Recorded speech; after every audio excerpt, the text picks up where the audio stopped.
Yes. Yes, we will be interviewing Earpugs' ex. We will be interviewing who else? Everybody's exes apparently today. Yeah.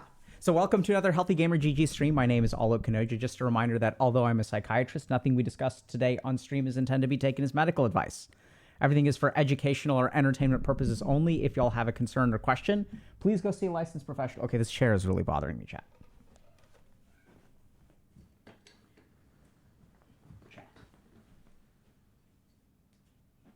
That's better for now. Welcome, everybody. It's been a while. I've missed y'all. So we've been doing some other things recently. Yeah, and things are going good. So I just want to fill y'all in. Oh, what is my favorite Stephen King story? Okay, hold on. I'll get to that in a second. So, where to begin? Okay, so let me tell you all what we're going to do today, and then we'll hop in maybe 5 minutes or so. So here's what we're doing today. We are going to talk to people who in some way have identified as having some degree of toxicity, maybe who have been abusive in the past.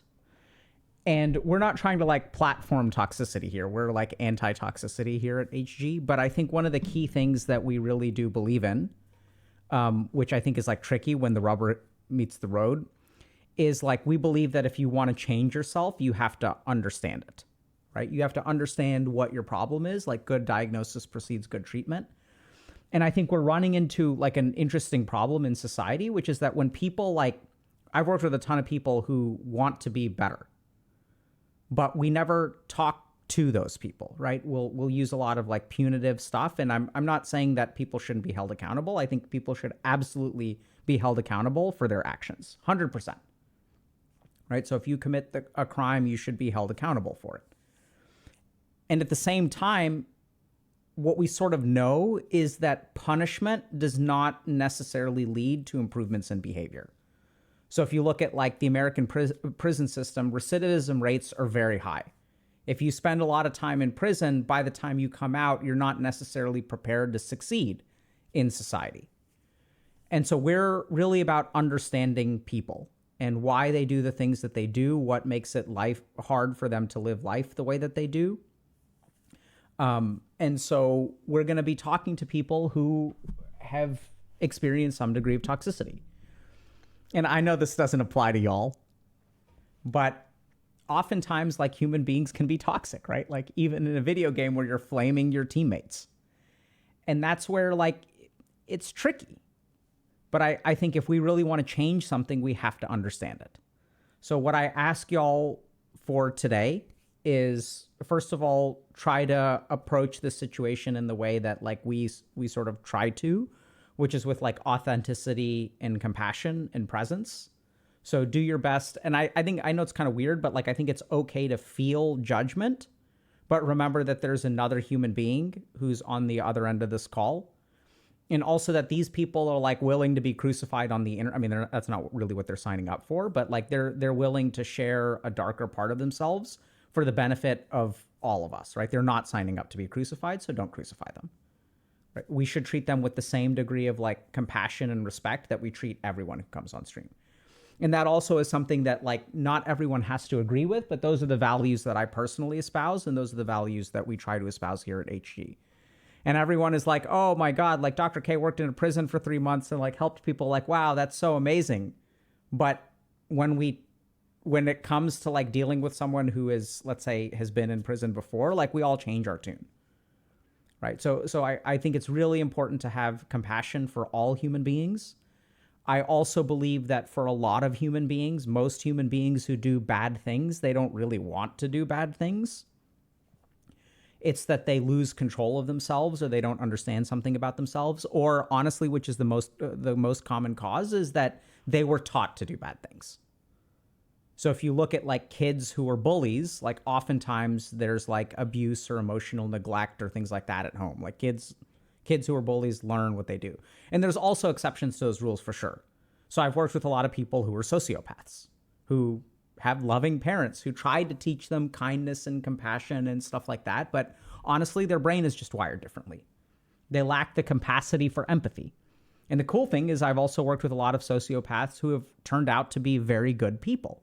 Even though they don't feel that degree, like that instinctive revulsion to harming another human being, they can decide to be good people and live a life that is like helpful to the people around them. So I've worked with a lot of altruistic sociopaths. And so I think everyone should get some degree of support and help. And I think we can all benefit from some degree of understanding, because like we're not free from toxicity ourselves, right? We can be nasty to other people. Like I've flamed noobs in a video game. And one of my mentors once told me, oh, look, you should use your power for good and not for evil. And actually, that was the most formative feedback that I got in residency. So I think there were 3 people in residency who really understood me. And one of them was like, you can go one of 2 directions. You can use your power for good, or you can use your power for evil. And it was really bizarre to get that feedback as a resident, right? Most people like, oh, you need to do a better job signing your notes, and like you need to like improve your knowledge base on like antipsychotic medications. And she was really brilliant. And so I took that feedback to heart. And sometimes if I get angry at people on the internet, like instead of using my insight into people to make them feel good about themselves, I can use it to make them feel bad about themselves. So I too have been a bully at times in my life. And I think that if we really want to like help people reduce toxicity, like it's not just about punishing the people who are toxic. I'm not saying that you shouldn't hold them accountable once again, but that we should understand this behavior, because there's a part of each and every one of us who that can be abusive or toxic. So huge props to everyone who's agreed to come on today. I don't think they're like villains. I'm making them out to be like, oh my God.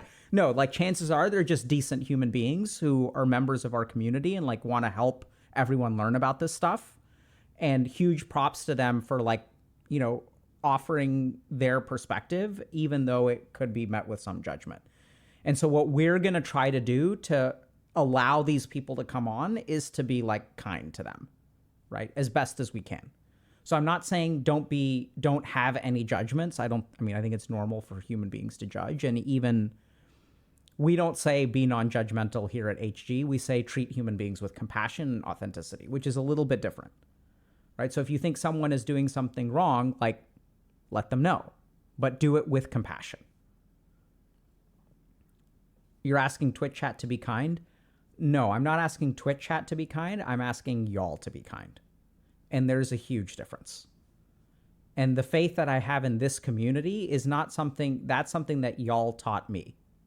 Right? And I know there's a difference between the rest of Twitch chat and people who are watching the stream.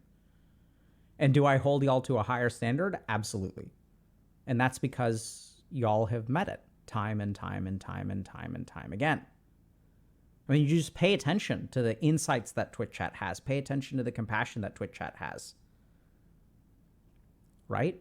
Like, I mean, I'm not saying this because it's like, oh, I'm Dr. K, like, let's like pump up Twitch. No, I mean, seriously, like y'all have shown me, right? Okay, so now I'm making Twitch chat uncomfortable, and so now y'all are using the cult card. It's like, oh no, Dr. K made me feel like a decent human being. We can't have that. It's a cult. Like, y'all don't have to play the cult card every time we say that. Oh, like, hey, we're actually making an impact. Y'all see that? You see how the cult is also a defensive mechanism against like accepting some degree of like, hey, oh, you're a decent human being. Right?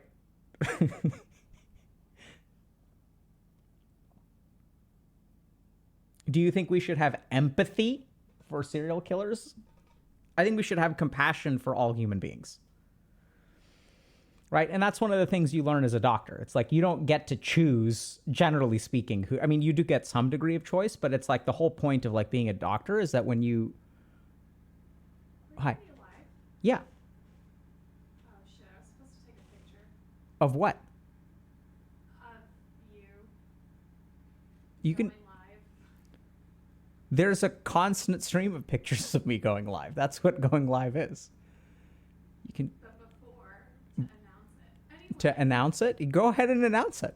You can take your picture and announce it. I announced it. Okay, ready? Some people are going to be ahead of the announcement. Yeah, those people are very special and the best. Okay, Apparently, we have to do an announcement. can you smile? Okay. Like a sociopath or like a real person? No, okay, give me a sociopath. Okay, give me a real person. All right, thank you. Actually, that wasn't sociopath. That was Show me your best sociopath. that's more cult member than sociopath. Can y'all tell the difference? This is cult member. Okay. All right, go do your announcement. Well, I don't know. I'm if just hanging out with. labeling it as sociopath or cult member now. What's the difference between empathy and emotional intelligence? You know, I'm making a list of things that I'm going to teach about. And it just occurred to me we should do a lecture on emotional quotient.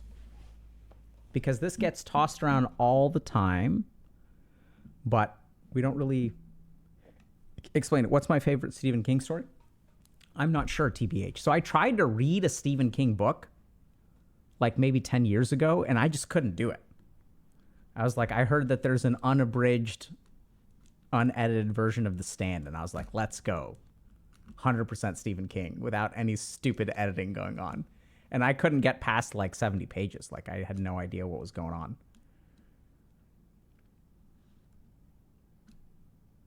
on.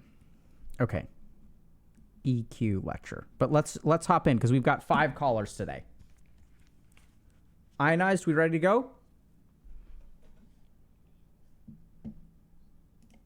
You dragged in the first caller. Okay, let me see if we've got...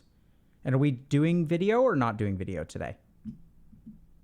Everyone should be able to do video. Okay, so let's go ahead and configure that. I'm in a video call, but I don't see the other person. Oh, there we go. Hi. Okay, let me see. Give me just 1 second. Can you count to 10 for me? Am I not hearing anything? Ionized, are you hearing anything? You're muted, by the way. I think you need to turn on. Wow. Sorry. Okay. 1, 2, 3, 4, 5, 6, 7. Okay, perfect. Thank you so much. And you just keep counting for me? 8, 9, 10. Okay, I'm going to just turn up the volume just a little bit. Thank you very much for coming on today. And I'm going to try to switch scenes without messing. There we go. Okay. Hello. Thank you for having me. Hi. Thank you for being here. And what do Thanks. what do Thank you you. go by? I go by Mel. Mel. It's nice to meet you, Mel. And Nice to meet you too. And seriously, thank you very much for coming. I know we're going to be talking about something that could inspire a lot of judgment. So we're going to do our best to have as much compassion as possible. And seriously, thank you very much for coming. I just think it's an interesting topic. Yeah, great. I think it is very interesting as well. So what are we talking about today, Mel? We're talking about bullying, abuse, and toxicity. Okay. Specifically about how we view it as perpetrators. Okay. And so can you tell us what you find interesting about the topic? Well, just selfishly, I want to share a bit of my perspective. Okay. We would love to hear that. Like, for example, yeah, a lot of people view abusers very negatively, and I myself was abused since Okay. childhood, so like I know how it is to view your abuser negatively and to hate your abuser. But recently, in recent years, I've come to an understanding more like it happens for a reason. There's a certain reason for their behavior. and it's not, how do you say, justifying anything, but it's an explanation. And if you are able to make sense of it, you can kind of make your peace with it, I guess. Yeah. So I'm hearing that there's a big difference between justification and understanding. Yeah, it's like every time I tell someone that I understand where my parents were coming from, the reaction I get from people is like, why are you justifying their actions? Yeah. And what? How do you understand their reaction? I guess these people mm, project their feelings, I guess, because they weren't able to not hate their abuser Mm-hmm. yet. So, yeah, I see that a lot, like with friends. Mm, their mother would be like really awful, narcissistic, and they project their idea of motherhood on my mother. Ah. Mm, my mother is not really narcissistic, like more borderline. Okay. And mm, it's similar, but it's not quite like that. Yeah, for sure. And so, Mel, can you tell us a little bit more? I mean, whatever you feel comfortable sharing about kind of your story and how you used to feel towards your parents and how you feel now? Mm, where do I start? Like, What yeah, was, yeah. when I was a child, I guess I didn't really understand what was going on. Like, I was being berated, abused, beaten sometimes, and I kind of just took it, I guess. Like, my parents kind of subdued me, Mm-hmm. because, like, I'm very stubborn, and mm, there there was something else about my personality. Maybe it'll come to me later, but like being stubborn is feeding into me being the aggressor later because it feeds my need for control. Okay. So, can you tell us a little bit about when you say you were stubborn? What is that? What did that look like? Well, just not really feeling like being obedient or behaving, like having my own opinion. And my parents really didn't like that. What didn't they Not like about it? just just any kind of expression of negative emotion. No anger, no sadness, nothing. And how would they respond to that if you expressed any kind of anger or emotion? Well, my mom would get aggressive, I guess, Okay. and also like dismissive, like don't bother me with this. I have enough on my plate already. And my dad, I don't know, he's like a more reserved kind of guy, but very out of touch with his emotions. So like both of them gave me like zero emotional intelligence. Okay. And so what would that stubbornness, so what was it like growing up in your household? Like what would happen? Can you paint us a picture?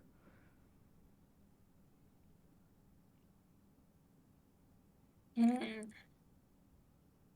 well,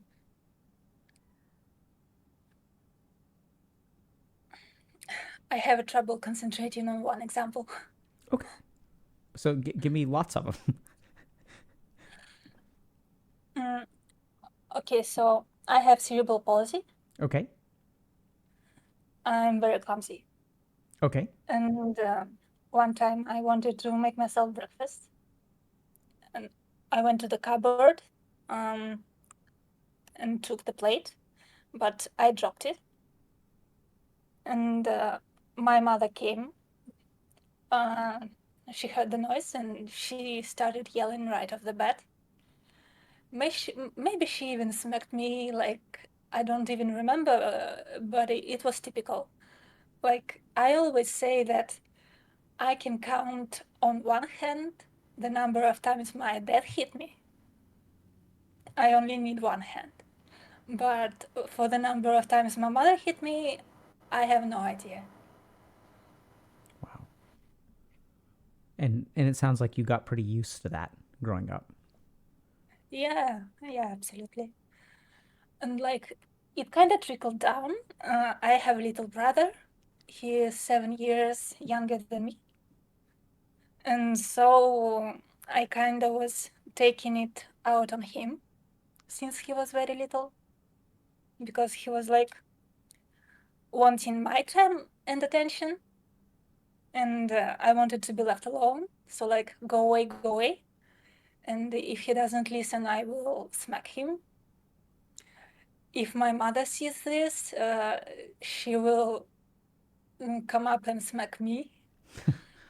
Um, One time she was drunk and she saw this and she came up to me, started like swinging her arms, and I shielded myself, and she broke my pinky because it was positioned kind of awkwardly. Oh my goodness. Well, about about being drunk, my both my parents started abusing, I guess, very early. And when I was a kid, I couldn't differentiate if they were sober or drunk. And if their behavior was unusual, I couldn't make sense of it. Mm. Like, was it normal or was it not normal? Like, for example, when she broke my pinky, I didn't even realize that she was drunk. She only told me this like recently. How did that come up? I asked her, like, do you remember that you did this to me? Like, yeah, it translated into a lot of anger. I'm still angry at my mother, I guess. I try to be civil because, like, they're already like 55, 57. They have their own problems, and like, I don't need to. I don't feel like I need to aggravate their relationship and worsen their mental health.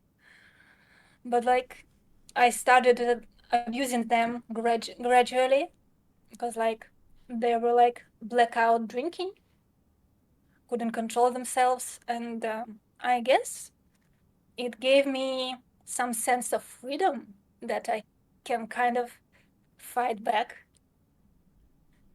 take back control. And what would that Mm, look like? well, my dad is an especially noisy drunk. He will come up to me, pester me, like, go to my room. I don't even have a lock on my door because we just don't do that. Okay.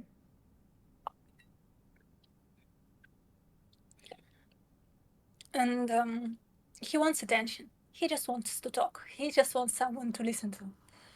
But um, the things he says are like the things only an obnoxiously drunk person would say. Like what? Mm, oh, don't get me started. He likes to get political sometimes. Okay. Some racially motivated stuff, because like Okay. we're not we're not white, so we feel disenfranchised, I guess. Okay. And I guess I would sympathize with him somewhat under normal circumstances, but my mindset has always been like, this is my room. I want to sit here in peace. Like, leave me alone. Let me dissociate here for 5 hours. So it sounds like he doesn't really respect your space. Absolutely not. I have to call the cops. Um, and it's the thing, like, my mother made me call the cops because if she was the one to call the cops, he would get back at her later, abuse her more.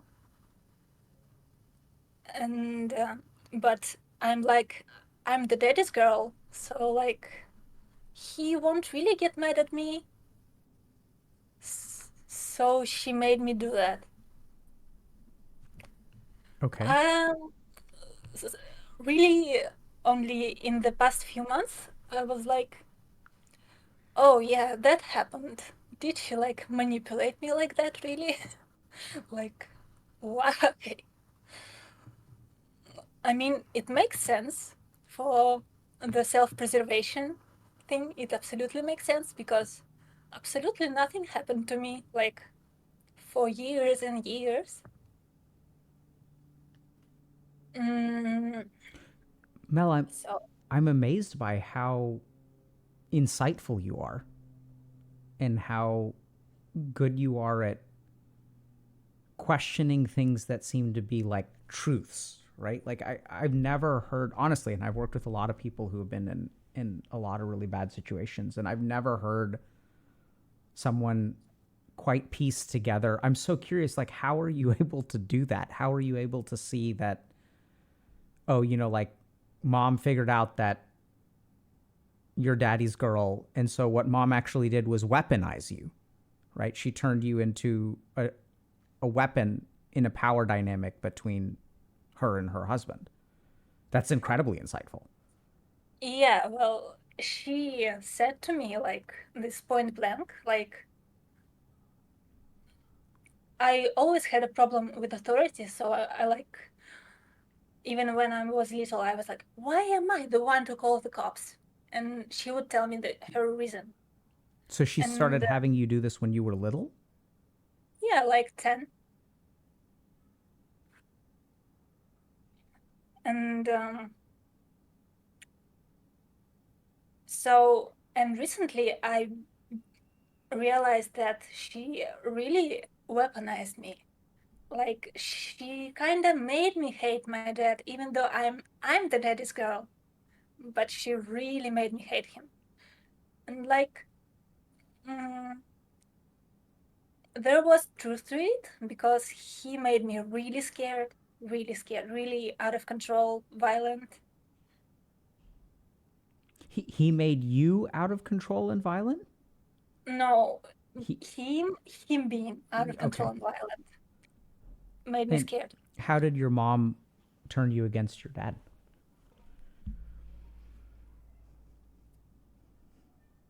Mm, I don't remember exactly. Like, I guess I used to hear a lot about how he was a piece of shit husband, cheater, liar, does nothing for the house, never gives her any money. Like, I don't know if that kind of venting is normal or not. I mean, I think the sad thing is it's actually can be quite normal. It really shouldn't be. But I think when we say things like that's not normal, I think we don't really acknowledge that it happens to way too many people and is actually like quite common.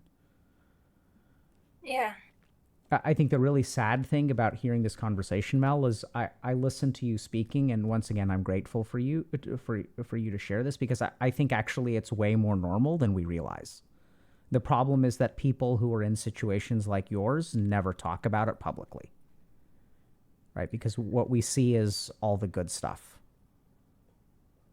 Yeah, it never made sense to me because, like, when I was 15, I was suicidal, like, hopeless, absolutely. Like, how do I get out of this? And the one thing that made me realize that I can survive and get out is reading about Christina Aguilera Hmm. and how she grew up in a kind of violent, volatile environment. And she released some songs about it. So, yeah, I really appreciate what she did with her art, her platform. Wow. Yeah, that too is a little bit unfortunate, but I've also had the privilege of working with a lot of people who are artists or comedians, actors, writers, and I think that one of the things I've seen is that something about their struggles really like comes out in their art or their creativity, and is, even though it's incredibly like sad, it's also incredibly beautiful. Um, yeah, that's it's bizarre when I think about, what keeps people living, and sometimes it's something as simple as music. Yeah. So Mel, I'm still trying to understand a little bit about this stubbornness that you mentioned. So I'm sort of hearing these circumstances, but how would you be stubborn with your parents? Well, this thing about personal space that I mentioned, Mm. and like they could never make me do anything really. Like I don't want to clean my room. I don't want to go here. Like yeah, they have to drag me to the hospital maybe. Mm, trying to think of more examples. Yeah, I think that's fine. And what's your understanding of like what was your not understanding, what was your experience like if they told you to clean your room? Do you remember what would happen within you? Mm,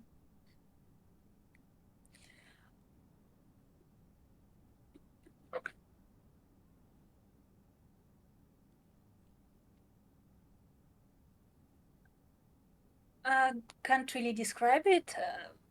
Besides, like having a child, like childish, maybe a bit autistic, because like I'm maybe on the spectrum, not Hmm. diagnosed. A full blown like tantrum, like I don't want to. End of story. Okay. And there was nothing they could do. They'd try all kinds of stuff to try to get you to comply, but you wouldn't. Yeah, like I guess they didn't listen to me well. When I was speaking calmly, so I learned to like kick and scream, Mm-hmm. especially as a teenager. Hmm. And did other And people in your household kick and scream? well, my mother is very loud. Okay. Uh, even even her speaking voice is loud. Okay. And so you mentioned, and you can toss in anything else you want to, but you also mentioned something about, some of that stubbornness is how you try to get control, and even at times you've noticed kind of abusive tendencies in yourself. Yeah, it's like mm, I want people to do as I say, or maybe I want people to leave me be, or to let me do my thing my way.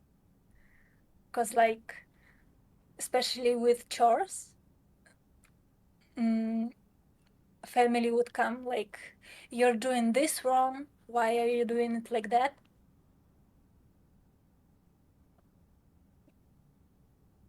Mm, So I'm hearing about stubbornness once again, but is there,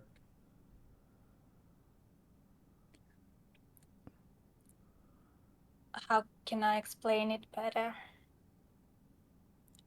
Well, it makes perfect sense in my head. Yeah, I'm sure it does. And it's, you explaining it better is also maybe I'm not asking the right question. So do you want a second to think about it, or do you want me to try to ask in a different way? What do you think would be more helpful?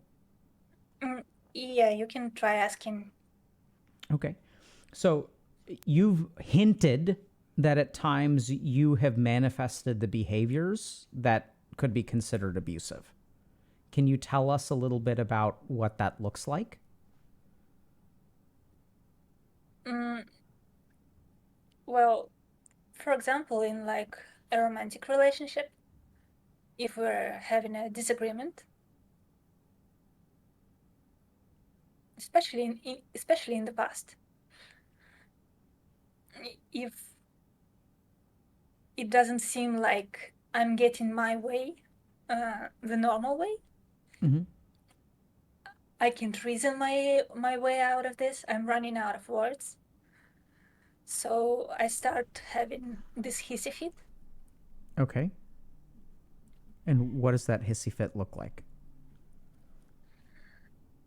It depends. Really can range like mm, I can scream pretty loudly, like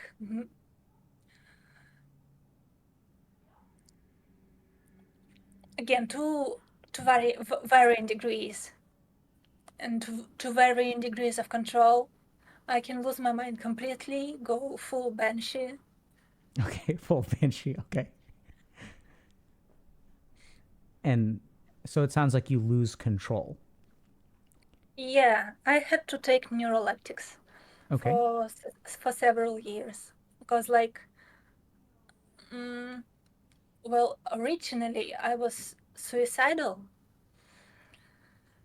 So my therapist hooked me up with a psychiatrist, and she asked me some questions, and she's like, "Are you like easily irritated, aggressive, blah blah blah?" And I'm like, "Yes, yes, please." And she gave me Risperdal, and I really really liked it. And what is Risperdal? Are you comfortable sharing what Risperdal does for you or how it makes you feel? Mm, the most positive thing that I liked about it is that I noticed that the thing that happened that would normally send me over the edge, Mm-hmm. I noticed that I don't care about this now. I can Okay. go do something else, go live my life. Yeah, I think that's exactly what hope. I mean, I don't know much and we don't need to go into more detail, but I think a lot of people are concerned about neuroleptics and for good reason. Yep. And there are a lot of concerning things about them, but I think that what I'm hearing is a good use of the medication. And I'm very happy to hear that you've been able to find something that helps you not lose track of like important things. Yeah, I've actually been trying to wean off neuroleptics like for a couple of months. And I want to go back already, but I've only just now started to see my creativity back. Great. And as you said, creative people share their struggles sometimes. Mm-hmm. So, like, I was thinking I should write a book. I think that sounds wonderful. But yeah, I've been sitting for years and years on this idea. And, like, I guess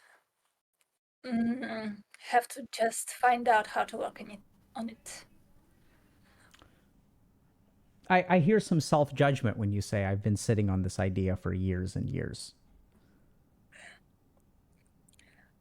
Mm, yeah, I've worked a lot in therapy with this negative self-talk. Mm-hmm.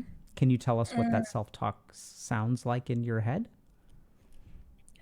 Well, basically, I'm useless, I'm a burden, I can do anything, no one cares, etc., etc. Yeah. Most of this comes from my mother, I think. Some of it from my kindergarten teacher. Can you tell us a little bit about that? I don't remember much about her, because, like, I only remember that I didn't like her, because she was scary. And one time, we were doing arts and crafts. I was cutting circles to make a snowman, I guess, and they did not look like circles. Mm-hmm. She really didn't like that. Wow. She was like, "Ah, yeah," and she took the scissors, she took the paper, and she cut them all herself. She cut what you had already cut, or she cut circles for you? Mm, I think she cut the new ones, Okay. and that's like the core memory. That's like, oh, I'm so useless. Yeah. I can see that. I'm a fuck up. Everybody hates me. And so kind of going back to this, I'm sort of digging for this, but let me know if it doesn't feel right to you. So the person that I'm talking to, Mel, seems insightful, seems caring, seems patient. I don't see a banshee. Well, that's the thing. Like, right now, I'm nervous, Uh huh. but I'm more or less calm. Uh huh. Like, I prepared myself for the situation that I voluntarily put myself into, Mm-hmm. but life doesn't work like that. You're right. How does life work? So there will be people, they want something from me, they make demands, they want to use my time, my resources. Sometimes I don't know what they want. And that in itself can be frustrating. And like, the thing that I've known for a while, but I've had a therapy session yesterday, and she's like, "You're egocentric. You do not differentiate between yourself and the rest of the world. So like, I have poor boundaries. This means that I have trouble saying no, and I have trouble telling when the other person is uncomfortable, I guess. Okay. Because, like, I let people push my buttons and I push people's buttons. And what? And Yeah, keep going. lost my train of thought. Sorry, that's because I interrupted you. Big mistake on my part. So let me ask you: when you push your buttons, when you push other people's buttons, do you have a sense of what you're looking for? No, I guess autism again comes in here. Because, like, no social skills, not people savvy, Okay. not a good manipulator. This is why I have to kick and scream, because I could not figure out how to get my way more socially acceptable ways. Okay. And what can you help me understand what would getting your way mean? Like, what's an example of something where you would be trying to get your way and you would have to sort of kick and scream to get it? Mm,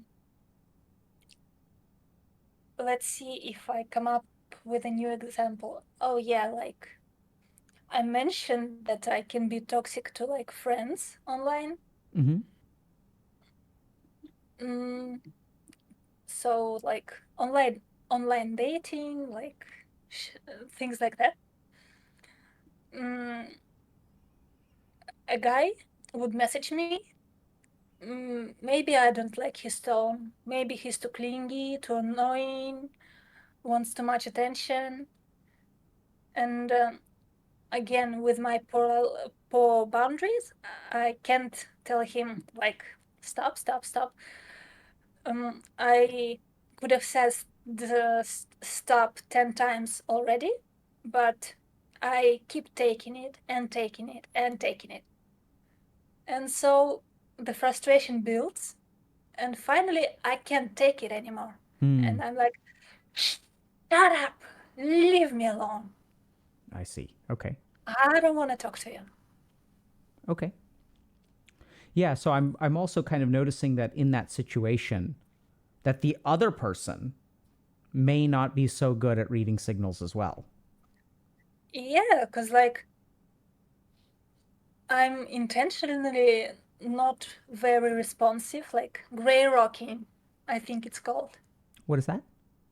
Gray rocking, like when you're not engaged in a conversation. Okay. Like, okay, emojis, gifs. Okay. Okay. So you're sort of signaling to them that I'm not too interested. Yeah, And they don't seem to be picking it up. yeah. And then they kind of become clingier and clingier. And when they become clingier, how does that make you feel? Mm, if I'm having a bad day, I will be angry. Okay. And angry at them for what? What are they doing to you?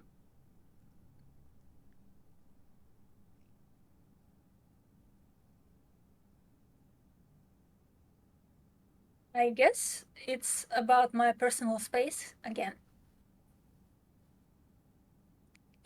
In some way, because like I can see a kind of a common theme, even with my parents Mm-hmm. when they are annoying me.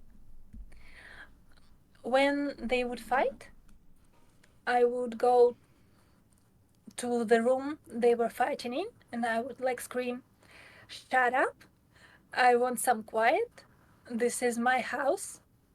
And this was about the time that I learned about children's rights, and children have a right for like I don't remember the exact wording, like safe personal space, safe something something. And I have never felt safe in the first 28 years of my life ever. That sounds terrifying. Yeah, and I didn't even realize it for the most part. When you say for the first 28 years of your life, I'm so curious. Does that mean that you're 28 now, or did you find some degree of safety and you're older than 28? I'm 30 now. Okay. So you found a little safety in the last year or two? Yeah, I've met my boyfriend. Okay. Like from like first or second date, I was like, wow, I feel safe here. And I came over at his place. I step over the door, and my first thought is like, wow, is this what coming home feels like? Wow. Keep in mind, we've only known each other for 6 days at that point. Yeah. Can you can you tell us a little bit more about that? Mm, that's kind of tangled. Okay. Because like it would be more interesting to talk about limerence at that point, because Okay. like limerence plays the part always. Can you tell us what limerence is? It's an obsession with a person, or fictional character in a romantic, mostly romantic, but not necessarily romantic way. Okay. And so do you have limerence for your boyfriend? When we just first started dating, maybe like first maybe 3 months. And are y'all still Yeah, dating now? yeah. Okay. So it sounds like you kind of moved past that, but y'all are still in a good place? Mm, we've been through some stuff, Uh-huh. but we're working things out. Like, I want to mention that I have never been in a healthy relationship, and this relationship is still toxic, but it's kind of the degree of toxicity is decreasing and decreasing because, like, I become less abusive and I pick a partner who is less abusive. Mm, and I deliberately, not consciously, but deliberately, would choose mm, partners like on an equal footing Yep. so that we would abuse each other and one person would not be the primary abuser. And what do you why do you think that that happens? How do you understand that? Well, I don't have a good enough understanding of this. I just know that people who are not toxic, I just feel bored, especially in a romantic context. Okay. Yeah, no, I think that I didn't mean to laugh at you. I'm laughing because I think you have a brilliant insight that I just feel bored. I think it's interesting because when everyone sees people in mutually abusive relationships, what they always like say is like, why don't you just get out of it? Like, why do you keep dating people like this? Right? That's like the instinctive response is like, why don't you just, and I think you've captured it actually brilliantly. I think it's kind of hard for a lot of people to understand, but those relationships just feel boring. There's Yeah, something about it that obviously there's something about it that attracts you to something that logically you know may not be a great idea. I actually just lost a best friend of 10 years over this Oh no. because she's like, mm, you're so toxic, you're so negative lately. It's like watching you go downhill, even though, like, I've tried my best to better myself, but I guess we lost touch very much. So she doesn't really know who I am anymore. Hmm. She only sees me dating my boyfriend, how toxic he is, and she's like, "Why are you with him? I don't understand." Like, What does she see that makes it hard for her to understand? well, he's a big fan of offensive humor, Okay.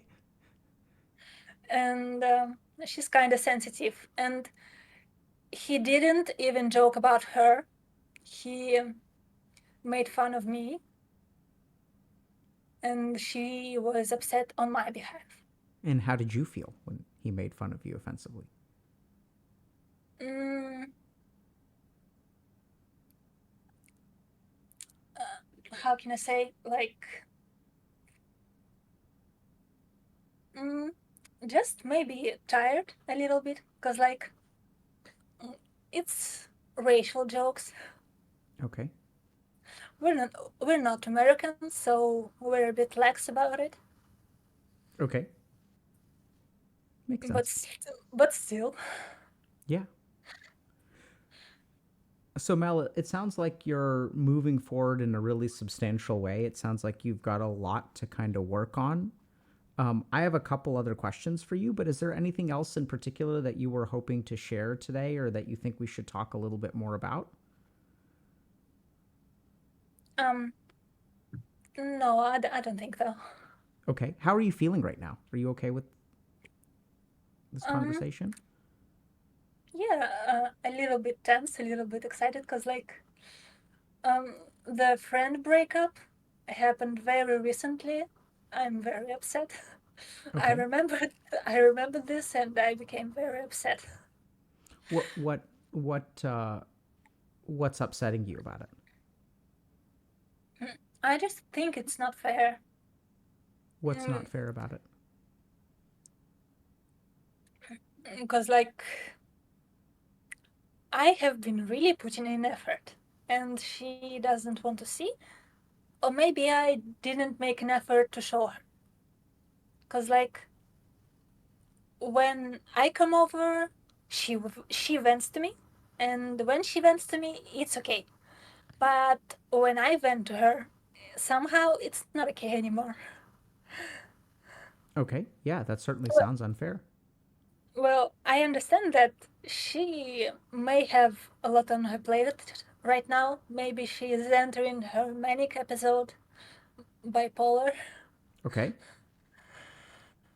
Mm, and maybe she didn't really mean it, but still, It still hurts. mm, yeah.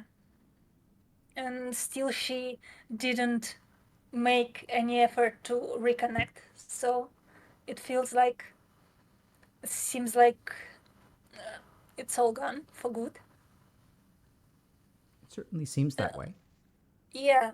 And she was very upset that we couldn't hang out um, for a long time. And I'm over here I have a very demanding job. Like I work in tech support. I deal with toxic customers, and at my workplace, I'm surprisingly very nice.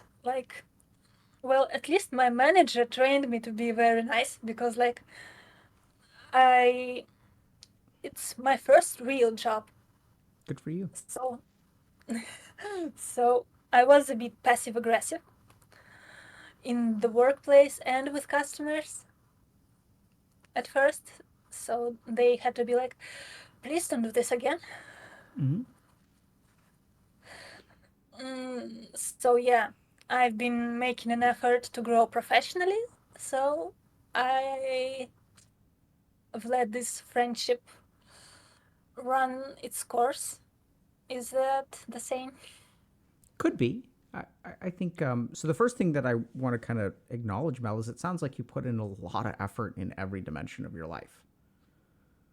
Understanding yourself, understanding your relationship, trying out relationships, effort into your friends, you know, professional effort. It sounds like you're just putting in a lot of effort all the time. That's really amazing.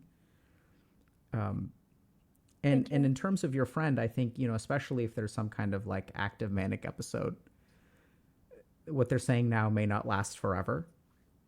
And I think the Yeah. other thing to consider is also that you mentioned your therapist kind of said you're sort of egocentric. I think sometimes it's hard to, so you're kind of seeing the sacrifice that you're making, and you're kind of seeing things in a particular unfair light. I don't think that that's wrong, but there may be, so if it doesn't make sense to you or it feels unfair, there may be a piece of it that is missing, that she is seeing, that she may not be able to even articulate. So just as one example, if you really care about someone and they enter into a relationship that you perceive as abusive, and she may not understand that this is the first time in your life that you felt safe despite all the offensive humor.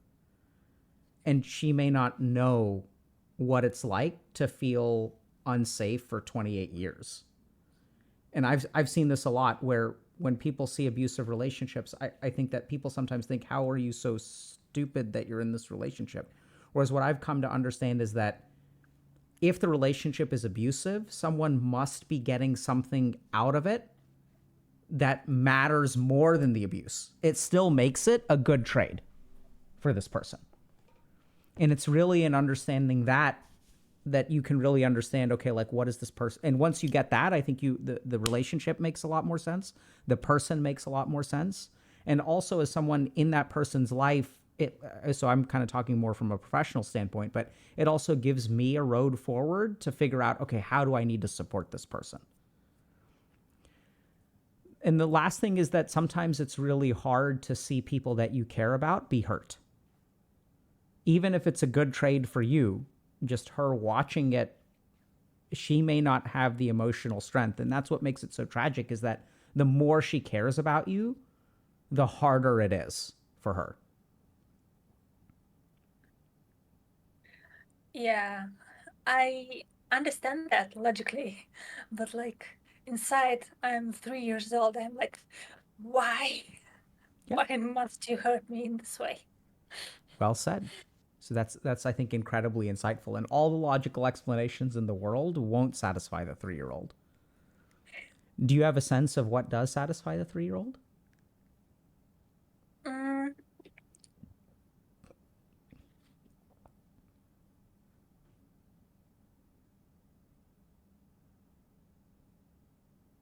I have been really struggling to cultivate this persona of like a loving parent that would talk to this inner child. Because like mostly I'm coming from the child's perspective. Mm-hmm. Yeah, can I offer one or two thoughts on that? And you may already know these answers. So I think what's really tricky is when I've seen these situations, honestly, the most helpful thing is for the 3-year-old to throw a temper tantrum and it be okay. You know, I think the biggest challenge is that when you're a 3-year-old and you throw a temper tantrum, what is healthy parenting in that moment? It's the parent sort of taking responsibility and not blaming the child.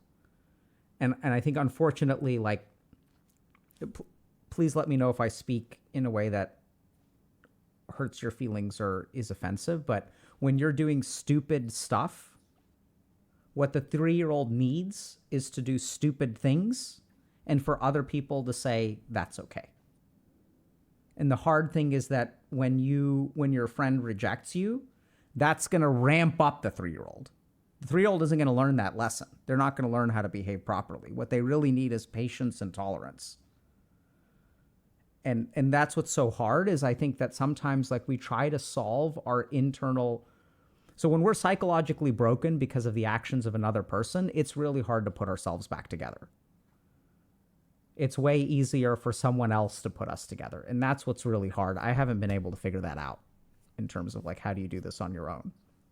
But I think honestly, what you probably need is for you to throw a temper tantrum and for someone to accept you anyway. That's what I kind of been doing with my boyfriend. Because like before I was very bad at expressing my emotions, but now I can cry. I can like mm, be a little bit, how do you say, unstable. And I guess it's questionable how you look at it, that he doesn't really take me seriously. But with this also comes like no judgment, Mm-hmm. some holding space. Yeah. That's honestly very impressive, Mel, just all the changes you've made. And I'm really grateful to you for sharing your perspective of how you came to be the person that you are. Also, some of the reasons why your behaviors are the way that they are. And I wish you all the best. Any last thoughts or questions before we move on to the next person? Yeah, if I can ask just one question, Of course. like, mm, how can I assert boundaries, like in conversation, more healthily? Like, how can I assert boundary early before my resentment or aggravation builds up? Okay, great question. So let's understand this. So when your resentment and anger builds up,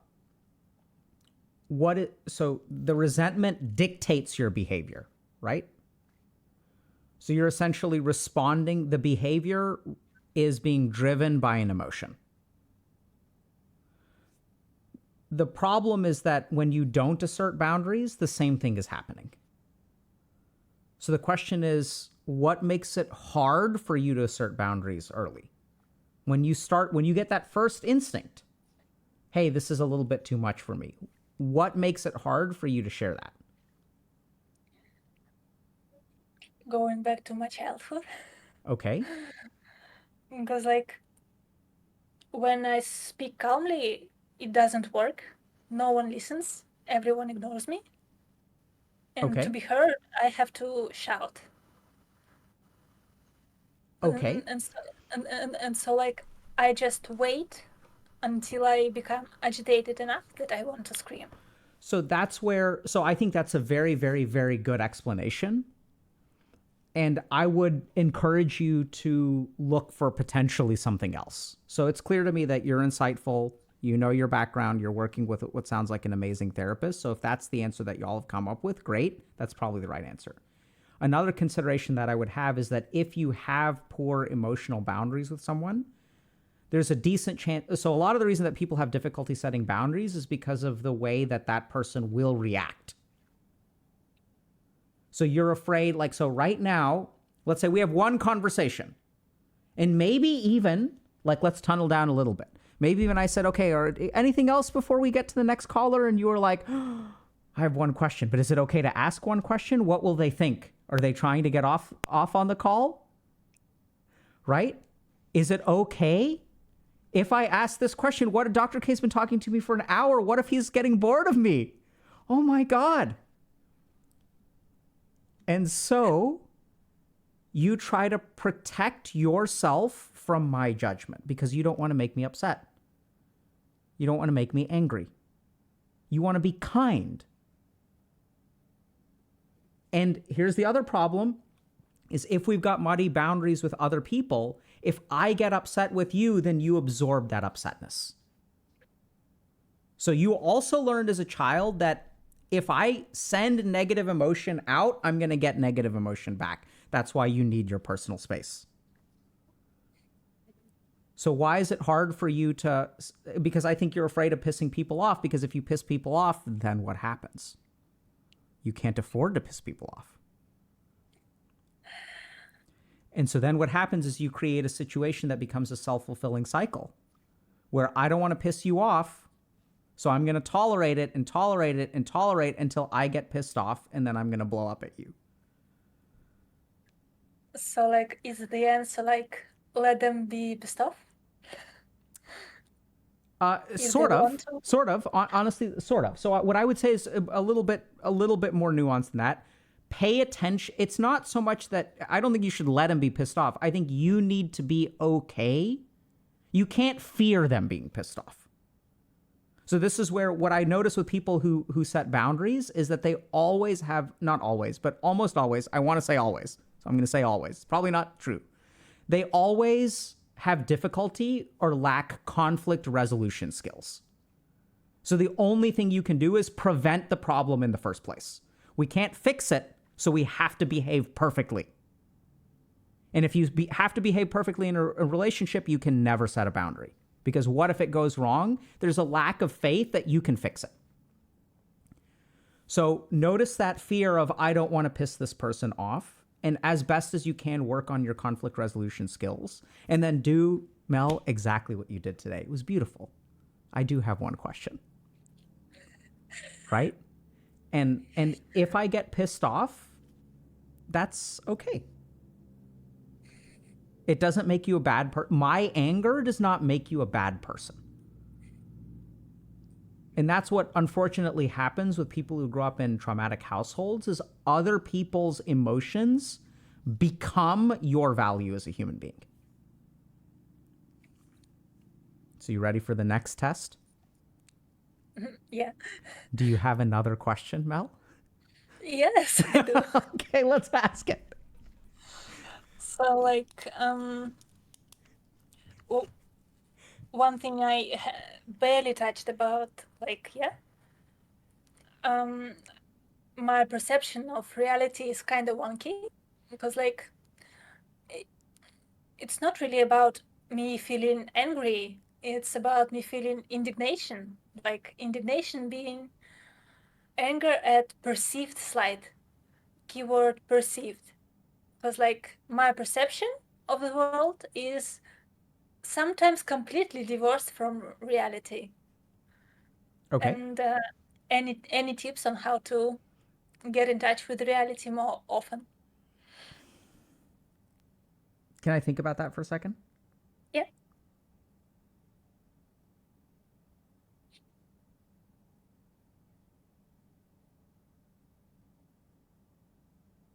So,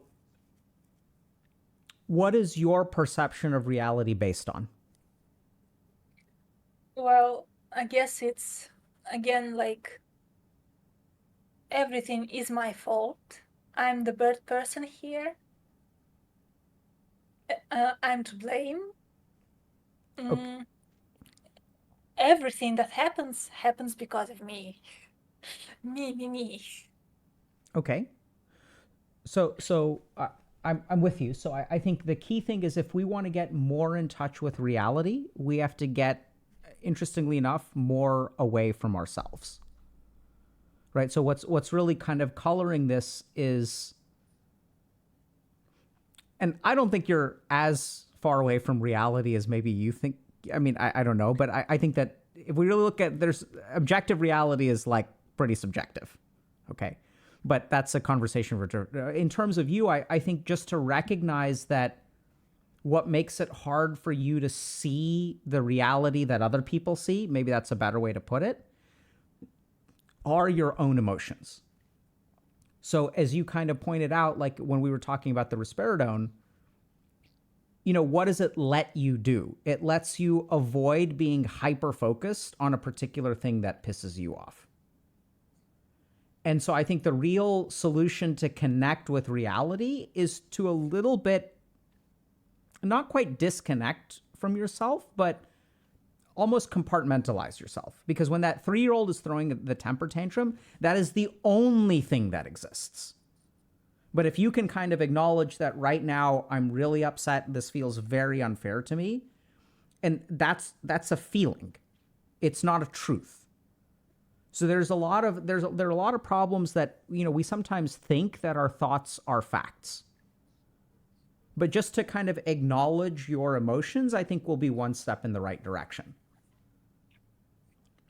And this is where it's really tricky, because if I say, and I don't even think you're wrong there, I don't think your perception of reality is wrong. That too is, if your perception of reality is wrong, Mel, whose fault is that?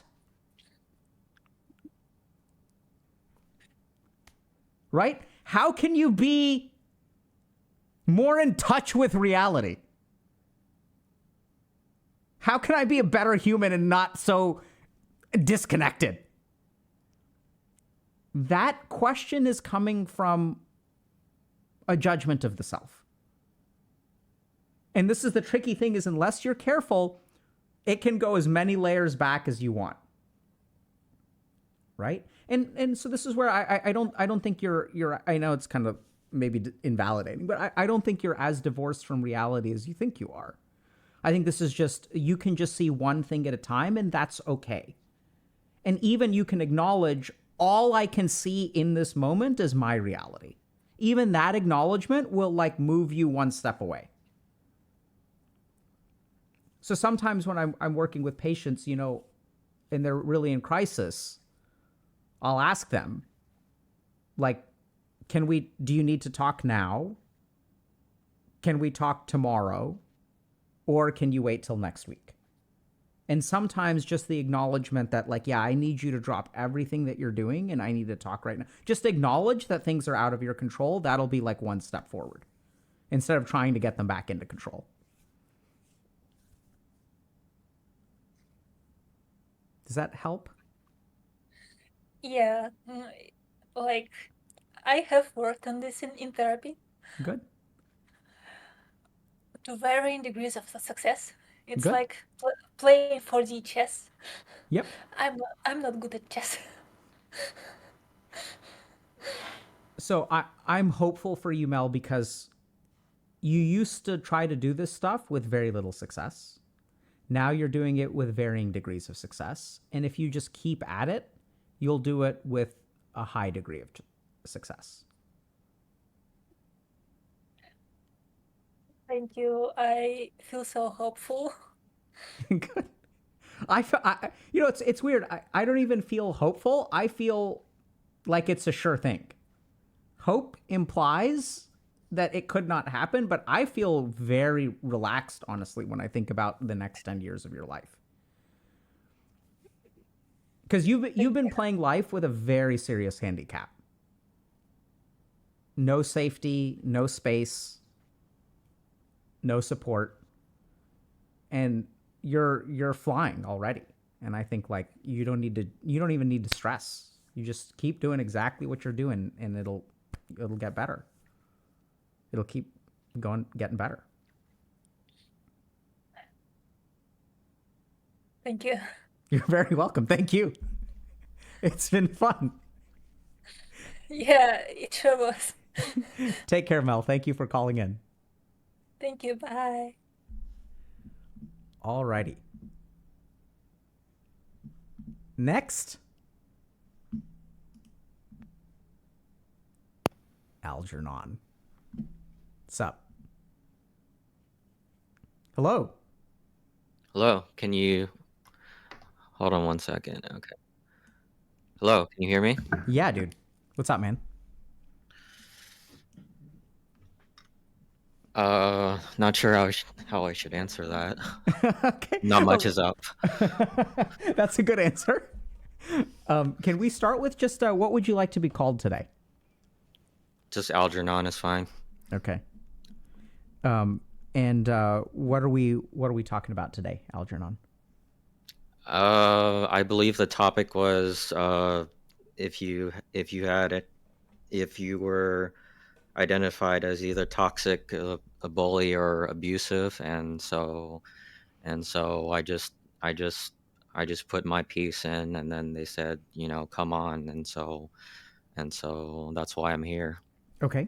Well, I want to start off by just expressing gratitude and saying thank you for coming on, because I think it can be owning up to our own toxicity can be something that invites a lot of judgment and criticism. And so I'm honestly, from the bottom of my heart, incredibly grateful that you chose to come on today. Yeah, I don't know. I felt like I had to step out of my comfort zone for once, and so I mean, I've already overthought and overimagined it. Like, oh, what if a few years later down the lines, like they find you know they find the VOD, and then I get docs on the internet, and and then I imagine all these hypothetical scenarios. So I'm already like, I chose to be on here, and if that's what happens, then I might as well own it. So, Okay, so can I just share one or two things about that?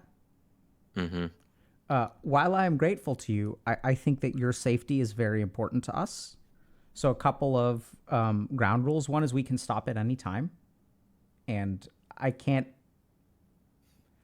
You may judge yourself for that. I certainly won't judge you, and I'm going to do my best to have the community not judge you if you decide to step out of the conversation. Second thing is that we don't have to upload it. And third thing, and this has happened, where people will come on and then a year or two later, thankfully they're in a far better place in life and they want the VOD taken down. You just have to let us know and we'll take it down. So we've certainly had that happen before. That's the best that I can do to reassure you. Does that sound good? No. Well, I'm very thankful, but it's not really a problem with you or the chat or anything with that. It's a problem with me just overthinking things. Okay. So, Okay. Okay. So I mean, So why don't we start with uh, you said you put in your piece. So can you tell us a little bit about what you put in or what your experience has been? well, when I read the topic, I thought it was from the perspective of like, have you been the bully or Mm-hmm. abuser? And I have that story. But if you're looking for like whether I've been the victim, then I've been on both sides. So it just depends on whether what do you want to hear first. And What do you? also just a heads up, I apologize if you see me looking down a lot. It's because my camera's up here, and my eyesight is generally like level, like looking forward or down. So That, it that, kind of looks like I'm avoiding it, but that's not my intention. Like I'm yeah, looking at my I computer. I'm looking down too. So I Okay. think. Are you watching stream? Yeah, Close yeah, the chat. yeah, I'll do that. Okay. All You, right. not. It's not going to help. You can always Yeah. go watch the VOD later. Okay. So, I'm not looking at chat either, by the way.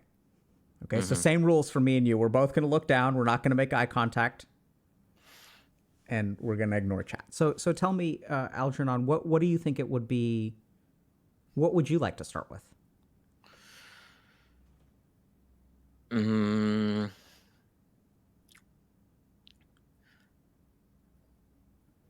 I think I'll okay, well, I think I'll start off with so there's two like instances that I guess sort of stand out to me, or like I still like sort of regret. I'd love to hear about And those. yeah, so my first story is that when I was in elementary school, and I don't even remember which grade, because I have an idea, but um I'm not entirely positive, so I'll just leave the specifics out on that. Um, and so in elementary school, there was this there was a new kid who transferred in late, like where everyone starts off the year, and then occasionally there might be a few people who join the class late, and then in elementary school the teacher would introduce them, and they would be like, hey, this is so and so, and make sure you give them a warm welcome, and and stuff like that. And so there was this one kid who joined in late, and and he was also, I think, from what I remember, he also kind of stood out because he was, not only was he late, but he was also like a lot taller than the rest of us were. So um and so he was like the target for a lot of the class. Like a lot of people um picked on him. And I don't like, since this is elementary school, this is over 25 years ago, over 20 years ago at the least. I don't even remember what they said, but like, my from what I remember about my thoughts at the time, I thought, like, I s- like I wasn't even conscious that I was like what like whether what I was doing was right or wrong. I just saw it as a competition, that um that people were trying to, people were like, from what I remember, I saw it as people were trying to um, elicit an emotional response from this new person. so I thought of it as who could say something that could make him, make him react in the biggest way. And so I said something, along the lines of something really horrible, like y- li- like you're not even pathetic, you're worse than pathetic, or something like that, because I thought I was like so clever, like I knew words, I knew big words. And Damn, dude, so sick burn. yeah, exactly. And then there were like and then I got there were a lot of oohs from from my classmates. And so like I thought, oh boy, I won. And then the next thing I remember, of course he didn't take it so well, so he told the teacher. And then the teacher talked to me, and then the teacher came to talk to me, like, one on one. And generally, if something like that happens, like, um it's generally not a like it's generally not a good thing, at least from from what I learned. Or like that was sort of the idea I had in my head, and that was right. And so she came to so the teacher came to talk to me, and then she's like, you know did you say these things that he's saying that you did? And then I'm like, oh, yeah, yeah. And like and like that was when like in my head I noticed that this wasn't how it should have been going. And so like I was sort of confused at that moment. And then that's when I got in trouble. And then what they would give what they would give what were called conduct marks, which are basically, you're like on a system where, if you misbehave, and then the teacher decides that you like it's sort of like you committed a crime for kids. Mm-hmm. So if you have a certain amount of conduct marks, this would impact your grade. And your grade, and then on your report card there would be scores on your behavior, whether it was like exceptional, satisfactory, unsatisfactory. And Mm-hmm. they would impact that. And then worst of all, your parent, they would let your parents know, because of course.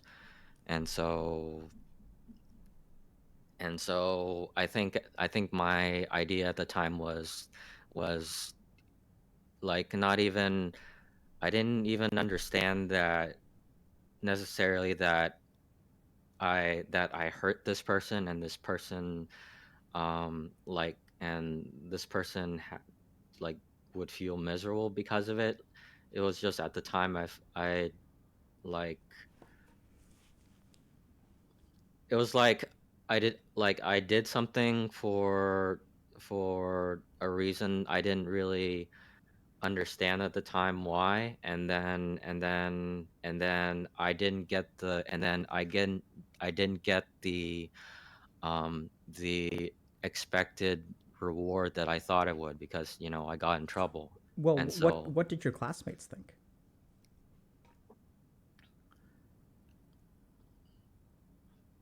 well, I don't even remember what they thought, like, past the oohs and ahs. like How did like it feel to get the oohs and the ahs? I felt like I won. I didn't even know what I won, but it felt like I won. Mm-hmm. Yeah. So Yeah. And so, when I grew older, it's like it just sort of feels like a different person.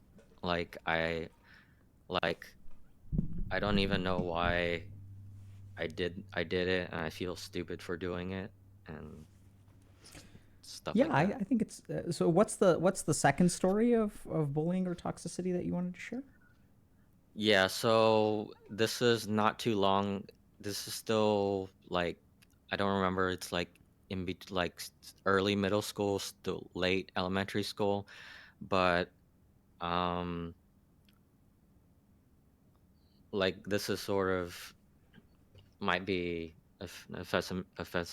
an offensive joke, but like we're like, I come from an, you know, a family of Asian immigrants. Our extended family was large, and so one time, my grandmother on my mother's side, she was she was like over 80, and so I think from what I understand, she was being she went between different households on who would take responsibility for caring for her. And so one day she came to our house for um for my parents to take care of her because she's my mother's mother. And so and so but when my mother would take care of her, she would like it's not just with her, but she would get very angry a lot, and she would be like, why can't you do this right? Why can't you do and like like you can't do anything right? Like don't you understand how hard I'm working for you? And it's stuff it was like stuff like for example, our relatives would call, because like I said, extended family is large. Um, and um, and so after our relatives already hung up, she would still keep talking because she did not understand, I don't know whether it's because she didn't understand how phones worked or whatever, but like she was not conscious of the fact that the other side hung up at all, and like we could hear the dial tone. This was the old Yeah. corded phones, and so she would like we could hear the dial tone like buzzing like for like well, what felt like a long time. And so my mother would get angry at her, and she would like I just remember her always yelling at her. And so sometimes my mother would like she would be at work or something, and then I would be maybe alone at the house with her, because sometimes it might be a school holiday or something. And sometimes and then I sort of I s- like what I sort of remember is that I also started getting angry at her because I felt like because there was just sort of this idea in my head um that somehow she was incompetent, and she was lazy, and like all the stuff there was this concept that what she was doing was wrong. And so I just felt like irritated by her, and I didn't know why. And then and then you know, and I think that's pretty much the extent of that story. It wasn't until I was older until I learned what dementia was and Alzheimer's. And so that's like, yeah. Algernon, how do you so I'm hearing that there are really two instances in your life where you've really behaved without a whole lot of compassion or understanding. hmm How do you usually get treated?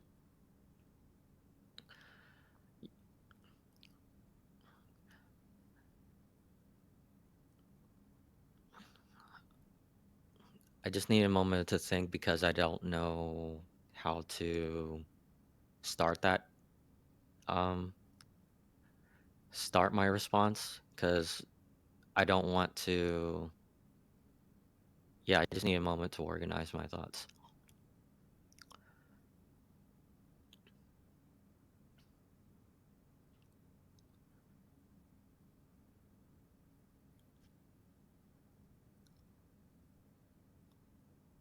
Okay, I'll say it like this. I'll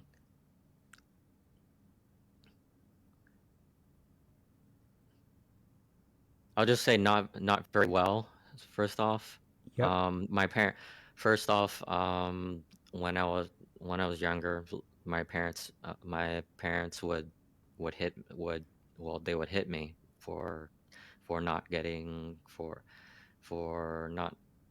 not getting good grades. And it wasn't and that wasn't really, well, that was very painful, but like more than that, it was, they fought with each other a lot. Like, they a lot of times, things that were, or at least things that I thought were very benign, get very personal. Like, for example, this is a more recent example that has nothing to do with my grandmother's story, but like, to give you a good example, so like um so like my mother would so like my mother would order like a rack for, let's say a rack for a gardening hose, and she doesn't install things on her own. She usually asks my dad for help, or me. For generally, at first it starts with them, and then she would sort of like backseat him on how to do it, even though she's not like actually doing it herself. And she's like, no, no, you've got to do it. No, you've got to do it higher, like or no, you've got to do it lower. Like, do you know who's gonna use this hose? Like, you're not the one using it, so that's why you don't understand. And so she would make very personal comments, and then they would Algernon, can I jump in for a second? mm-hmm. I have a I have an instinct and I kind of want to follow it, but it's going to be a little bit off script and it could be hard. Can I give something a shot? No, please, because if you don't say something, I'm afraid I'll just ramble on forever. And so, Oh, okay. So no pleases and do it, not yeah, don't do. Okay. please doesn't do it. Yeah, So please didn't do it. I get the sense that I'm talking to like half of a person. I get the sense that I'm talking like there's like some kind of real you there that gets like buried by some shit that's going on in your head. I don't know what it is. Maybe it's like your mom's voice telling you to do it a different way or whatever, but I get the sense that I'm talking to someone who's bottled up. Do you think That's people see the the best parts of you, or do you come across to people as like boring? It's a judgmental question. It presumes a lot. So tell me I'm oh no, wrong. no, no. I think that's very accurate to how I feel. Yeah, so can you tell me how do other people now we're talking. Beautiful. Okay. How do other people perceive you? Okay, so the answer to that would be, I do not know. Like, generally, I don't think it's very negative, but at the same time, I don't really interact with people much to know. And the second is, I think I think what you're probably getting at is that I'm not.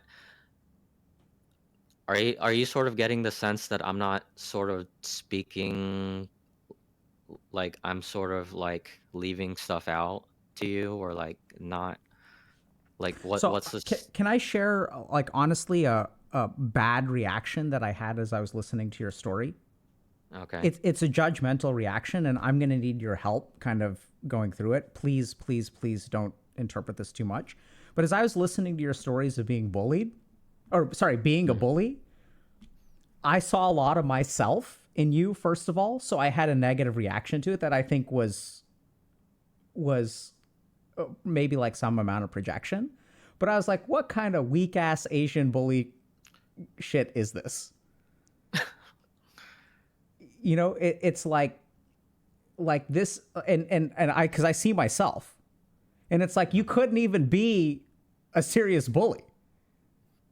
Like, I get that you feel guilt over it, and I think it's amazing and sort of also challenging that you've carried that guilt along around. But like, I had such a negative reaction listening to your story, then I realized, like, why on earth am I thinking like an asshole instead of like thinking with compassion? Any thoughts about that? I think, and this is just my thoughts, but like like if I were to have that thought, what I would think is if I were to compare to maybe other bullies, or like, you Mm-hmm. know, or like sort of like the idea of being a bully, then yeah, I guess like that's not, I would say then yeah, that's nothing. That's not really that bad, all things considered. Mm-hmm. And so maybe like I think my line of thinking, like if I'm going that route, would be that like I had like when you said bully, you expected something like a lot more harsh, and what you got was not, was not that, maybe. Yeah. And this is where I'm kind of like, I'm starting to get a sense of something. And I almost sort of feel, and I'm shooting long shots here, okay? Algernon, where my monitor's unplugged and I'm playing an FPS. But I kind of get the sense that when I'm talking to someone who's like has trouble seeing the good side of themselves. You've been fairly accurate so far, and you are accurate with that. And I think what you get from people, I'm sure you've been bullied and stuff, but I don't think that you get the worst of the bullying. I think you get a lot of neutrality, and I think a lot of people have trouble like connecting with you and seeing your value. Yeah, that's fairly accurate. How do you understand that?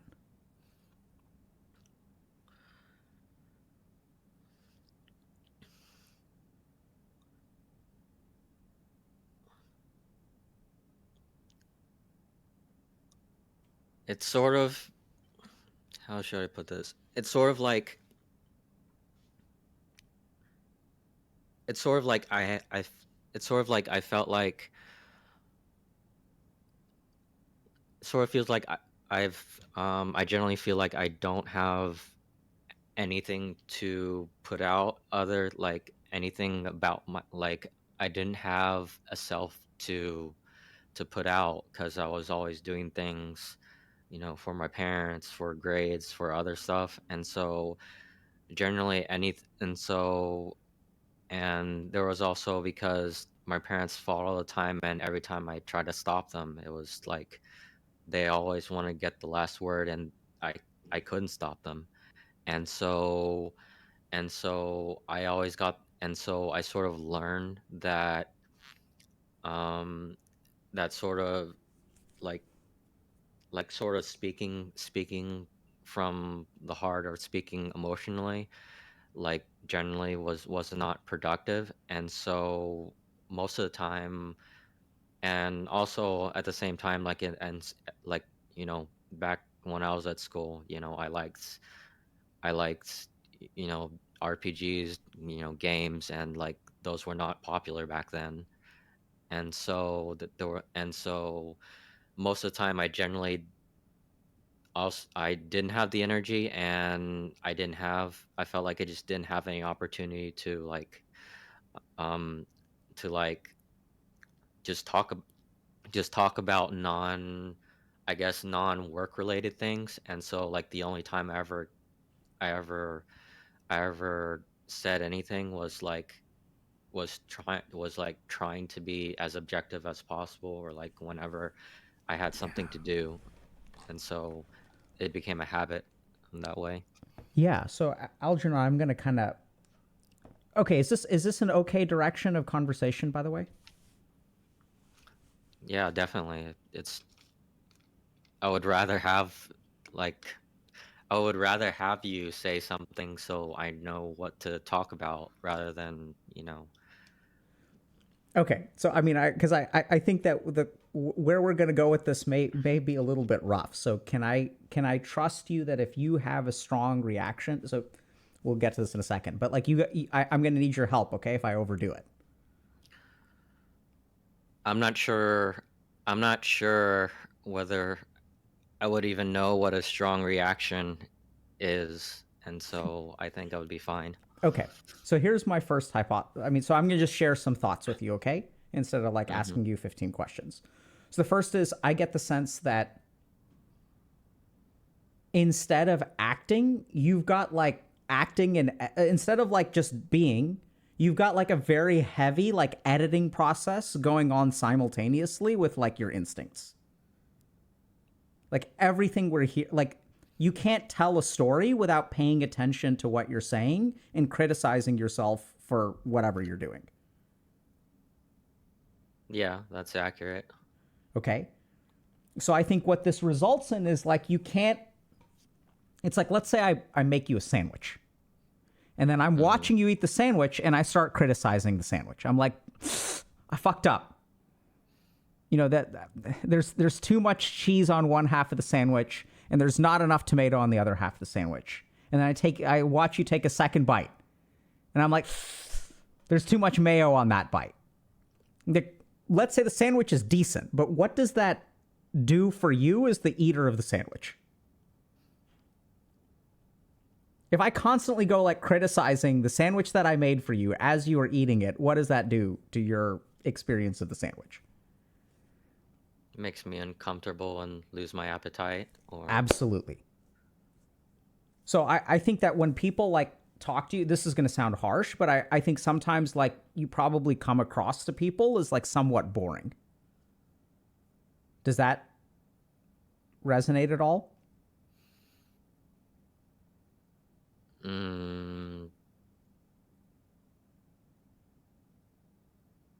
I don't know, because like I've never talked to people in the first place, and so I wouldn't know. Okay. Interesting. So what do you so are you hearing me say that I think you are boring?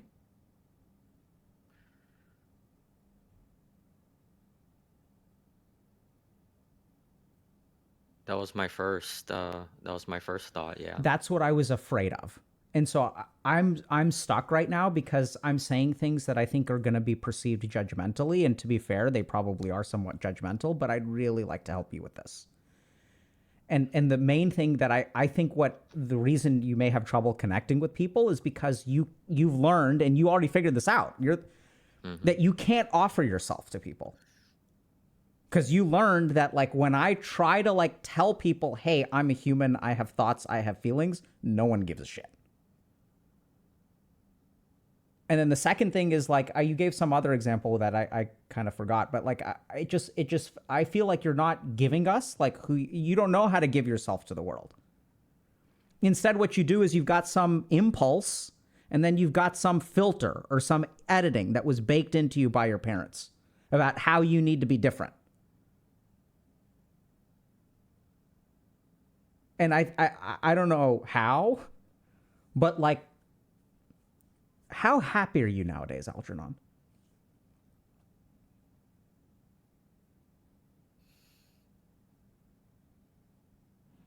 Mm,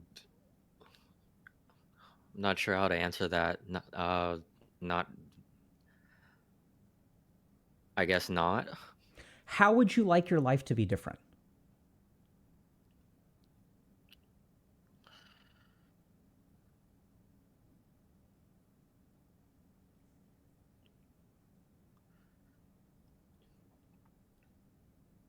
Well, I guess for starters, like you said, like I wish I could understand how to offer myself, because like I I'm aware that I have a filtering process, but at the same time, it's like this is how like I wasn't trying to, like I wasn't I wasn't really intentionally trying to hide it. Like this was just how I thought I was gonna, you know, say the story. Yeah, no, and this the really hard thing here. So is that so much of what I'm saying, I'm afraid, can be interpreted as an indictment of you. So I'll give you another example. I believe you deserve help. How do you interpret that statement? I would interpret it as what kind of help, because I'm Okay. not sure I would understand that. Okay. Fair. Great. So what I was afraid of is that you would interpret that as something like I did something wrong or I screwed up in some way. And that people who deserve help are people who like screwed up in some way. Does Oh that? no, no. Okay. No. What I'm thinking is I need some sort of guidance on how I should be doing things different, because at the same time it feels like it kind of feels like I've made a lot of mistakes. At the same time, I'm not quite sure, um and like I've learned how to try to avoid those, but I don't know how to sort of like change course, if Yeah. you Beautiful. understand. So this may not make a whole lot of sense. So we're gonna work at this for a little while. Okay. Hmm. Can I get like 20 minutes? We're gonna figure this out, Algernon. By the way, how's your filter right now? Probably still in overdrive because it took me a few seconds to answer that. So I perceive that your filter is getting better, but maybe not. Okay. And I've noticed some changes, even postural changes. I love. So I love it when you lean back. But anyway, and now I'm making you self conscious. Sorry. Okay, so I'm screwing up too. Okay, so we're gonna figure this out. So the first thing is that so you say that you're trying to avoid making mistakes, right? I wouldn't say I'm trying to. It's what I said was that that's sort of like the path I that's sort of like what I did. Yeah. Right. So would you say it's what you've been programmed to do? Yeah, program's a good word. So in a nutshell, I think that's got to change because the situation that you're in, I think you're sort of like you know, and this isn't bad or anything, but you're like quite risk averse. So it sounds like you have difficulty like connecting with other people. You don't spend time with other people. Mm-hmm. And I think that's because it's hard for you to be authentic with them. And the reason that I think it's hard for you to be authentic with them is because you're trying not to screw it up. And so my guess would be that any social interaction that you have is filled with calculations in your own head.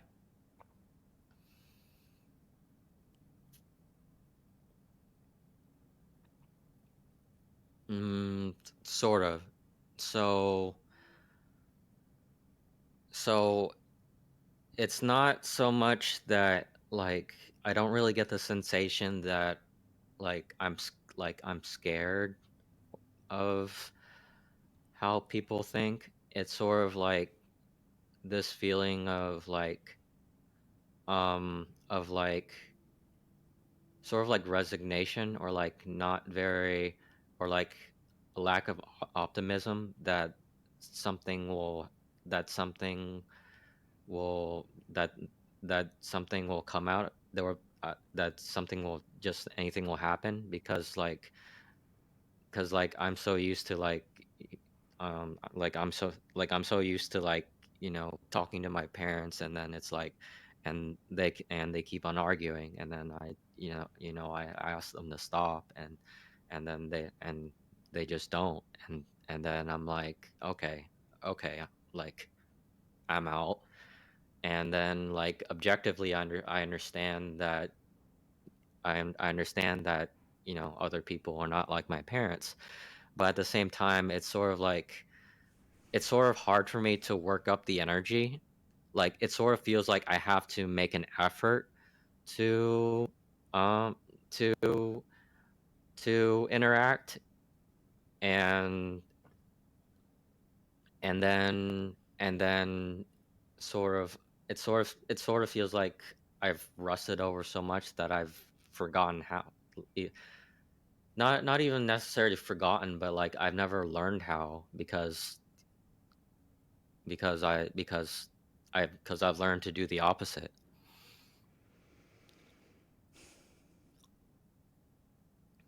Man, this is I think you're spot on, dude. Can I think for a second? Because I'm gonna have to. How can we help you, Algernon? Usually, helping people is easy because they're wrong. Helping Yeah, you is hard because you're right. I think programmed conditioning, some amount of social skills atrophy. I'm also getting the sense that you're past fear, which is in a way worse because you've moved on to resignation. mm-hmm. So fear, in a way, is like better because fear is still in the realm of possibility. Like you're afraid that things could go wrong, but by definition, that also means they can go right. And it's all about thinking about, okay, how do I prevent the wrong thing from happening so the right thing can happening? It can happen. If your worst fears become true over and over and over again, then you end up with resignation. That's a whole different pickle.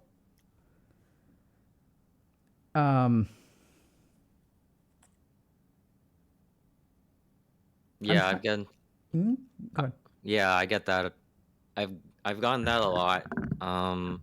Because like, I mean, the bully story with my with like the story about me bullying is new, but like I've told the story about being abused by my parents and how they fight a lot, like to a lot of people. I've gone to therapy before, and like this is sort of like not a first for me, because it's sort of like I got the sense that I was sort of like saying the same, sort of like telling the same story over, and like they don't really know, and like they sort of like they understand, they're compassionate, and they're like they understand it sucks and all that, but it's sort of like we don't really know what to do from there, and then it sort of just continues with me continuing to ramble on about my parents, and then I get the sense. Yeah. That's why I didn't ask you about your parents. Because Yeah, I get the sense you've talked about that. But like, here's the problem is at the end of that conversation, what do you get from the other person, Algernon? How does that other person see you when you talk about how you've been bullied and abused? And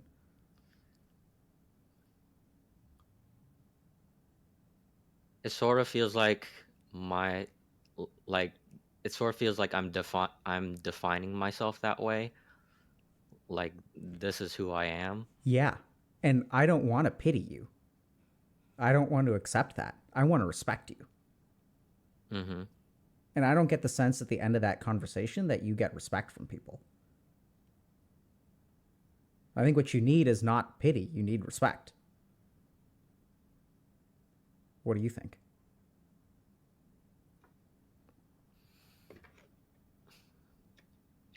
It's sort of like, what does respect look like? That question absolutely terrifies me. Because if you're Oh yeah, it asking that, sounds bad. yeah, what has to happen for someone to ask that question, Algernon? How can someone not know what respect looks like?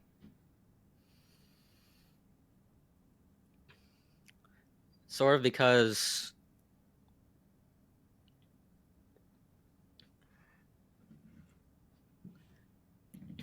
it's sort of because I've heard that word used before, and like it was not in a very good context. Like for example, you know, my parents, like I said regarding my parents, and then it's like they try to turn around there and they're like, you know, we do this because we love you. We do this because we respect you. Do And what because then they respect you? What are you talking about? Now I gotta ask. You've piqued my curiosity. they from from what they've told me, like the reason why they yell, they argue, and the reason why they punish me is because, like, from their perspective, they saw it was the right thing to do. Like they don't want me to misbehave, so so from their perspective, it was just teaching me through. It was just teaching me through Algernon, fear. what's your perspective? What was the original question again? Can you repeat it? So you said their perspective was they punish you or argue or ignore what you have to say because they respect you. Oh yeah, What's you were asking. Uh, okay, so the reason why I said that um was because like I didn't know, like, you know, it felt like they were just throwing around that word, and like I didn't know, like it didn't feel like it didn't feel like what they were saying lined up with what they were doing. And so and what do you think respect is? Let me ask you a different question. I think I'm asking you hard questions, the wrong questions. Have you felt respected before?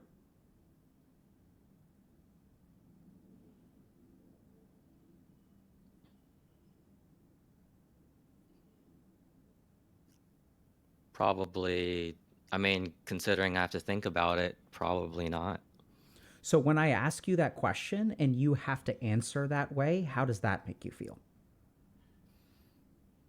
Sort of feels like I'm sort of like missing parts of what should be there in a human being, and You're like I have to learn. you're spot on, dude. Whose fault is it that you're missing things that belong inside human beings?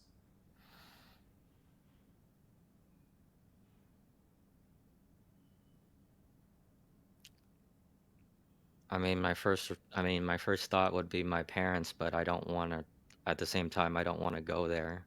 You're right. So where do you go instead? Who do you end up blaming? Generally, generally either myself or I sort of like more rather than myself. I mean, I do blame myself sometimes, a lot of times, but it's sort of like more than that sensation. It sort of feels like I avoid that question a lot. Yeah. This is tough. Um, Mhm. do you think I respect you, Algernon?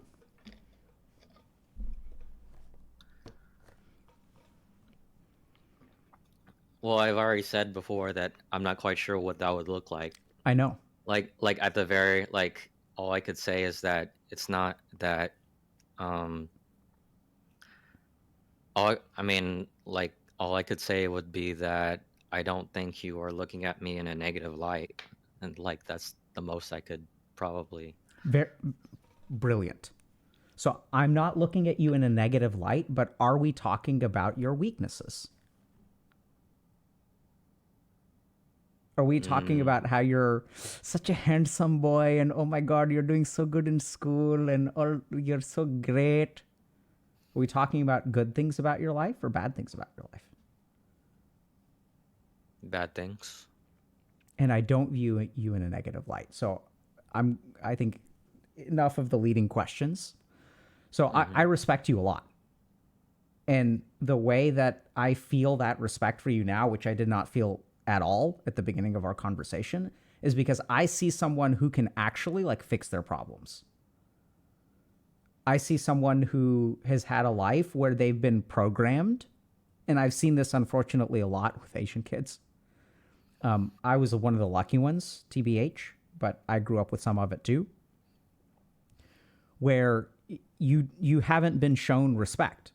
Like when you pleaded, begged, yelled, did everything that you could to get your parents to listen, they didn't listen. Right? When you got some conduct problem or whatever, when you got like grades, your parents never asked, what can we do to help? Why are you having difficulty? They never assumed that you were actually like doing a decent job and that the problem was somewhere else. They just assumed that you were to blame. No respect. And I'm sure that if we look at other kinds of school interactions, friendships, things like that, even the games that you played, were the nerd games, right? No respect. And so I totally get that you don't know what respect looks like. I don't think that that means that you're incompetent. I think it means that your life has been a tragedy. And now we run into another pitfall, because if we're not careful, we'll start pitying you. And the moment we pity you, I think we take away your respect as well. Because, oh my God, poor little baby has gotten, oh, they so can't do anything by themselves. They deserve all this kindness. But I see someone who, frankly, is very resilient. I see someone who's got a huge pair of balls. I see someone who, despite all of their reservations and 1,000 reasons not to, has decided to talk to the internet and air their dirty laundry. I see someone who is willing to crucify themselves and be judged. I see someone who is owning the difficulties that they've had in life and recognizes what their problems are and is seeking help to try to figure out like how to make your life what you want of it. And if I even ask you questions like, what do you want your life to be? What you wanted your life to be has been squashed out of your parents so much, and whatever. We can ask you what you majored in, and we can ask you where you work and things like that, and like whether you have a job or whatever. I think we're going to get answers everywhere from I'm a STEM major to I have a decent job working at a biotech firm to even I'm unemployed because the economy is hard and I feel bad about myself. All those are possibilities. But I don't think what we're going to hear is that I've made sacrifices to create the life that I want. I think what we're going to hear is I'm trying to live a life that is risk averse and tries to avoid mistakes. How wrong am I?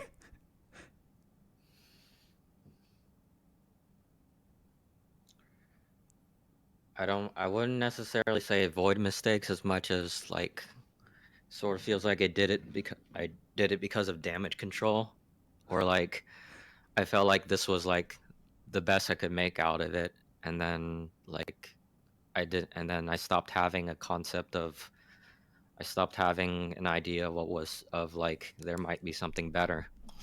Yeah, dude, the best I can make out of it, that is the most resilient perspective of resignation I have ever heard. It presumes that it can't be better. And boy, is it resilient as fuck, because we're going to make the best out of it that we can. It's really respectable. And it's really sad. And so I don't know what exactly, like, I wish I could fix this in the next 15 minutes or even hour. I think it's going to take way longer than that. But I think it starts with something as simple as like, what one thing that you want? One thing that you can be proud of. Actually, that's probably more important. What is one thing that would make you proud? What is one thing that you could authentically share with other human beings and have them positively respond to?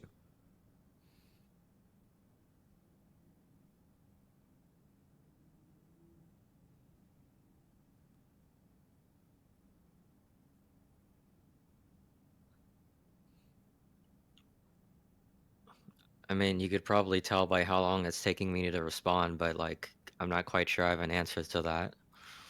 That's okay. So be patient with yourself. Now, the tricky thing is that the longer we wait, the more your internal dialogue is going to pick up, because that answer comes from your internal dialogue. You see that? Mm-hmm.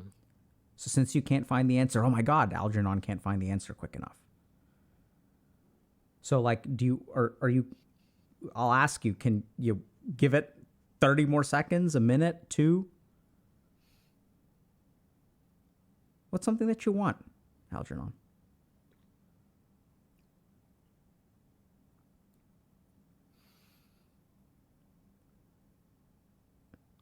And if you're running into trouble, we'll help you.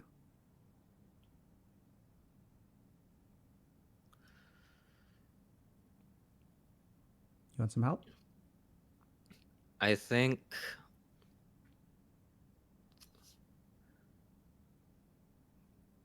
well, here it's, my filter is working again, but like good, excellent. It's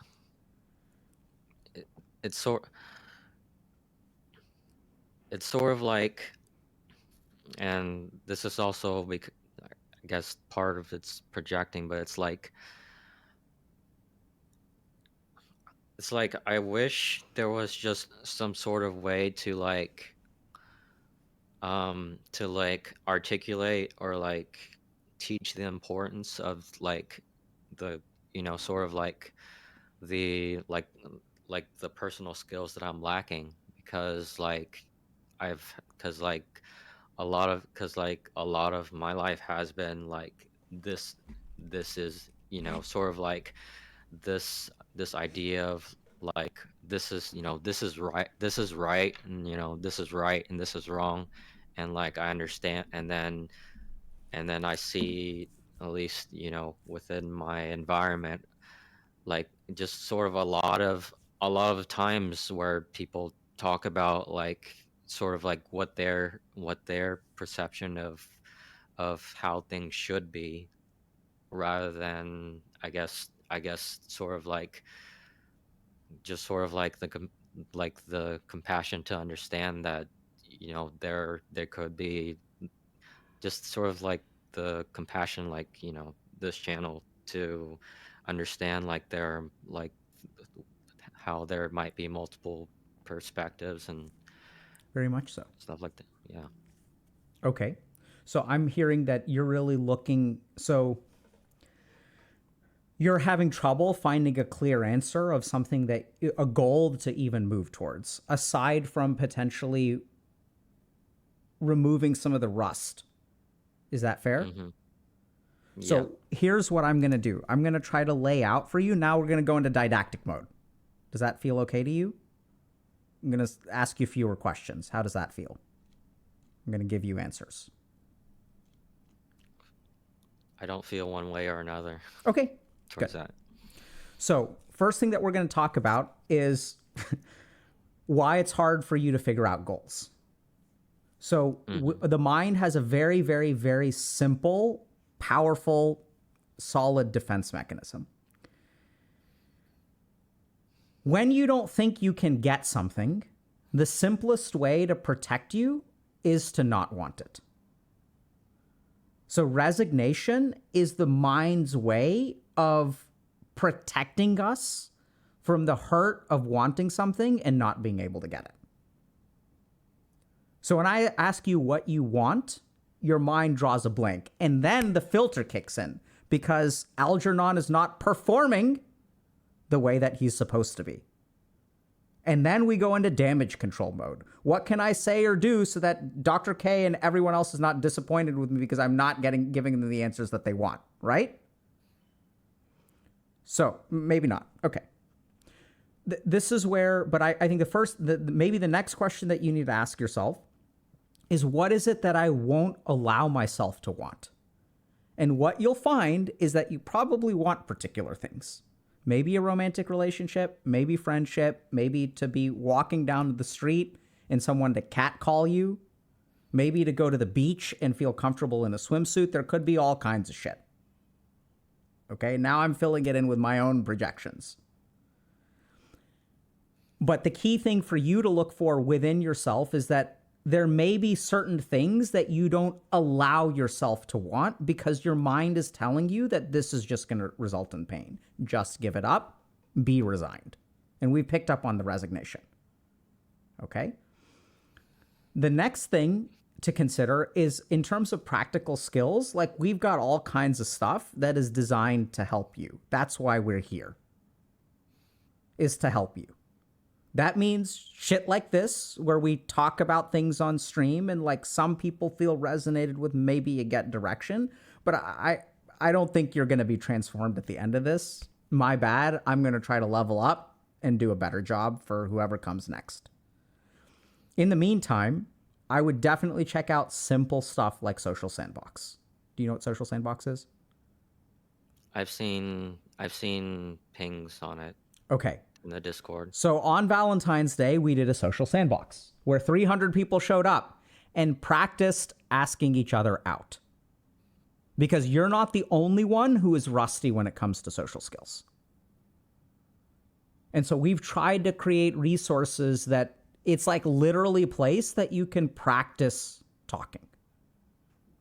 That way, when you go out into the real world, you have enough challenges already. Being rusty is one thing that we can try to help you work on. This is also where something like, especially something like group coaching, I think could be really good for you. Where, oh, you've done group? I've done both. I've done individual and group. Did that help? Not particularly, because we sort of, I don't know if it's because I was one of the first ones, but like what generally ended up happening was like we sort of tell our life, we tell our story, and then we would get asked, how does that make y'all feel? And then I get, range of responses from like, oh, being sympathetic, like, oh, that sucks, to some people who are like, I don't know what to say, and there's like sort of an awkward silence. Did you connect with the people in your group? What does it mean to connect? I know that sounds bad, but like, what does that? Did you feel seen and heard by them? And did you in turn feel like you saw or heard them?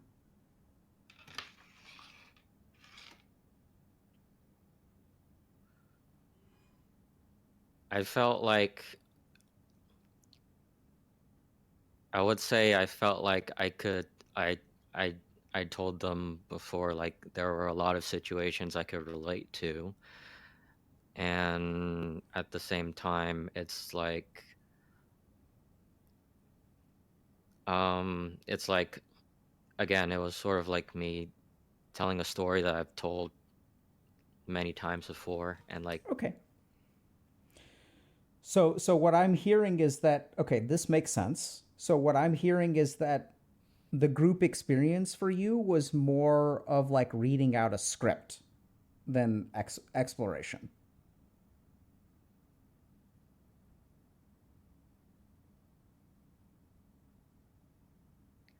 yeah.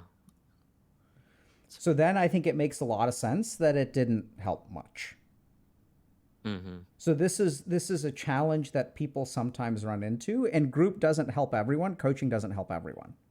I think we do a pretty good job for the average person, but there are certainly people for whom it has not been successful at doing what it set out to do. I think not all things work for all people. That's part of the reason that I led with Social Sandbox, because what I'm really hearing that you probably need first and foremost is to really just, if you want like a plan, right? Because I'm sort of hearing that, do you want a plan?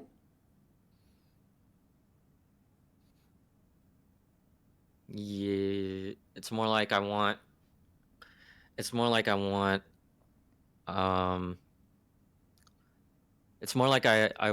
not necessarily like a plan to follow, but like a path to take, because again, like you mentioned, like there's this theme of resignation, so it's like I don't know what to, it's like I don't know what to, like I don't know what to do to de-rust myself, so it's Okay. like So did you ever talk about resignation in coaching? Did y'all get to that? How you're resigned about stuff?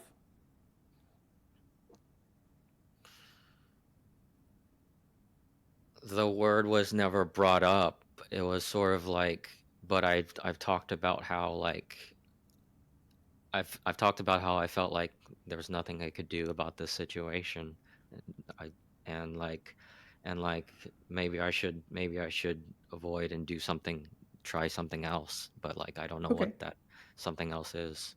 Okay. So here's what I would encourage you to do. So I'm going to give you kind of like two concrete recommendations. One is check out Social Sandbox. Mm-hmm. So and practice your social skills. That's literally why it's there. The second thing is that I want you to really think about one thing, and I'm going to sort of think about how more formally to teach this, but this continuum of like hope to fear to resignation.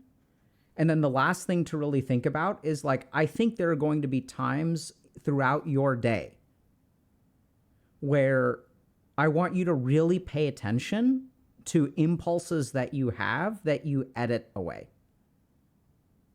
So my guess is that you'll find that there's a very quick and automatic process of resignation when you have an impulse. And the problem is that that is going to create a self-defeating cycle, because the only way you can stop being resigned is for something to work out.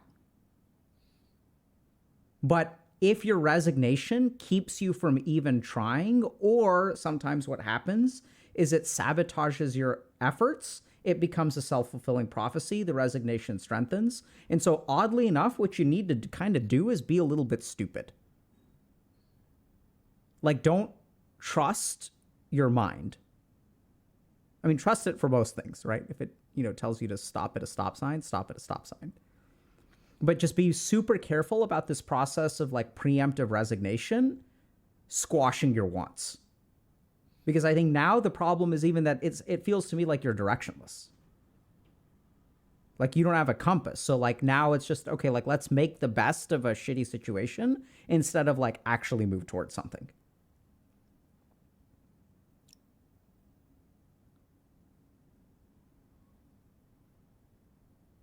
Thoughts?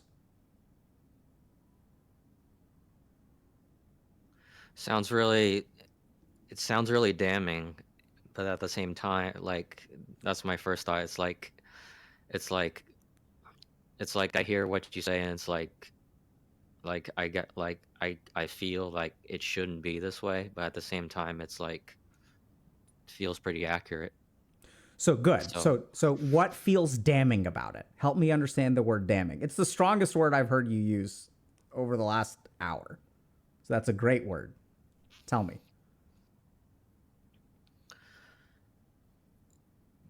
so I mean, it feels well, like I said before, it's like there's this. I mean, there's this sort of nebulous idea of like what a human being should be, and like I feel like I'm like in many ways the opposite of what a person should be, Yep. and like So, mhm. yeah, sorry. Keep going. No, that was it. So that's what's damning, right? Yeah, So I tried to give you direction, and what was your mind's response? judgmental, I guess. Also, that what was the judgment? You're screwed. And so what are you going to do at the end of this call?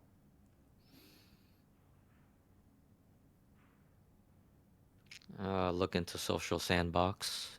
I would hope so. But what is your mind going to tell you? Are you screwed?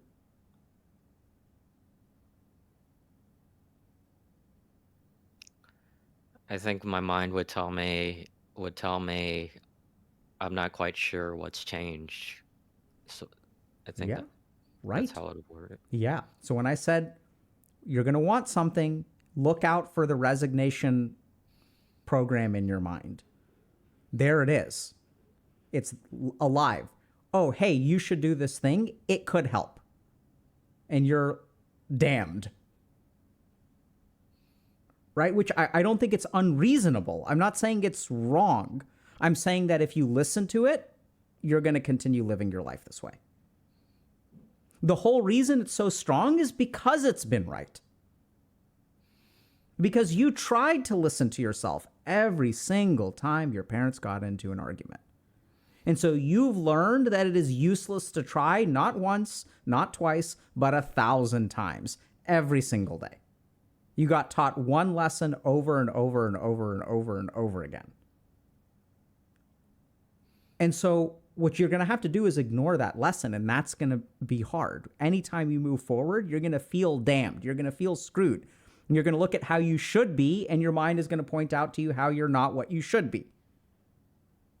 And then there's an opportunity for you to do something, and it sounds like you've tried everything. You've tried group coaching, personal coaching, therapy. You were trying so hard, and that's why I actually have faith in you. Because I think that I don't think you're actually screwed. I think it's like your problem is challenging, and it requires, like, you're going to have to roll the dice a couple of times to, like, hit the jackpot. But I do think that's possible for you. And I even think something like coming onto this call is a good example.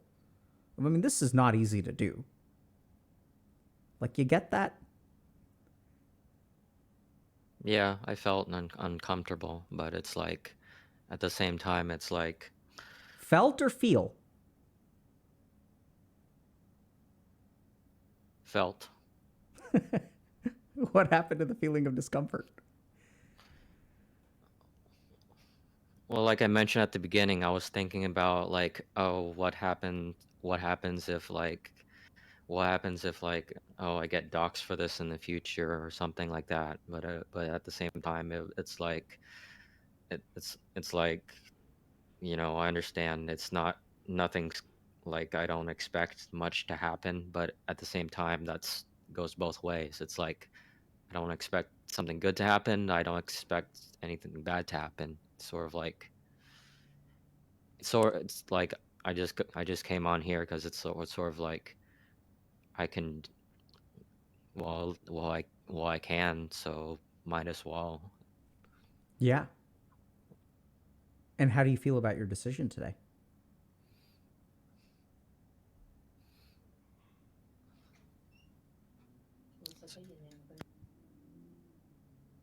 GG.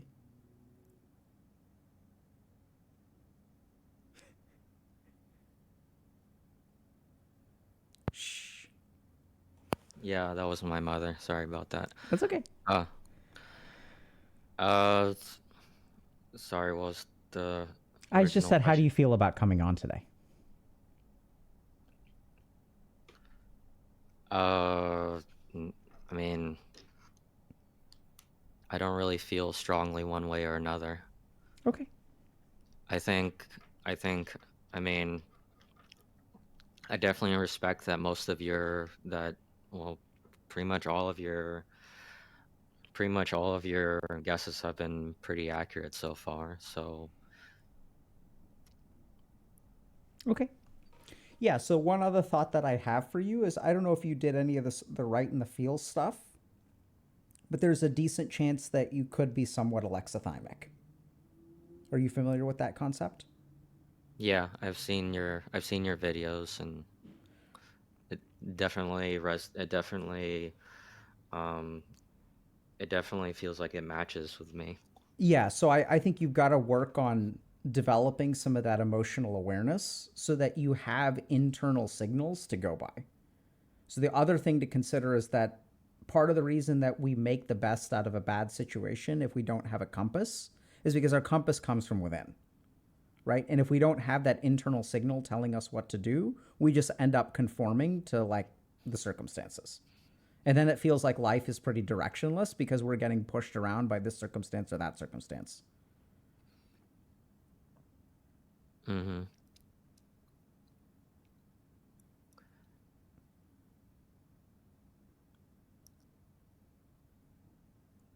Okay. I thought it froze for a minute.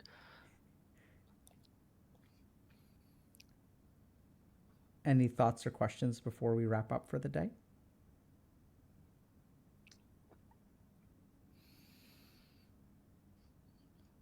Well, my first thought, like before I started second guessing myself, was like I was gonna mention that, like I said, I've talked to a psychiatrist before, and I was actually diagnosed with and like you mentioned about how I've been, pushed around and pushed around and like work and like just sort of like working based on external circumstances. So I just want to add on that like I was actually diagnosed with PTSD, and like I actually like when you could guess that my mother was came to interrupt. I actually like I'm I'm actually like very hyper aware of like whenever they get close, and it's sort of been hard to like sort of break the habit of like like trying to tune them out, and like not and like being okay with like not knowing or like not being prepared. And so like it's like and so I guess for me, like it's been useful for me to be that way, and at the same time, this creates all these other problems, and like it, I just find it hard to sort of like I think it's hard for me to create that. I was gonna say it's hard for me to create that balancing act, but it's like that sort of shows that I want like I'm sort of holding on to it, but like that in itself should tell you.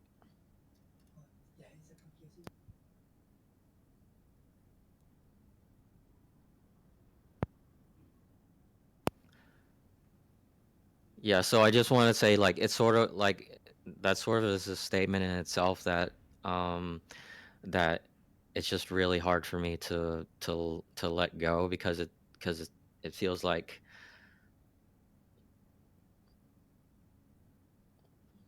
it sort of feels like that, like how should I put this? It's like what it's like.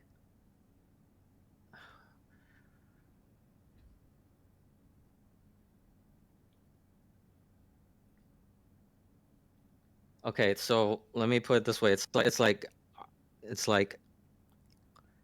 so like you mentioned resignation, right? And so like like like and people and so for me it's like I'm not even aware of like alternative actions I can take. And so like if I don't take this action, it's like what else is there? Yeah. You're stuck, aren't you? Oh yeah. So, Algernon, it's okay to be stuck. Sometimes we don't see change happening. When you look in the mirror, every single day you wake up, you look in the mirror, you look the same. Look at a picture of yourself 5 years ago. You're a very different person. I hear a lot that I think what you need more than anything else is patience with yourself. And even then, I can try to map stuff out for you, but I get the sense that you're not ready to be pushed. I think there's some really practical stuff. Start with small things. But I think the more that you begin to understand that being shut off is an adaptation. And the problem is that the adaptations that we frequently make in childhood become maladaptations in adulthood. But then the problem is that we've grown accustomed to that adaptation, and we don't know how to exist without it. And so there's a period of immense fear that we've built up all these fortress walls to keep the barbarians out. But we don't have any trade. And bringing down the walls means, sure, we can get trade, but the barbarians could come rushing in. And so that's a very difficult place to be in. And I wish that there was like a, hey, just do this and you'll be fine. I don't think that's going to be the case. I think what you really need is, more than anything else, is patience, not only from yourself, but from the people around you. What you need is support and help that goes, I think, honestly, beyond pity. And I think that you're going to need, I'm not sure what else. So I think there's all kinds of stuff that I think will help you. The last thing that I'll say is that I think sometimes we can look at something and think that this didn't help or this didn't work. Or actually, let's say this didn't work. In my experience is that when I see people like you get better, there's a lot of this didn't help, or this didn't work, this didn't work, this didn't work, but there's actually slow progress. Like, I do wonder whether you would have come on to stream today if you had not done things like go to therapy or go to coaching or whatever. And I think that sometimes the progress that we see, we don't see that we're making it. Even from today, I don't think that you had any sort of huge breakthrough that will transform your life, which is oftentimes what people think happens. It doesn't happen like that. Change happens slowly. But I think, I know you're stuck. I can see that. I think you should just keep trying. And the other thing is that I don't know if you can even feel sad for yourself in your circumstances. But I think that's going to be a really important step as well.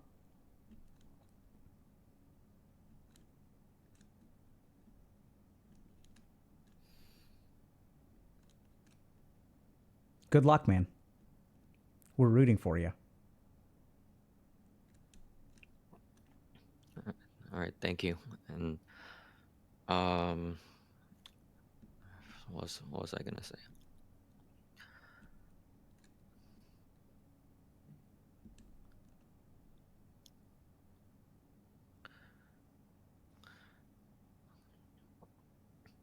I was gonna say, I think what I wanted to say was that, well, it's more like I felt like I had to say something, but Good. So do you have to say something? no, but Do you want I to say want to something? anyway. Yeah, Okay. If I'll you say it want to, anyway. you can say something. If nothing else, I appreciate that. I appreciate how I appreciate how I guess how I don't want to say spot on, but like it's more like I like how I like how, so like when you stopped me and you interrupted me, and then you gave your own thoughts, and then your own thoughts happened to be like you happen to make a conclusion that was close, that was like very close to the truth without me actually having, not even me telling you directly. And like I just appreciate that you have that you were able to sort of have that sort of insight, because I generally don't get that much of that, because it's more. Yeah, so I'm grateful for you for saying it. I personally am inside. I'm trying really hard not to do this, but I'm cheering because you noticed that you felt compelled to say something at the end, and then you also decided to speak because you wanted to, which maybe you're acting right now, but that's all you need to do, Algernon, is just do that like 1,000 more times. Do things that you want to do. And the other thing that I really want to commend you for is that I don't think we're talking about you, but I think you've helped a lot of people today. Because I think that your situation is way more common. And I think that you're living a life where you're trying to figure things out for yourself. And I think sometimes we forget that even if you can't figure things out for yourself, you've helped 1,000 people move anywhere between 1 and 10 steps forward. And for that, I appreciate you and I respect you. So thank you.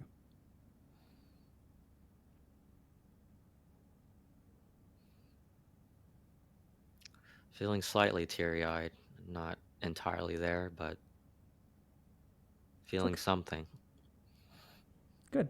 So sit with that until someone knocks on your door and makes it retreat. But seriously, good luck to you, and thanks for being a part of the community, and thanks for coming on. All right. Thank you for having me. Take care, man. You too. All right, so we gotta pause and take a quick break. Ionized, I just need 5 minutes, okay? And then we'll keep going. Yep, sure. We've got 3 left, right? Yep. We're moving at the rate of 1 hour and 15 minutes, which is fine. Yeah. So I want to talk to y'all chat for a second. And hopefully Algernon,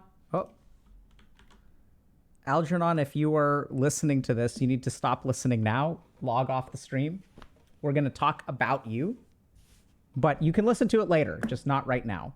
I want you to sit with whatever teary-eyed feeling you've got for like 30 seconds or a minute. So if y'all were paying attention to the chat comments. So we're here to learn about people. We're here to help people. There's a lot of people in our community who are, it's not your fault, right? We're kind of like this. Like, we're a little bit voyeuristic. And so sometimes we'll have someone who may be a little bit circumstantial with their storytelling, things like that, right? But like, sometimes what people need is like space. And what they need from us is like patience. Just wait, chat. Just wait. Give people the space that they need. And this is also where sometimes people will go into scripts. And so this is kind of like a tip for y'all. People will go into scripts that feel very emotionally and unengaging and will cause you to mentally check out a little bit. That doesn't make them a bad person or anything like that. It just means that it's scripted. And when you feel that script, what we're going to do is feel a little bit like it's scripted. So there's going to be less engagement. And that's where I saw a lot of actually really insightful comments of like, okay, like what's going on here? Like, we don't understand what this dude is talking about. And that's okay, right? So to get to where we need to go, sometimes it takes a little bit of time. So I'm grateful to everyone who stuck around. I know that it's not everything is to the point or like, oh my God. And we could have gone through the script. And we could have asked him, oh, what did your parents do to you? And what happened then? And what happened then? What happened then? And like, there were lots of hearts in chat. And I don't think that we would have really helped him. Or more importantly, I don't think we would have benefited as a community if we went from that script.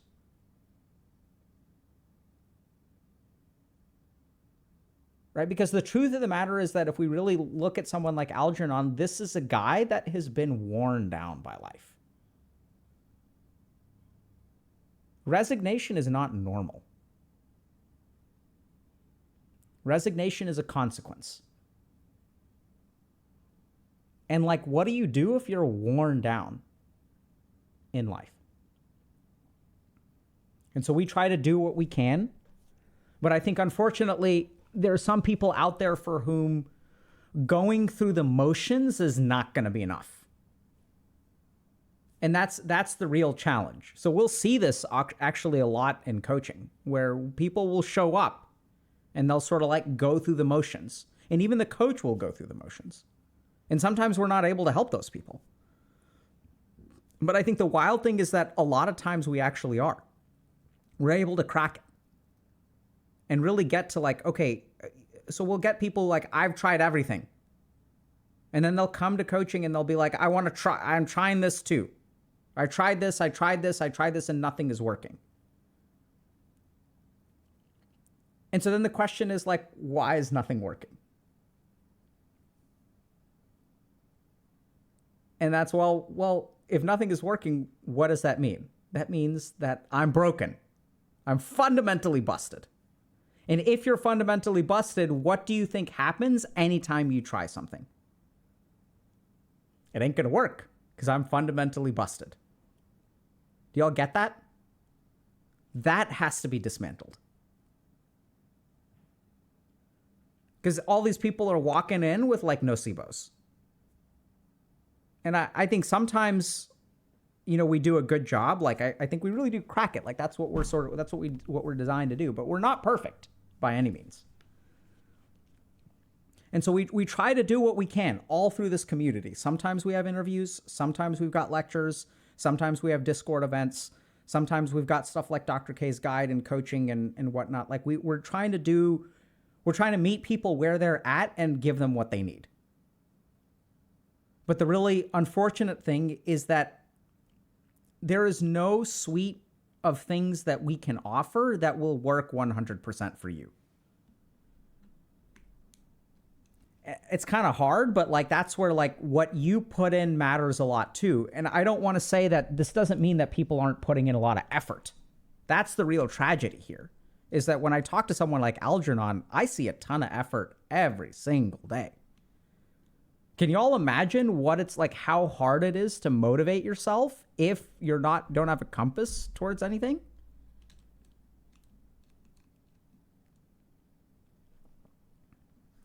So seriously, huge props to him. And if y'all kind of relate to that, like that's the problem. So hopefully, and this is the other kind of cool thing, is that sometimes when we watch someone else, we can understand it in a way that he may not be able to. How old is Algernon? We never asked. And sometimes we don't ask on purpose.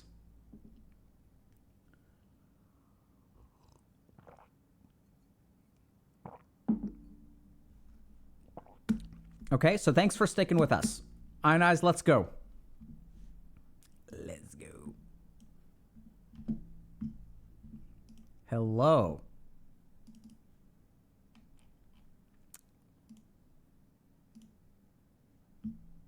Yo. Muted? I'm sorry. No Is problem. it okay if I mask? Of course. Whatever you feel comfortable with. Yeah. Hello. Hi. What do you go by?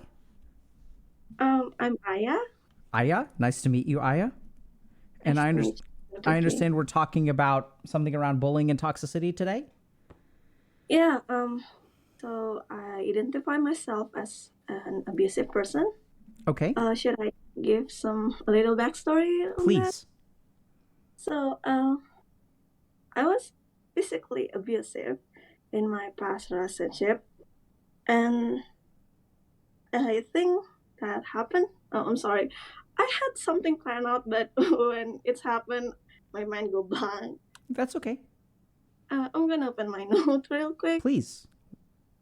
So, I physically abused my boyfriend in the past relationship, and I know that is a wrong thing, and whatever the reason is, you cannot be justified for hitting other people, other than maybe self-defense.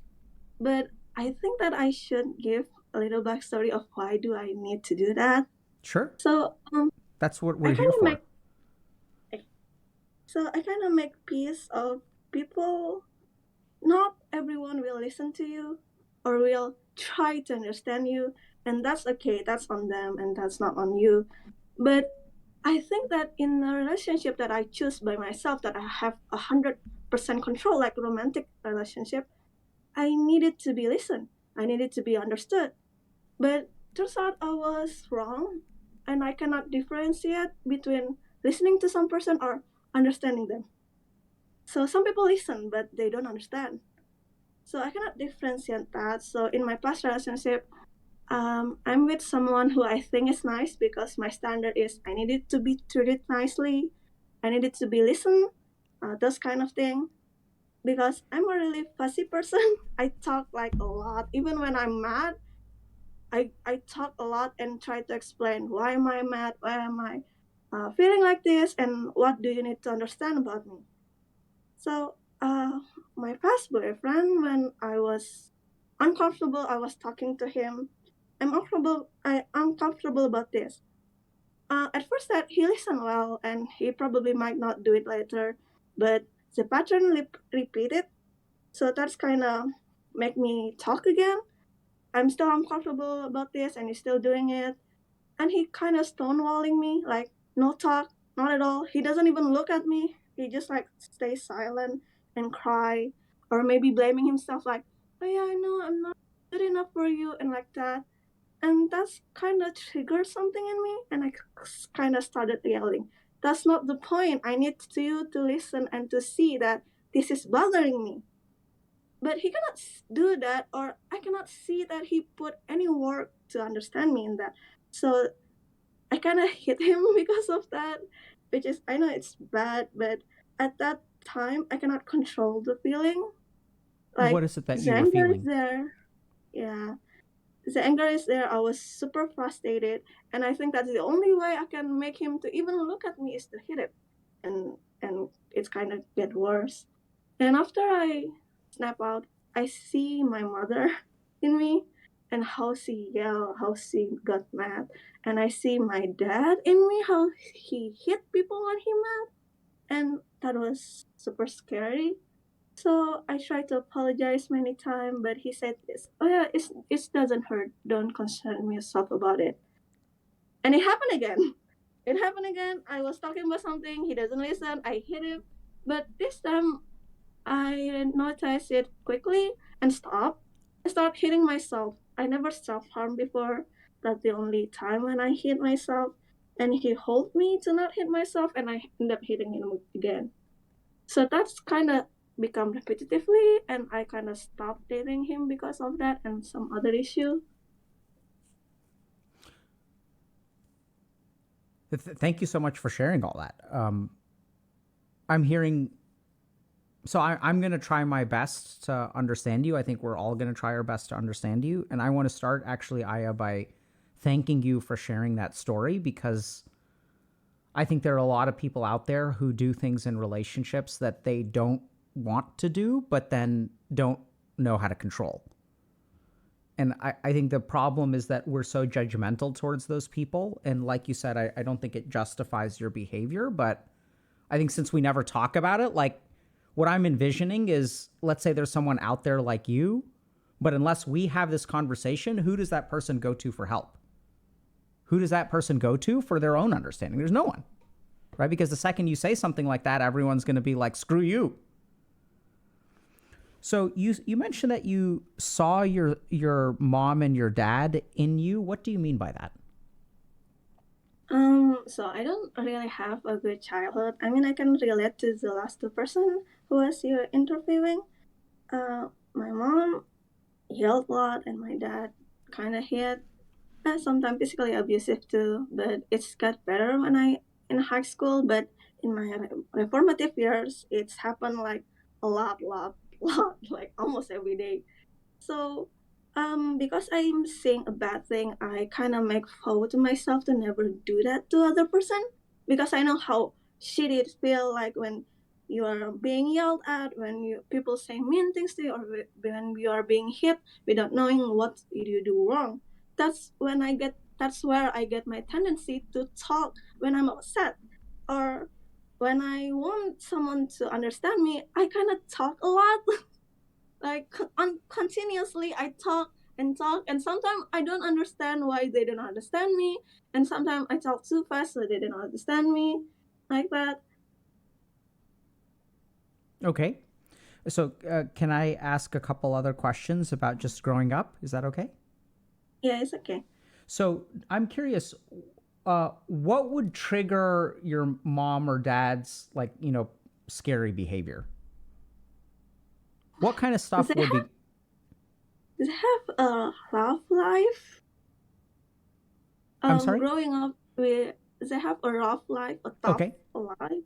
So growing up, I was in poverty, so I kind of understand the stress and all the responsibility on them, and they cannot actually manage it, and how things not going on their way, so they kind of fought a lot. Okay. So you said stress was sort of like the global thing, but were there particular things, like, as a kid, were you not listening, or people in the house not listening, or what would kind of trigger the yelling or the hitting? mm, Something is no I can say what triggered their stress, but what triggered their yelling, I don't know. Okay. So they stress a lot about their work, about their social status, about finance, things that adults stress about. But what triggers the yelling, I don't think I'm quite understand even now. Like, I'm a pretty chill person, so it takes a lot for me to get mad.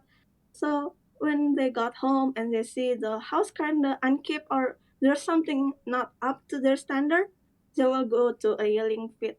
Like, they can talk for 2 hours how this should be this, this should be that. And yeah, I think that's triggered the yelling. Maybe they were having stress and have nowhere to vent their stress to, and they have a child. And I'm quite a reserved child, so when I got yelled, I just stay quiet and say yes. And my parents like to quiz me after they yell, like, "What was the point? I was talking to you," and I give them the point. What was they talking to me after that yelling? So maybe because I'm quite a reserved child, they found their stress to me. Okay. Can I just think for a second, Aya? Yeah. Okay.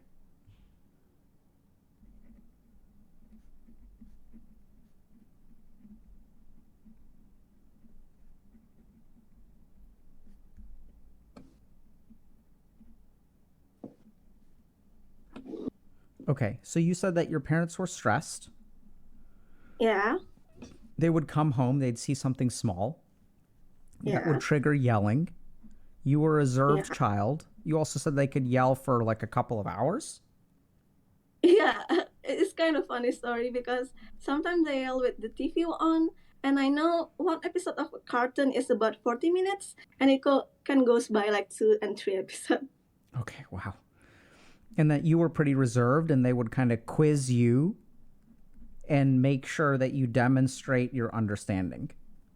Yeah. And what would happen if you got the questions on the quiz wrong? They start yelling again until I understand. Okay. Okay. And so you were mentioning that when with your former boyfriend that you really need to be listened to and understood, right? That's a need that human beings have in relationships. Yeah, but I think that you cannot expect or hope everyone you meet to hurt, to listen, or to understand you. I mean, you cannot control what they do. But in a relationship where you choose the person, I wanted to believe that the person I choose can listen and understand me. Sure. So I have a strong need that when I talk, when I communicate something for you, please don't just listen but understand. But I was wrong in that previous relationship because I thought listening and understanding is the same thing. So what is the difference between listening and understanding? You don't have to understand to listen. You can just quiet and nod your head and just go around with your day. And how does But someone understand? if they understand, then you can they catch your point. Yeah. You're communicating. Yeah. So how do they Absolutely. understand? How does someone understand what you're trying to say? For me, the key was to see is are they understand what I'm talking about is when they are repeating things back to me, like, okay, you don't like this, then in the future I won't do it. I will do it like this. Is that okay? That's mean they understood. Okay, that's the sign that they've understood. But how do you cross the bridge from listening to understanding? To listen. I'm sorry. To listen with consciousness. Okay. And if someone listens consciously, does that mean that they will understand? No. Sometimes they listen consciously, but they don't understand because there's something called language barrier. Okay.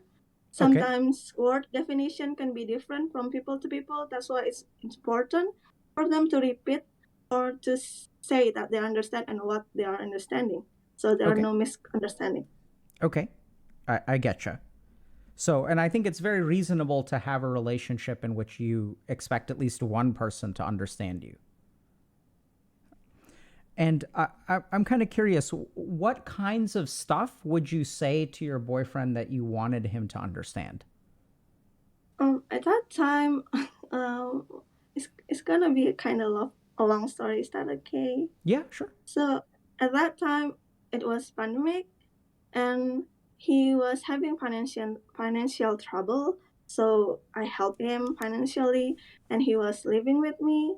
So I don't have a personal space 24 hours.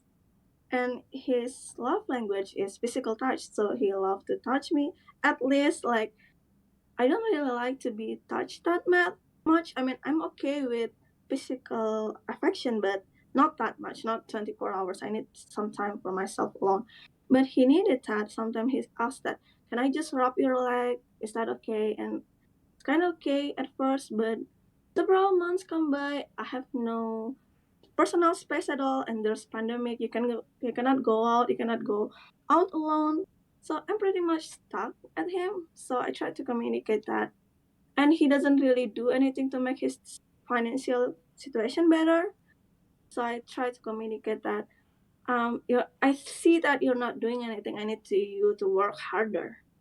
So most people will probably defend themselves or say sorry. He just stay quiet. He's quiet, and after I talk, he probably say, "Yeah, I will try better," but I don't see any sign that he understand it.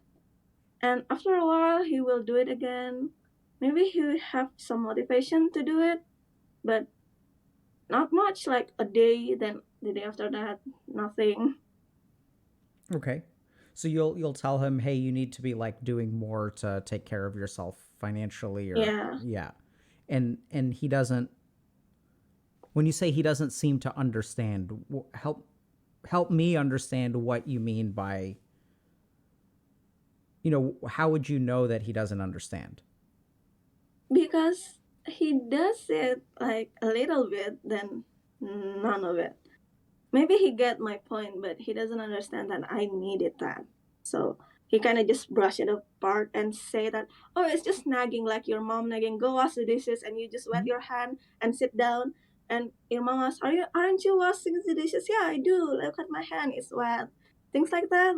So they listen, but they listen to so I can stop talking. They listen so I can stop talking. They say yes so I can stop nagging at them. So it sounds like the stuff that you were talking to him about that you wanted him to understand mostly had to do with him. Is that right? Yeah. If it's about me, then I don't really push it. Like, I need some personal space, and he said okay, or he said he cannot. I'm willing to compromise, so I don't really push it that much. That doesn't really anger me. But if it's about him, then I don't have any control of it. He's the one who can do it, so I needed him to do it. And what's your understanding of why he doesn't do it? I don't really look much at that. Maybe I don't really want to judge him because he has some situation too, so I cannot really say about that why he doesn't do it. And what's your, so you think that talking to him will result in judgment for you? No, if I tell you why, what, no, if I told you why he wasn't doing that, that meant I was judging his condition at that time. I could say, oh, he's lazy, so he doesn't do it. So that's judgment. So And I cannot say why he doesn't do it. So is that because you can't say because you don't know or you don't want to say? kind of mix of both. Okay. And out of curiosity, were you stressed out? Yeah, it was pandemic. I have no personal space. I cannot go out for some refreshment or something fun, and I was writing my thesis at that time. So I have a lot of mental stress, and not to mention, I financially cover for 2%. Sure. That So sounds very stressful. yeah, I kind of stress, but I think that I can somehow manage it, and he's there. He's kind of supportive, so that's okay. But yeah, he's bad at listening, I think. Okay. Um, so, and out of curiosity, did you so after you would finish a conversation, so you would say that, y'all talked about something and y'all would finish a conversation. And it sounds like later on, maybe he would do a little bit, but then he wouldn't really do a whole lot. Is that right? Yeah. Okay. How did you know at the end of the conversation if he understood what you were trying to say? There are no end conversation. It's just me calm myself down. Okay. Did you ever ask him what he understood from the conversation? I did, but he's stonewalling it. He just stays silent and kind of zone out. Even if I hit him, he doesn't even move or flinch. He just sit there and kind of zone off, seeing other things, and doesn't really talk. And what are you looking for from him? In the relationship, Just in general, like what would have made you happy? Because you're having all these conversations, right? You want him to listen and understand. And what would you be looking for? So the point of my conversation is for him to help himself.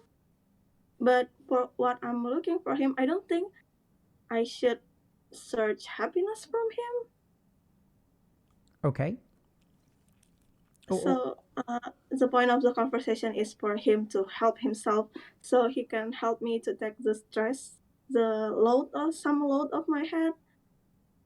So is it to help himself or is it to help you? If he help himself, he also help me, but it really does helping himself because right now at that time he was in a bad place. Okay. What do you mean by that? He was struggle financially because of the pandemic hit. Mm-hmm. So I think that was a bad place financially, right? So I need him to at least take care of himself. So that helped me not to stress more about him. Okay. So it sounds like it was hard for you to be stressed about him. Yeah. And when you're stressed about him, what is that like for you?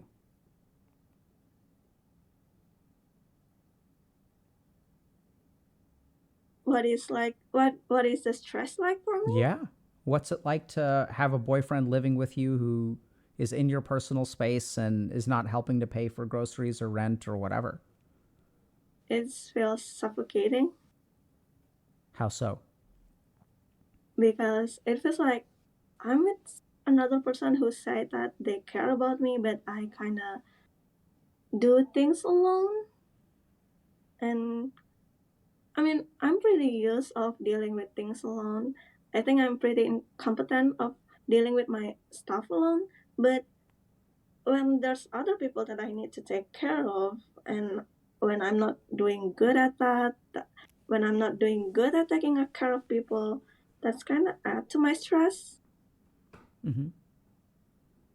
And what makes you think you're not good at taking care of other people? Because he is not in. No, I don't think that I'm not good at taking care of people. I do take a pride that I'm a good caregiver, but if he's in a relationship with me and he's not in a happy place or he's not in a good place, and I was the one who was the closest to him, that means at some point that was my fault for not taking care better of him. Okay. Okay. And so what would really make you angry about those situations? Which situation? So the situations in which you're kind of talking to him, right? You're trying to explain to him. You're talking about your own stress, or are you talking about what he should be doing? I'm talking both. Okay. I was stressed out about this. I was uncomfortable about this, and I think that you need to do this. Okay. And what would really piss you off about the way that he would respond to that? That there are no response at all. Okay. And so since you were, and is this a pattern that you've had with other people before in terms of being abusive towards them, or is it particularly this guy? Only in romantic relationship, because like I said, I kind of make peace, or I kind of just resign to hope that people will understand and listen to you. So it's okay if people don't listen to me, then I don't bother to even talk to them. Okay. Like, I can easily cut people off. Okay. So, but for him, it's a relationship that I choose, so I need to put a work on it. If he doesn't listen, I need to do something for him to listen. Okay. I think do you feel like we've talked about a pretty good understanding of the situation, or do you feel like we're still missing some major parts? I think we got a good understanding. Okay. Can I share a couple of thoughts with you? Yes. So the first is that I see potentially, and by the way, so I may not be right about any of this, right? We've been talking for like half an hour at this point. So this is really just for you to think about and for you to decide what is right and what is wrong. Okay? The first is that I'm noticing kind of a pattern that parents were stressed out about a lot of stuff. And then there would be something in particular that would like trigger them to start yelling. And that also there was one way to that you learned how to sort of calm them down, which is to demonstrate your understanding, right? Because they would quiz you. And until but it won't calm them down. They just calm down by themselves when they feel satisfied. They fan out their stress, then they stop because they're satisfied. But I did never calm them so down. What satisfies them? When they quiz you, what satisfies them? Maybe my understanding of what they're saying. Yeah, right? That's what it sounded like based on what you explained, is that they'll keep on yelling at you until you get the quiz questions right. Yeah. So you demonstrating understanding through dialogue is the way that the yelling stops. Yeah. So now let's take a look at your situation. So you're under stress. It's a pandemic. You're financially supporting two people. And you need a partner, is really what I'm hearing. You don't need a child. You need a partner. Right? Did it feel like you were his mother? Yeah. Okay. Even said that. I mean, like, I'm not your mother. You're supposed to take care of yourself. You're an adult. Yeah. Right? And so what's the pattern? So stressed out. You can talk for a long time, as you said, right? So you can maybe talk for an hour or two, and he's listening sort of. He's not really responding much. And then you're looking for a vocalization of his understanding. Yeah. But he doesn't give that to you, right? So this is where the paths diverge. You learned how to vocalize your understanding with your mom. He is silent with his mom when his mom is telling him to help himself, right? Yeah. And so when he's not following the pattern that you were taught. And so then you need to get him to vocalize in some way. And so then what happens is you get frustrated because he's not doing what he's supposed to be doing. Yeah. And then sometimes he even says he's going to do it and he doesn't do it, but he doesn't really understand, right? He kind of like obeys, but if he really understood, he would be more motivated. Yeah. And you wouldn't have to keep telling him. And when you get frustrated with that, sometimes you lose control. So what do you think about, how can we move forward from this situation? Do you have any idea? I don't actually have any idea, but I'm in a new relationship when the person I'm with is actually listening and I'm actively replaying, like they engage with my communication. I'm uncomfortable about this, so they do this. So to hold myself down for not yelling, I only do arguments on chat. Okay. No call.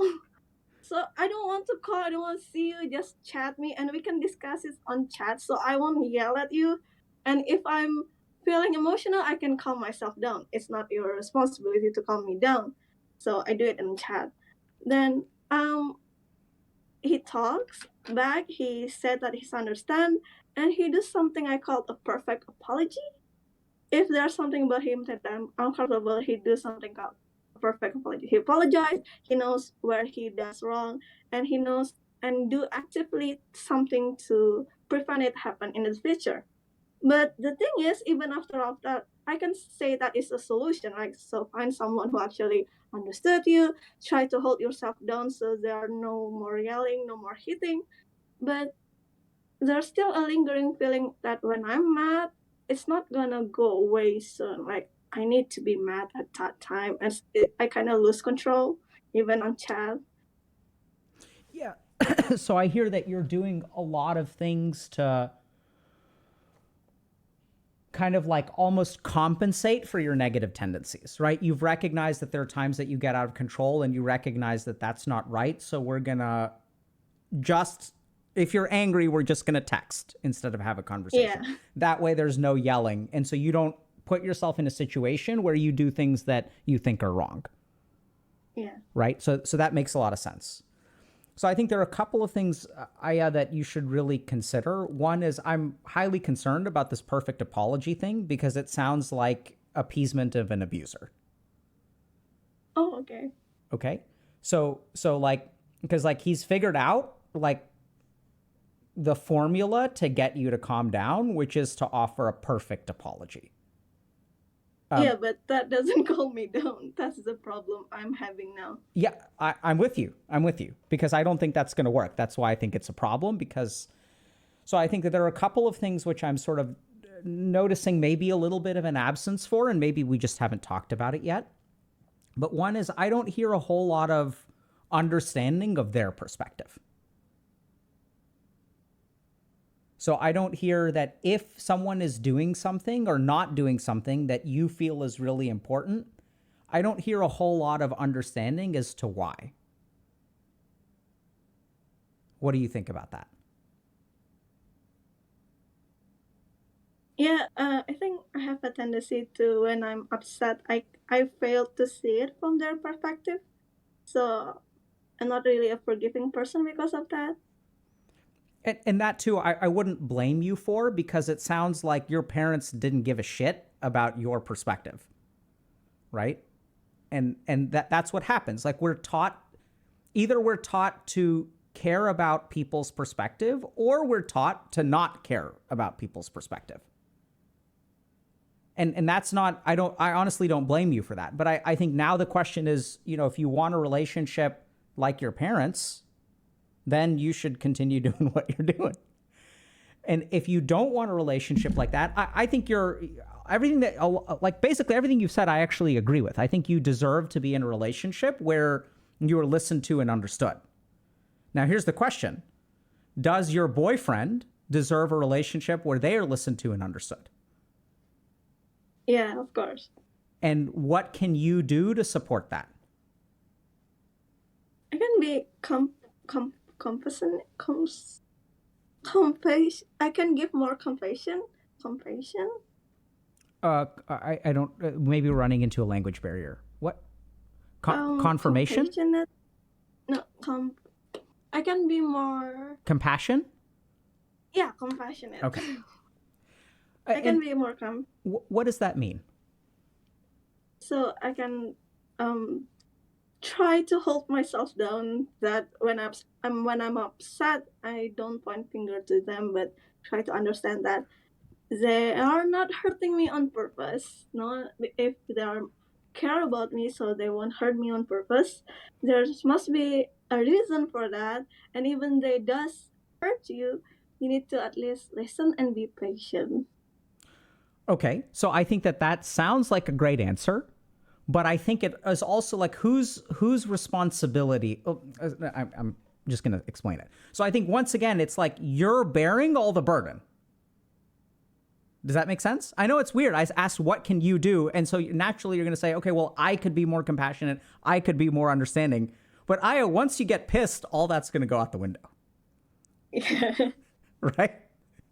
So I think it's sort of like the right answer on paper. So you got an A+ on the quiz, but I don't know if that's actually going to help you very much. I'm not saying you shouldn't try to do it. And by all means, work on being a more compassionate human being. What I'd really encourage you to do is bring them into the problem-solving process. Because what I'm hearing you kind of doing is saying, hey, this is a problem. I'm not hearing you ask, how do you think we can figure this out? what I'm hearing is, hey, this needs to change. Here are my needs. And you're like, right? Because like, if a dude is unemployed and he's being financially supported by a woman that he lives with, you know, that's a problem that needs to change. Like, I'm with you there. But I think this is where I think really having a partnership where asking him, hey, what's making it hard for you to find a job? Here's what I'm struggling with. What do you think you can do about that? But what I'm hearing from you is that you're coming up with all the answers on your own, and you're really looking for someone to see things from your perspective. Which I think it's important for him to understand you, but I think you're also equating understanding with obedience. Because if he understands you, he would do what you say. But what does he think? What do you think about that?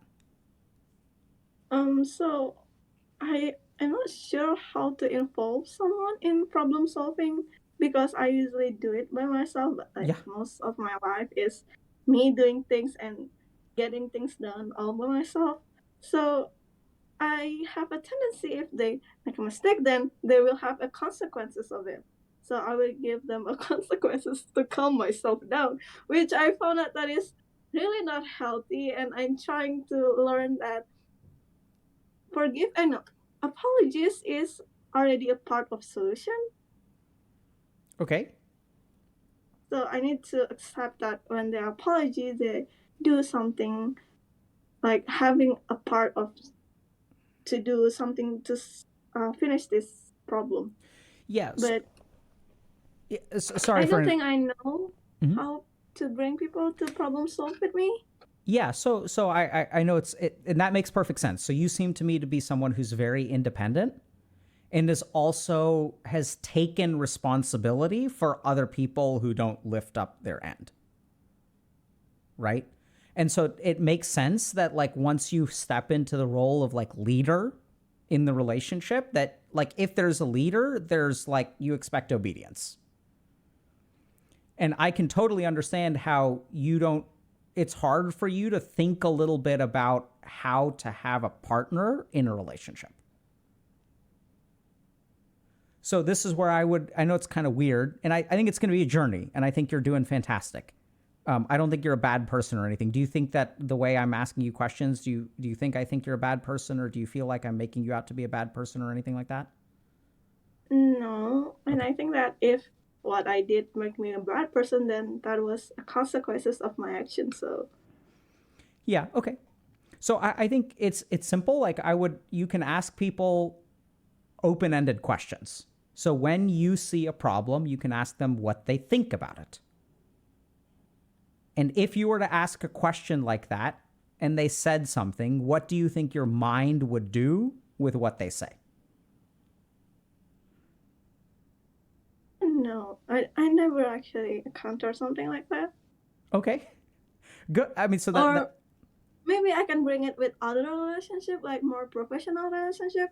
Sure. If I ask them to help me solve a problem, but I think that my way is more effective and efficient, then I overrule them. Yep. So I had a feeling of that. So I think this is the tricky part, is once you ask for their opinion, I suspect what you will do is try to convince them that they're wrong if it is not your opinion. Or like I cannot accept people if they are not up to my standard. Sure. So I think this is where there's a lot that you really need to think about what kind of relationship you want. And this is where we oftentimes make judgments that some relationships are better than others, like equal partnerships. In romantic relationships, we make that judgment, but very few relationships successfully are equally partnerships. Some people are simply happy having a person who's more dominant in the relationship and someone who's more submissive. And that's okay. If it works for y'all, it works for y'all. But what I would encourage you to do is when someone is talking, this is going to sound kind of wild, listen. So instead of thinking, your mind is naturally going to come to your point of view, but really try to understand, okay, if this person has a different point of view, why is that? And really for you to try to understand other people. as opposed to getting them to understand you. Because this perfect apology business, I mean, I think it smooths things over, but I don't know that y'all are on the same page really. And I think what you're going to encounter is more stuff where they're saying what you want to hear but not doing what you want them to do. And then that's going to feel like a gap between their words and their actions, which is going to feel like a lack of understanding, which is going to result in a lot of frustration on your part. Because I think you're good at getting people to submit. But submission is not understanding. So you've got to start with asking yourself, what do you want? Do you want someone who will obey? Or do you want someone who will understand? And how much do you want someone to understand? How much do you want to understand them? Thoughts? Questions? I think that I'm quite a good listener because I'm quick to understand other people things and make sense of why they becoming like that or do like that. But what I'm having trouble is that if I'm in their position and have their condition, I wouldn't do the same thing to them because that was hurtful to other people. So when you say you're quite a good listener, does that mean you figure out and you put the pieces together that other people are sharing with you? Yeah, but I quick to understand on what people talking, quick to get the social cues and connect the dot. What are they talking about? What they want, and I can understand why they do that. But I have the trouble I'm having is accepting that they still did that. I can understand why they did it. I can understand that sometimes people have a slip of mind, so they said mean things, but I still cannot accept that they did that to me. What makes it hard for you to accept that they did that to you? Maybe because I think that in a romantic relationship, I choose the person, so I have 100% control. So if the person I choosing was wrong, that's still on me. What do you have 100% control of in a romantic relationship? Because you can choose your partner. So if your partner an abusive person, it's kind of sound like a mean thing, but you're kind of responsible for your own choice. So that's why it's important to carefully choose someone to be close with you. Yeah, so I agree that you're 100% in control of your choice, but I don't think there's a person out there who will be 100% of what you want. But they don't have to be what I want. They can be more kind and try to learn to maybe answering to my need if I have them. Sure, but what about their needs? Of course, like I said, I took pride for being a great caretaker. I kind of being born as a caretaker for my home, for my little siblings. So I think that I never fail for giving care to other person in a relationship because most of the relationship I have end by me because I think that they're overstepping my boundaries. So I think we cannot go. So I, at the risk of not of rupturing a little bit of what we've built together, when you say you've never failed at being a caretaker, what do you think your ex-boyfriend would say about that? I think he would agree. Okay. That I'm giving, that I can feel his need. There's this silly question that goes on internet that, what do you think that your ex? What do you think that What do you think that? What makes your ex still think about you? What are your ability to make people stay? My ability is that I can feel their needs in any aspect. Who knows what their needs are? They can communicate it, and I'm actively asked if they are happy, if they are content with our relationship, if there is something about me that I should be careful of. Okay. So I think this may be tricky and maybe where this isn't right, but I think you've got to be super careful about some of those kinds of things. So my experience has been that when someone is a good listener, the response is not silence or stonewalling. What do you think about that? Yeah, I agree. So help me understand how we can reconcile that. I do think you can be a good listener. I think you can be a good caretaker. But what do you think you're doing that results in stonewalling or silence or even perfect apologies? For the stonewalling and silence, maybe he was overwhelmed. He has his own stress, and he actually think about it, but he doesn't really know how, even though I'm helping him about it. So it's kind of overwhelming to him, and that's kind of a big burden. So even though I talked about it, he was kind of reflecting on himself, try to blame himself for what happened rather than actively try to solve the problem. Okay. So let me ask you kind of a question in a different way. So we're here to understand a little bit about how you can help create healthy relationships and you can behave in a healthier manner in relationships, right? Is that fair? I can see that you put in a lot of good work and you try really hard and you think about it. And it's very courageous for you to come here and talk about some of this stuff that people may judge you for. What do I think you need to do differently? I don't know. Okay. So I'll say it again. I think you need to maybe do a better job of listening and asking questions and trying to understand other people's opinions, especially your partners in relationships. What is your mind's natural response to what I said? I was denying that. Huh? I was kind of denying that. Yeah, and that's what you've done already. So when I tell you, yeah, go ahead. I mean, I can have the validation of being a good listener to my partner or not by asking him, am I a good listener or not? And he can answer to that. So if he said, yeah, you are a good listener, then that one was wrong. Well, you're assuming that he's honest and not afraid of you. No, he's not afraid of me.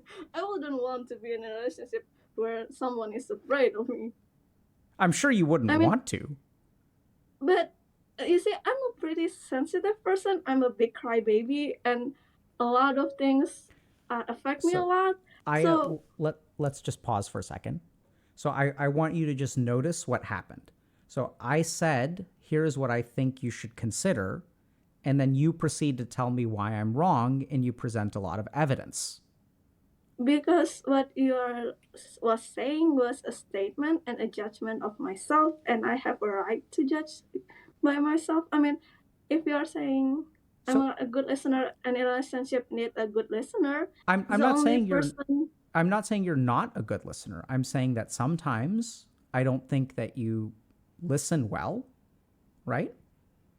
And I'm saying that if you want to improve your partnerships, this is something to consider.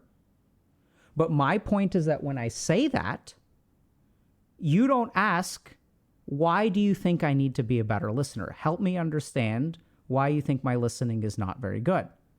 Help me understand how you come to that conclusion. I think I catch it wrong. Yeah, I can see it. Right? So because I can present evidence to you as well. But the point is, if we point out, hey, your boyfriend is stonewalling, isn't talking to you, maybe that's because, like, we can go back and forth with the evidence, but I'm not going to convince you, and you're not, I mean, you may convince me, or maybe I'll convince you, who knows? My point is that our interaction right now is a prime example of what I think is the problem elsewhere. Which is that when I say something that you think is wrong, your default is to bring me to you instead of you trying to understand me. I can see that. I can see that. I suspect that the more that you do that, the more different your relationships will become. I was about to say the better they'll become. I don't even know if they're going to become better, honestly. I think that's...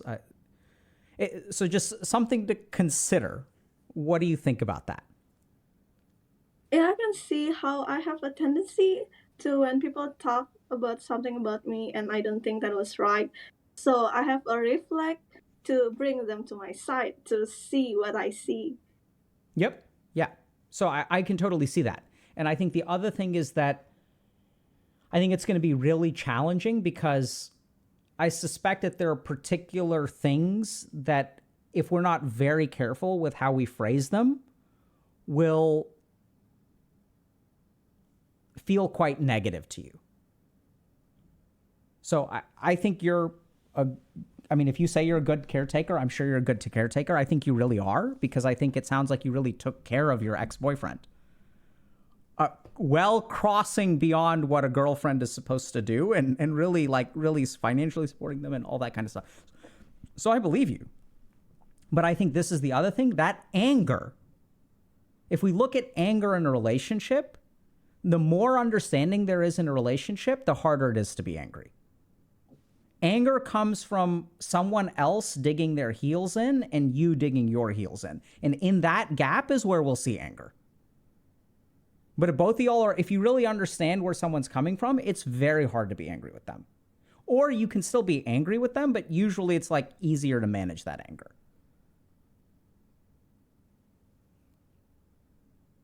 I'm afraid that I have become your parents, and now I'm giving you a quiz. What do you think? Okay, it's okay. You say it's okay, right? Does that make it okay? Yeah. I don't have a particular feeling about it. Okay. Right, so this is also where there's an inherent power dynamic where on stream, and if I say something, you may be pushed into compliance. I'm not seeing the chat right now, so I cannot see. Yeah, I'm not looking at chat either. Yeah. But what do you think about what I said? Or let me ask you, what are you taking away from our conversation so far, if anything? That you helped me to realize that I have tendency to bring people to my side rather than to listen, and for me to listen better. Yeah.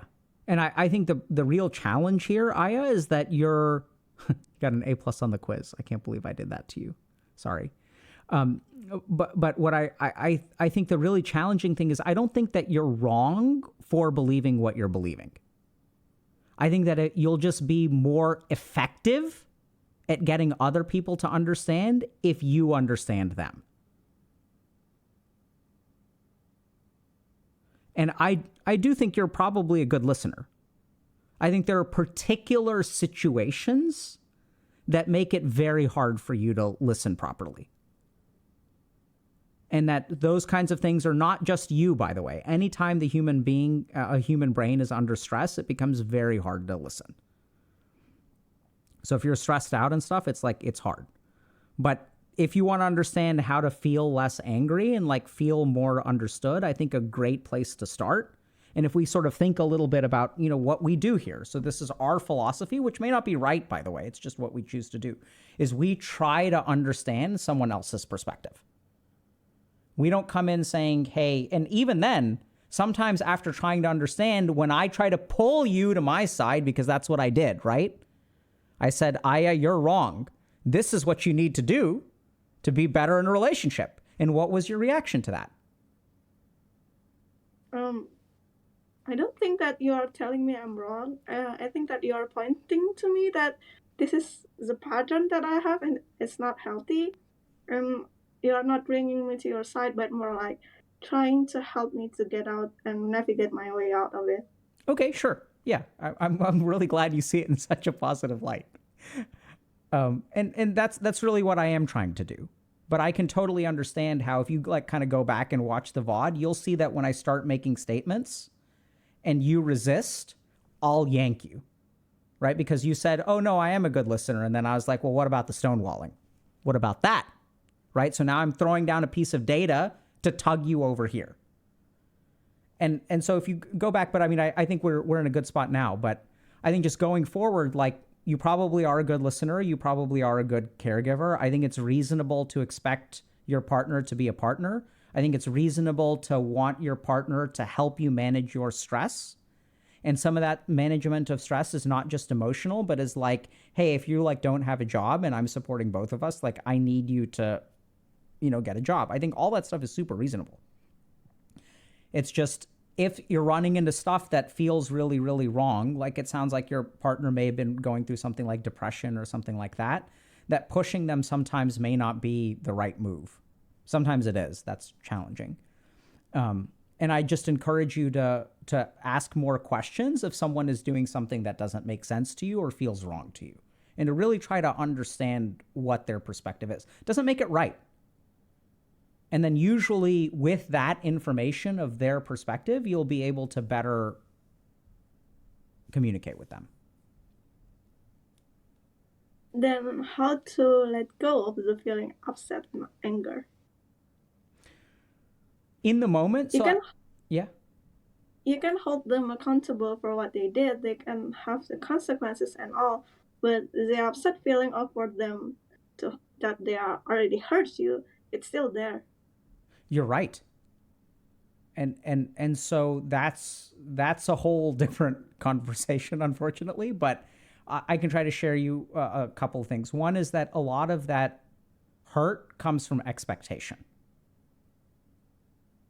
So this is tricky, but like if you expect a lot from your partner, you may be hurt. I'm not saying that you shouldn't expect a lot, but the question is like, where do those expectations come from? Do they come from your mind or do they come from that person? And it's okay to, I think, ask a partner to change and grow over time. But I mean, I think it's like, there's also other kinds of things, like you can meditate and see a therapist and stuff like that and process that kind of emotion. But I think basically that hurt comes from usually an unrealistic expectation. And not always an unrealistic. Sometimes it's a reasonable expectation, and then your partner kind of lets you down. And then I think also talking to them about that is like they should also be a part of the process of helping you feel good again. I still cannot see how people can be the part of the solution. Like what they can do to actively try to give a solution. Yeah, that's a great question. So they can be a part of the solution if it's not just your solution. So if they're the ones that can come up with the solution, it's easier for them to be a part of it. Does that make sense, or is that still confusing? That makes sense, but it's kind of feel not fair. What feels not fair about it? I said that they are saying mean things about you, and part of solution is that I'm sorry, I won't do it again, but they still say mean things about you. There are no safety net. There are no guarantee that they don't do it again. Oh, you're absolutely right. That's really unfair. And so that's where the way that I have seen that get better is to ask this person, why are you saying mean things about me? Where is that coming from? Why do you feel that way? Does that make sense or no? That makes sense, but I think that is more like to deal with the feeling unfair itself. Sometimes you can easily forgive and understand other person's situation, but it's come back to you still feel upset about it. You still feel it's not fair because their solution is easier and you already hurt. So it's more like how to deal with your upset and not fair emotion. Well, I think your emotion is very fair, right? How to deal with feeling upset when someone said they were going to do something and then they didn't do it? Is that what we're talking about? How to deal with the feeling upset that even they offer you a solution, you're still upset of what they did. So I think that's a slightly different question, which is how do you let go of anger?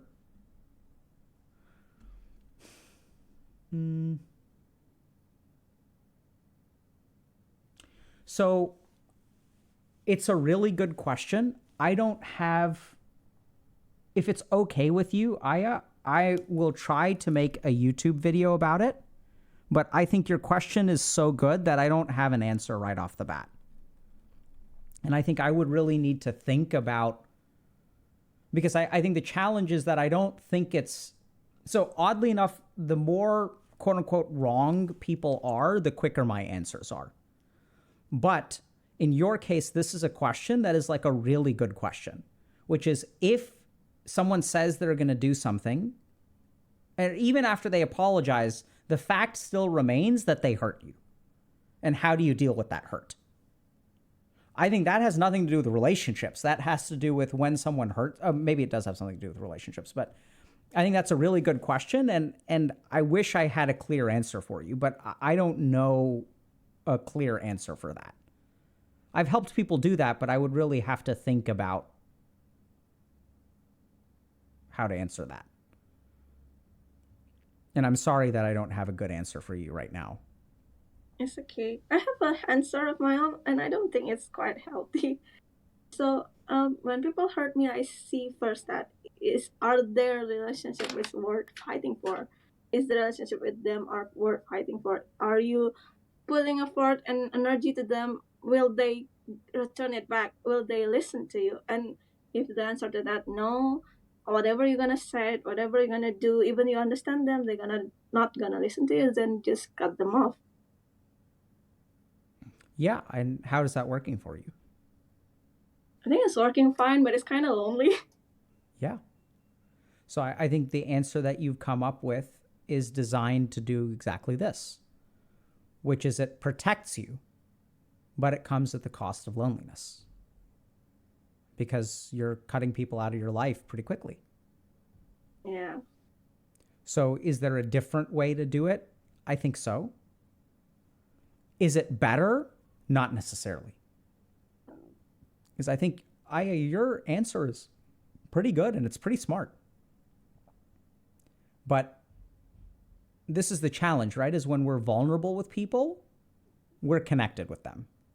And so you have to choose between vulnerability and connection or protection and loneliness. I don't think that your choice is the wrong one. It just comes with certain consequences. Thank you so much for coming today. Yeah, thank Brilliant you. questions that I really need to think a little bit more about and honestly do some research about. So I think your question deserves a lot of thought, and I'll do my best to answer it. Thank you for the insight. Take care and good luck. Take care. Have a nice day. Bye. Bye. That's great. She's awesome. I think it's very rare to see someone who inherits tendencies that are toxic and tries so hard and so intentionally to change. And I think what we see is like, I hopefully y'all saw that, like it's complicated. It's not like people who are necessarily, so not everyone who engages in abusive behavior is a bad person. And that's why we're having these people on, because like she's trying, right? But she was taught a particular script of how to function in intimate relationships.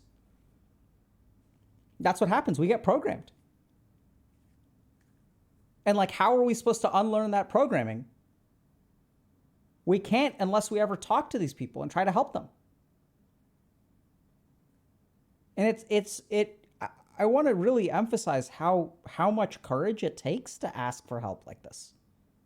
Very hard, because people will rake you over the coals. And we'll work a little bit about how to process anger. It really is a good question. How to overcome hurt. All right, I think we've got two more. I guess marathon stream today, chat. Let's go. Hello. Hi. Let me Let me turn off the stream. Sorry. Great job. Strong work. I always wonder if there's some kind of bias for people who've watched the previous people. Maybe. But if you've like learned and adapted. Right. I don't have my video on. Okay, there we go. Hello. Hello. Welcome, my friend. Hi. What do you My go? brain turned off. Sorry. I go by Murgo. Murgo? Cool. Yeah, with a T at the end. Okay. Sorry, I couldn't tell if you pronounced it that way or not. Oh. And what are we talking about today, Murgo? My previous toxic and abusive behaviors that may or may not fall into how I act today. Okay. like my like it's a tendency, right? So behaviors carry over. Sure. All of that. That's Well what I said. mean. Not Yeah. like I'm gonna belittle you. Sorry. Yeah. No. So tell help us understand a little bit about some of these behaviors. Um.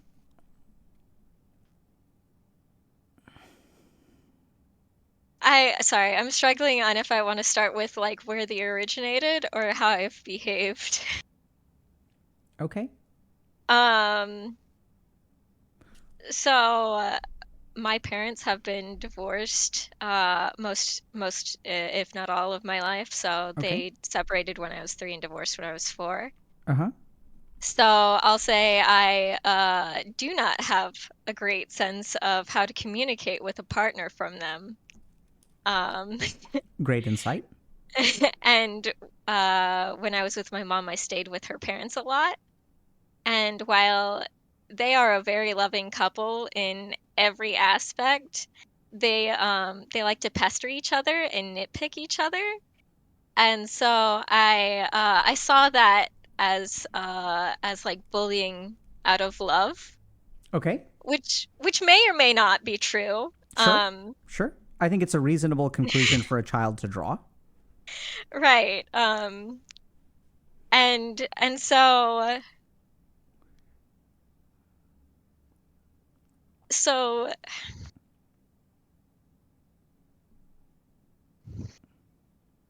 so it definitely started off where and how I began talking to people because my parents divorced because they do not get along. So they're very argumentative to say the least. Okay. Um and um sorry, I'm hesitant because I'm still calming my nerves back down. Is there I anything I haven't can been do to on a help? stream before. I'll be all right. I'm gotta drink my water. I'll be Okay. okay. I'll have some too. Thank you.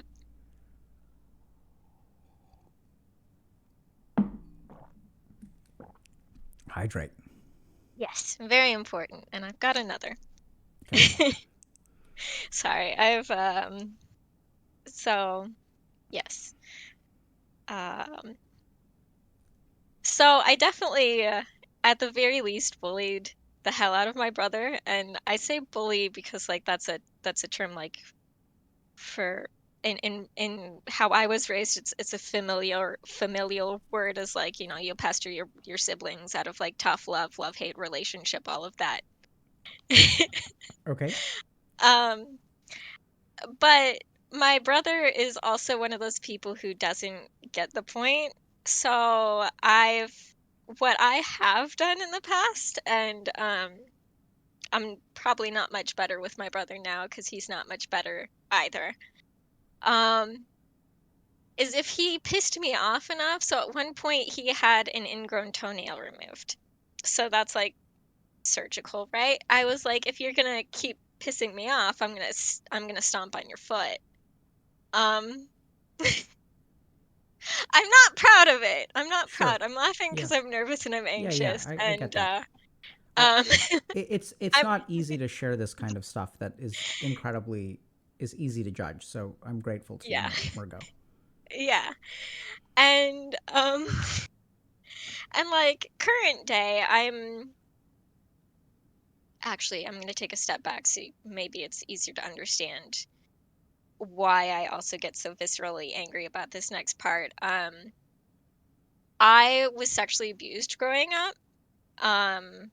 So like the first 8 years of my life, or up to the first 8 years of my life, I was sexually abused, and it played into my parents' divorce as well. And so my brother knows that I'm very uncomfortable with sex talk, let alone with a family member, because that's uncomfortable, right? And he's also very homophobic because we're raised Catholic. Okay. And so if, and I'm smiling and laughing, not because I'm happy about it, but because Yeah, yeah. I don't think it's funny either. So if it's okay with you, I won't smile and laugh with you. Is that Yeah, that's fine. I okay? don't expect you to. Okay. Um, I will make lots of gay jokes at my brother's expense. And I am not straight. I am not cis. Um, and and so these jokes are how I joke with my friends. But if my brother wants to cross a line that I don't want to cross, then I cross it with him. Help me. I just lost you there. If your brother wants to So cross a line that you don't want to cross, then you're going to cross it with him. I'm gonna cross his line Oh, I in see. I see. return. I see. Yeah. So tit for tat. Yes. Yes. It's if it were anyone else, I would say I'm definitely in the wrong. But for my brother, it gets the point across very effectively. I'm not happy that that's how it is, but it it's it's at the point where I cannot help him any other way to understand that he needs to stop. Okay, to understand that he needs to stop, or to get him to stop. To get him to stop. I'm sorry, I used the wrong word. Yeah. Okay. No, I mean, so what I'm hearing is that some of your trying to avoid the word abuse, but I can't come up. I'm drawing a blank You here. can use abuse. It's okay. So some of your more abusive behavior towards him is really to try to control his behavior. Yes. Yeah. And there's a lot of behavior that you find really unacceptable. Yes. Yes. And is this behavior that you engage with people besides your brother? When I do, it's not on purpose, and I definitely take a step back, and I'm like, you know, But the I one place it could be justified is with him. yes, yes. Okay. Yeah. And so I'm hearing that. So if you're here today, I think we can assume that you want to get more insight into it and maybe want to change your behavior. Yes and no. I've been in counseling for the last 10 years. Uh-huh. So we've been working on my borderline personality disorder stuff. And so I was watching your YouTube videos on those, and I definitely like how you're it's not regression. Is it regression? I don't know. It's so it's to the point where that behavior is starting to really come down and step back. Good. Um and so that's really good. Um so in a way, yes, I do want to hear your what you anything you have to say, really. But also just from the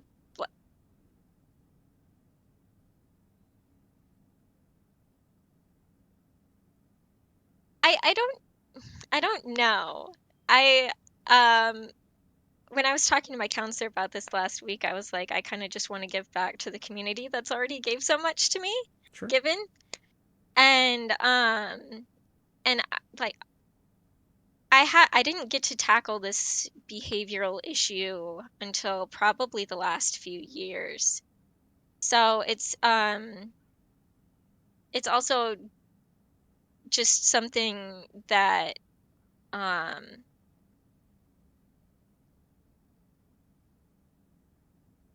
if I weren't in therapy, I wouldn't recognize these changes myself. Mm-hmm. Because I've definitely been the people that have already been in the stream already today. I've definitely been those people, and I probably will find myself feeling like them later on in my life. Sure. I don't know how soon. But yeah, I hope that makes sense. Yeah. So can I just share with you what I heard, Margo? Yes. Yes. So first of all, I think it's great and also wild that you discussed coming on stream with your counselor before showing up here. So props to you, and I think it's cool that people feel comfortable enough kind of doing that. I also want to second of all, express gratitude for you coming on today, because I think just like many other people have chosen to share their perspective, and I think the beautiful thing about what we do here is we help other people. And sometimes it's uncomfortable for the two of us, actually. Yeah. And then the last thing is that I know that a lot of what we do here, the focus, everyone thinks it's me, but it's really not me. It's really y'all. And so thank you very much. And I think especially with things like this, I think I feel you. I think I really do.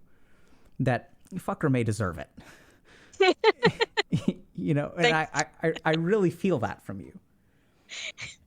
And I think that's where sometimes I want to hear more, but I definitely get that ambivalence, right? Where Right. it's like, yeah, but this is the one case. And there could be all kinds of stuff. Like sometimes I've seen a lot of intense anger. And we'll see if this is, you know, I honestly more of a conversation for your counselor, but sometimes we'll see really strange things. Like if you're okay behaving well towards other people, but not towards a sibling in the household, the number of times I've seen that pattern with things like bad sexual abuse from the age of 8 is that there can be a lot of like resentment and unfairness and like, we don't know and we don't want to know and we're not going to get into that, but something worthwhile to talk about, whether, you know, you have a lot of displaced anger towards your brother. So sometimes we see that sort of stuff. But I think it's good that you're sharing this, because I think a lot of times when people are engaging in behaviors that they know are quote unquote wrong, it really doesn't feel wrong, or it feels justified. And really digging into that, I think, is incredibly enlightening. Yeah. You okay talking about this a little bit more? We kind of on the same page? We good? For the most part. I don't know what part you want to tackle first. What part do you think we should tackle first? Uh, What jumped out to you out of what I said? it just all felt accurate. Okay. So, also I don't live with my brother. I know I Okay. look like 12, but I'm 28, and my brother lives separately, and I did live with him as an adult partially.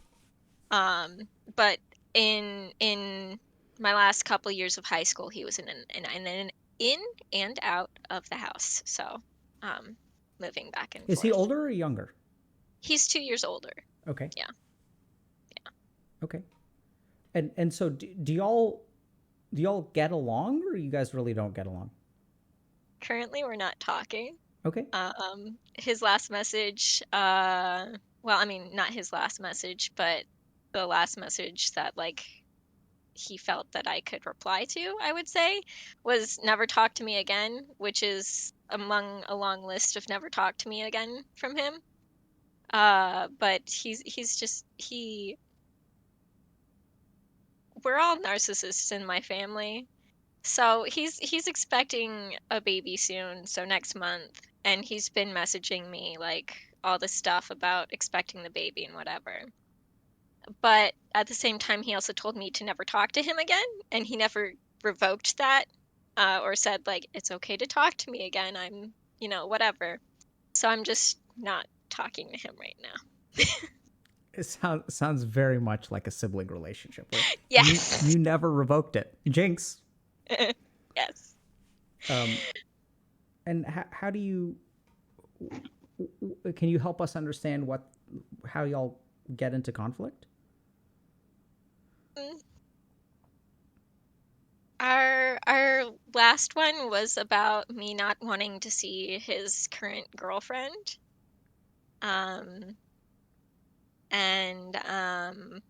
basically our mom had dragged him into the argument, and then he went off on me, and then he said never talk to me again. It's part of a larger discussion that ultimately is too much information Sure. for stream. Sure. But generally, because obviously this isn't the first time it's happened, generally we don't see eye to eye on something, and or we'll get too much for each other, and like that's much less frequent. Like we don't realize that, and like we want to help each other a lot, but usually it's that we have an argument where we don't see eye to eye, and usually it's because um and this is probably the narcissist in me, like he always wants to have a pissing contest, but I don't want it to like I don't like to argue about who has it worse or who had it worse. And I'm just like, there's no point in talking to you right now. So usually we stop talking when that happens. Who had it worse, you mean growing up? Yeah. It's kind of sad that y'all seem to have difficulty supporting each other through that shared experience. Yeah. Um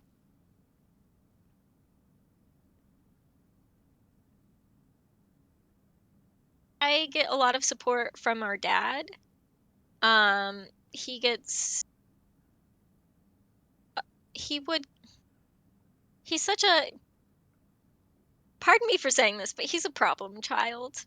Um he's I'm gonna insult him again. He's a man baby.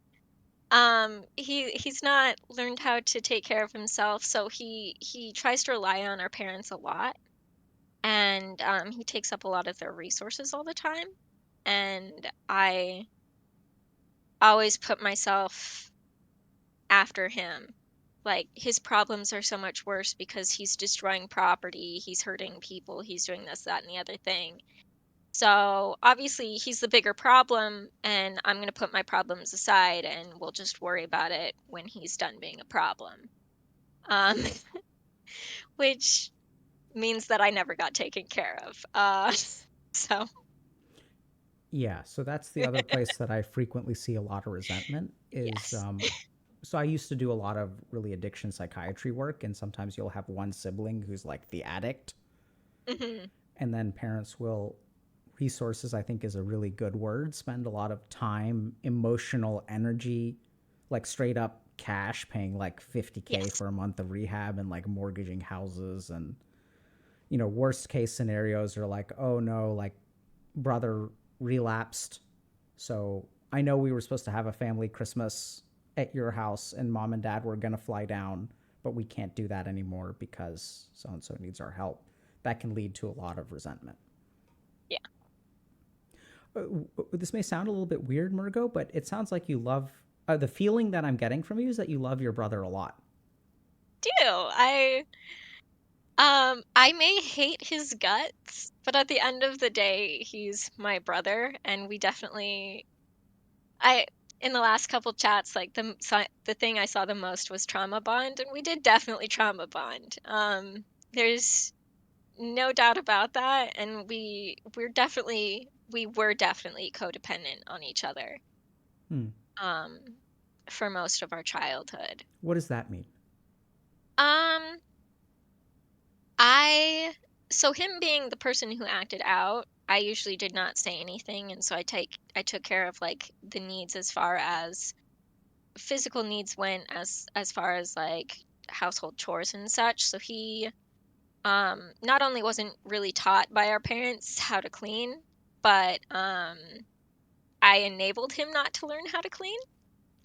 And I didn't socialize much, so he did the socializing, um, which didn't exactly favor me as much as it probably favored him, Hmm. because I didn't learn how to communicate, so it's not like I knew how to communicate with him either.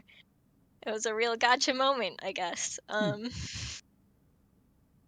So yeah, that left him to communicate with other people for us. I see. Yeah, So he would communicate for both of you. generally, yeah. Okay. It's also because he got a lot of the time resource from our family, so he had their ear more often than I did. And like, don't get me wrong, it's not like no one ever talked to me ever. Like, I used to have 5-hour chats with my dad every few months. So it, and while I understand that's not like ideal, he was also going through schooling to become a surgeon. So it was kind of what we had. Your brother was going through school to become a My surgeon? dad, Okay. my dad. Okay.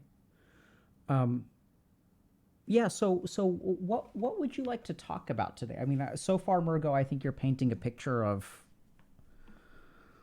really challenging childhood, a real.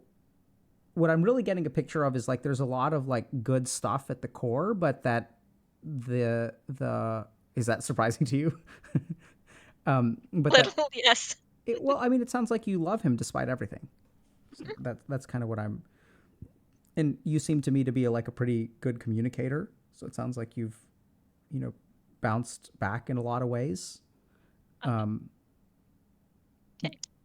and so I'm, yeah. Sorry if that is confusing to you, but maybe I'm wrong. I got better within the last year, so Yeah, I mean, I'll take my wins. so and that's hard too, right? Yes. And I hear a lot of like really appropriate stuff given like if you've got a one child who needs more help and then you kind of say you enabled him in terms of not learning how to cook and clean, but something tells me that's a little bit more on the parenting figures, not the sister who's 2 years younger than you are. But Yes. maybe you're right. I mean, I'm sure you're right because you know better than I do. But and so It's a little bit of both. what do you think it would be helpful to talk about? Like, Maybe resentment, because that seems to be the strongest thing that's been sticking out to me. so when you engage in some of these behaviors, do you get a sense of where that's coming from?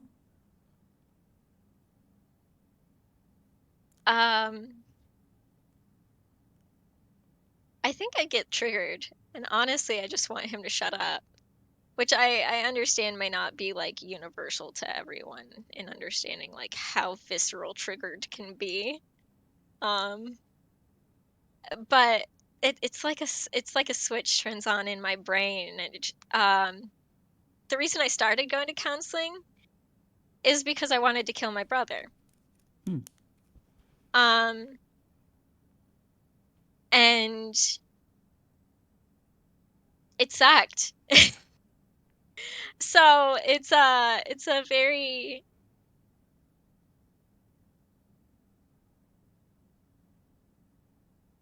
I suppose how much resentment hurts is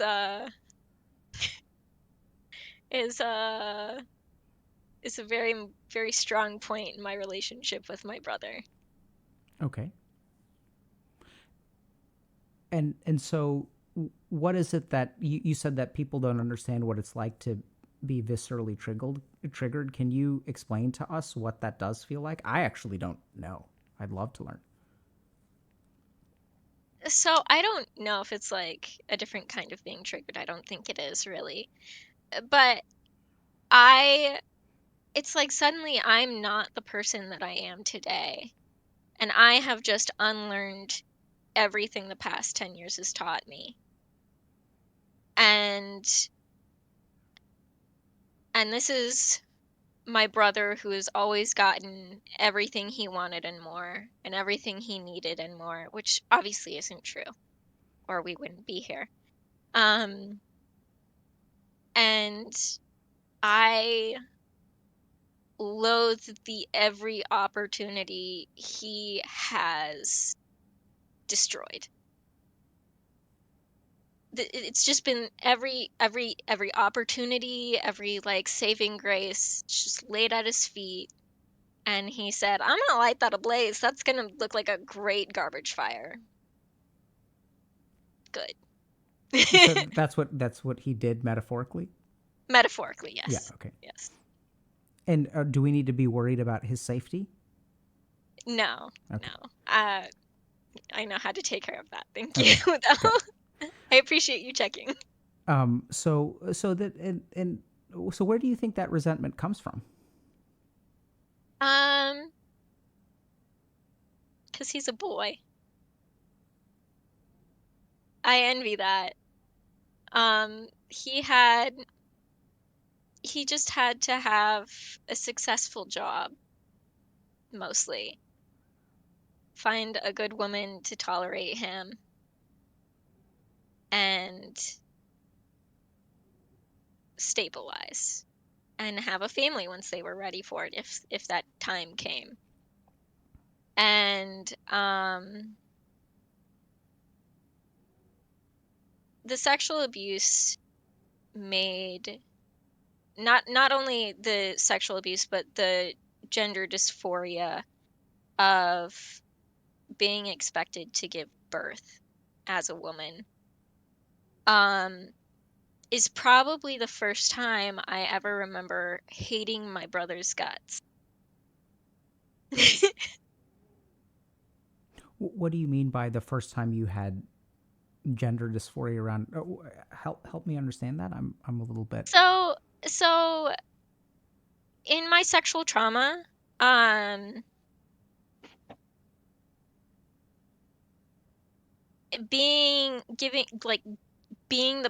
making me the perfect mother was something of a fantasy for some people that I interacted with. It was being a mother was basically expected to be my goal in life as a daughter. And just as a woman, that's expected of me, right? So even just playing with dolls or playing pretend with my brother is I remember he wanted to have a baby. We're playing house. He wanted to have a baby. And I said, "Well, then you have it." And our parents were like, "That's not how that works, honey. You're going to have the baby. Just placate your brother." It's like, I want to murder my brother. Thanks. It's not like that anymore, but it's definitely high stress situation for me. Yeah. So Margot, I just want to pause for a second.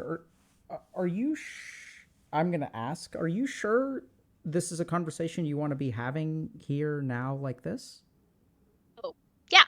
Okay. And like honestly, if you don't think it's fit for your stream, that's good too. Like I If can you don't think it's always what? change. If you don't think it's a fit conversation for your stream, I can No, go I to mean, a different topic. I think the reason we're here today is because unfortunately there are millions, if not tens of millions or hundreds of millions of people like you out there, and no one ever talks to them. And we don't hear what their experience is like. Yeah. And we see snippets of it. And so we're here to listen and learn and understand. Yeah. And that's what makes things a fit for our stream. Okay.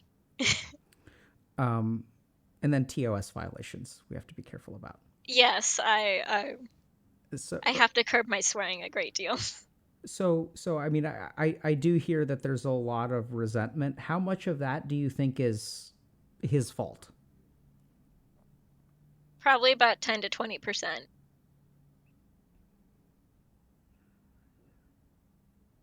So what are we going to do about the other 80? It's a lot of learning to calm down and take a step back instead of let that really I don't want to say it's a demon inside of me, but it's definitely Sounds it like a definitely demon. can feel like it. Yeah. Sounds like a demon. I can't let it take over me. Sure. Good. But I also can't let him bully me by not respecting my boundaries. Sure. So it's a very delicate balance. What are the boundaries that he doesn't respect? I don't want to hear about his sex life.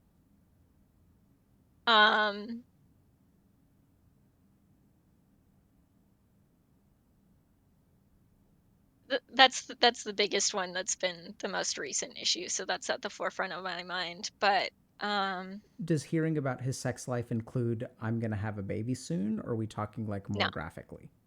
graphically. Okay. The inappropriate things you don't want to talk about in public, Sure. those things. But also that for some reason I don't understand he wants to talk to his sister about. Why do you But think that could be? he's a very lonely person with not a lot of friends. And while he was the communicator for us, he's not a very good communicator.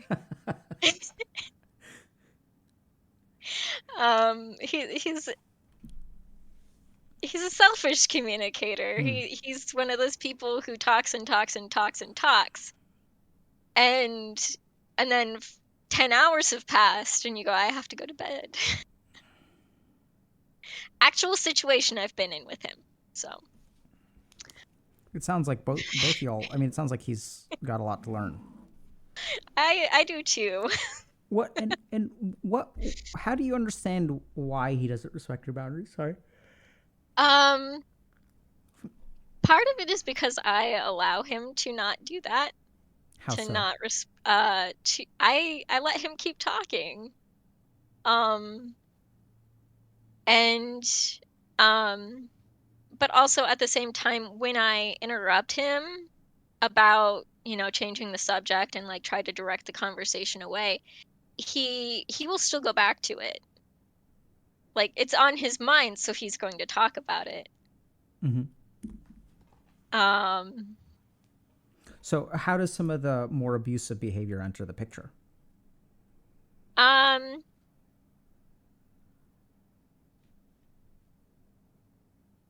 Once I get um frustrated enough to, like, I'm not being heard, I'm not being seen, I'm not being listened to, I'm not being involved in the conversation. Um, and usually it's about, and I let this go on for far too long. Usually it's about an hour, but at the same time, I don't know how to shut it down um, other than, like, let's change the subject. We'll talk about something else. I'm uncomfortable. You're making me uncomfortable. I'm unhappy with the situation. I typically cannot leave because it's either the social standard is that I can't leave, like we're having dinner and I don't want to leave my dinner alone because I'm hungry. Or we'll be hanging out in a hotel room and it's my hotel room and he just has to walk over to his. So yeah, it's usually for family get-togethers when we do that. But Okay. Um, is there something in particular that you were hoping to talk about or that you wanted help with? I just want to make sure that we get to stuff if you wanted to. I feel selfish in saying this, but I don't mind talking about the sexual abuse because I'm far past that in a lot of my counseling, but also because I feel like people need to hear about it. Okay. Because it has definitely caused me to also not understand sexual boundaries at times. Okay. I wouldn't go as far to say as like I've raped or molested someone, because not because, but I've been in relationships where we would double back to that, and they would also say that they wouldn't view it as the same thing either, but we'd have a conversation about it after. So Yeah, so I think we're happy to hear what you want to share. The one thing that I would lay a boundary around is anything that could potentially get you into legal trouble. So we try to protect people who come on stream, and so I'm going to steer clear of some of that. But if you want to share a little bit about what your experience of abuse was like growing up, I'm game to hear. I don't know if it's a TOS violation or we're going to get banned, but I think we're here to listen to your story. And now we're in the weird situation where if someone's like a victim of sexual assault, do we want to tell them not to share it? No. I try not to go into detail because that can just be triggering for people in So general. I think that sounds appropriate to me. I will also say that the first instance that I remember began, I was groomed before my memory developed. So I first remember around 2 or 3 years old, and definitely knowing how this person looked at me and how I felt about them. But also, I will say that at the time they were about 15 to 17. And at the time, it was also legal to have their record expunged once they came of age. I believe it's not legal anymore, but like that was within this person's ability at the time. So that's frustrating. And the other instances is I don't remember who they were or what they looked like. I remember the event, obviously. And I hate Christmas because of it. So that's a fun month because that's also my birthday month too. So, but the point is that I'm not sure that I could get into legal trouble with it. But also I was too young to know or recognize these people. So even if I came across them today, I probably wouldn't even know, which is I'm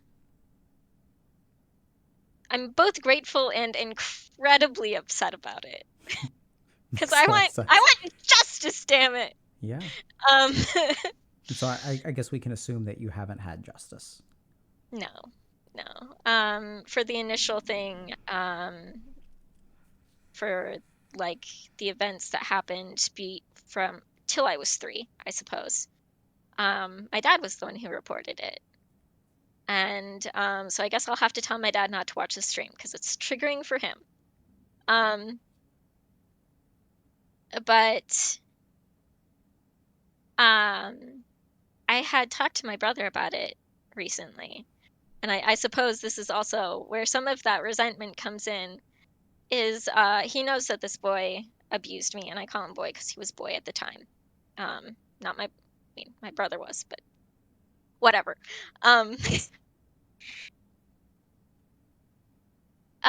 So my brother also knew this kid was a huge pervert because he had asked if our dad had any like nudie magazines. And my brother was like, "Oh yeah, he was asking about some really sick stuff, and it just really, like that stuff still lingers with me." And I'm like, "So what the fuck do you think lingered with me?" And I don't want to be like, "Oh," because I really don't like getting into a pissing contest with my brother, so I kind of just sat there and listened to him. But it's also, I lost my train of thought, I think. Hold on. I don't want to belittle his experience because as a 5-year-old at the time, yeah, that could probably stick with you. Um, but also as Margot, a does he 3-year-old, listen to you? my brother, Yeah. um, I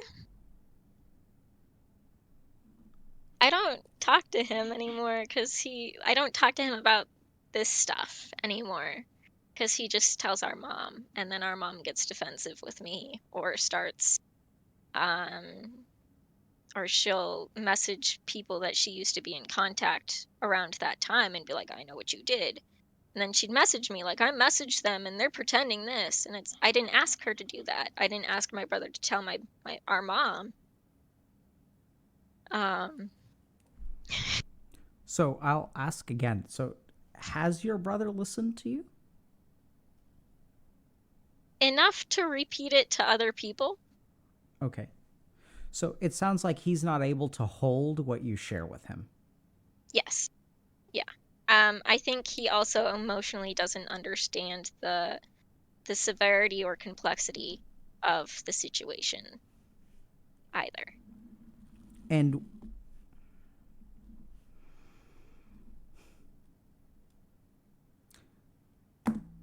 so it sounds like you're quite angry with him for being not a good brother. I was about to say who he is. That just didn't He's feel right. capable of being good. He's very capable of being good. And when he's good, he's great. He's wonderful. But the inverse is also true. What's And that yeah, like for you? uh it's intensely frustrating. It's very disheartening. It's like having a best friend, but they're a toddler. I wanted to say, but they're like a puppy dog, but a puppy dog can't communicate with other people, right? Because he's a very loving and lovely individual. My brother is great, and I cherish him. I really do. So being denied, um, the reliability of that person that he's capable of being and that I try to be for him is frustrating. Doesn't even cut it. Yeah, I see that. I mean, so Murgo, my sense is that this goes way beyond or deeper than what sounds like abusive dynamics to me. I mean, this sounds like really where have y'all ever considered doing like family therapy or anything? We consider it back and forth, and my mother refuses to our mother refuses to believe that like anything could be wrong, and she doesn't like therapy and counseling. Our dad has had bad experiences with therapy and counseling. Mm-hmm. My brother only takes away from therapy and counseling what he wants to hear. And so at the end of the day, when we do joke about going, like, because that's the easiest way to bring it up is to joke about it. When we do joke about going to counseling together, it's, oh, we're far too fucked up for that. We're way beyond that. I was just like, this isn't funny. I'm laughing, but it's not funny. Yeah, the biggest sense that I'm getting from you, Murgo, is like one of just entrenched unsolvability. Like, this is where, you know, at times throughout the conversation, I've thought about offering like, oh, you can try this technique, or even like, you know, there's the see a therapist or like, you know, there's a lot of solutions that seem like they may work, but I mean, I mean, this has a very, very deep feeling to me. Hmm. Um, It's complex. I, I mean, it honestly feels pretty unsolvable. I mean, I'm not saying it isn't, but that's how it feels. right, right, right. No, I know what you meant. I mean, fortunately, longevity runs in our family, and we're only 30. Um, That I great can laugh at. great grandpa died last year, and he was 101. So we've got a lot of time to become the people that we're capable of being. Um, and I think, That's such a great outlook. thank you. I think it's very important to have. I've been so full of anger all of my life, and I'm tired because it's exhausting. And that was what, wrapping it back to abusive and toxic behavior, that's made me want to be better. Because not only do the people around me need to benefit from being treated better, but I need to benefit from treating them better and also treating me better, treating myself better.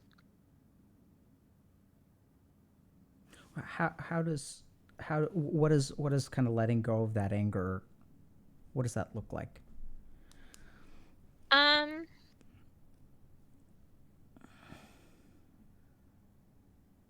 I think one of the most important things to tell myself is that I am not my anger. I am not my brother. I'm not my parents. I'm my own person, and I'm capable of being happy and bringing joy to other people's lives. And that's what I want to do. Like, what does anger have to do with any of those things? And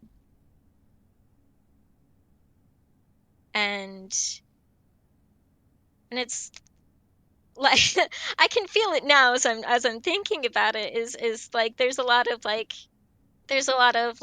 hot nerves on the surface of my skin, and that are like all sensitive and all jumping around, and as soon as I think about like what letting go of it feels like, it definitely it feels like being filled with water rather than being filled with fire. It's not hot water. It's just, room temperature. It's meant to be there. Um, and I've my counselors have been very diligent in letting me encouraging me to focus on how I feel physically when I feel things. So, versus, because I'm a very introspective person, so rather than being in my head all the time, I need to let myself expand to being in my body. Because it's safe now.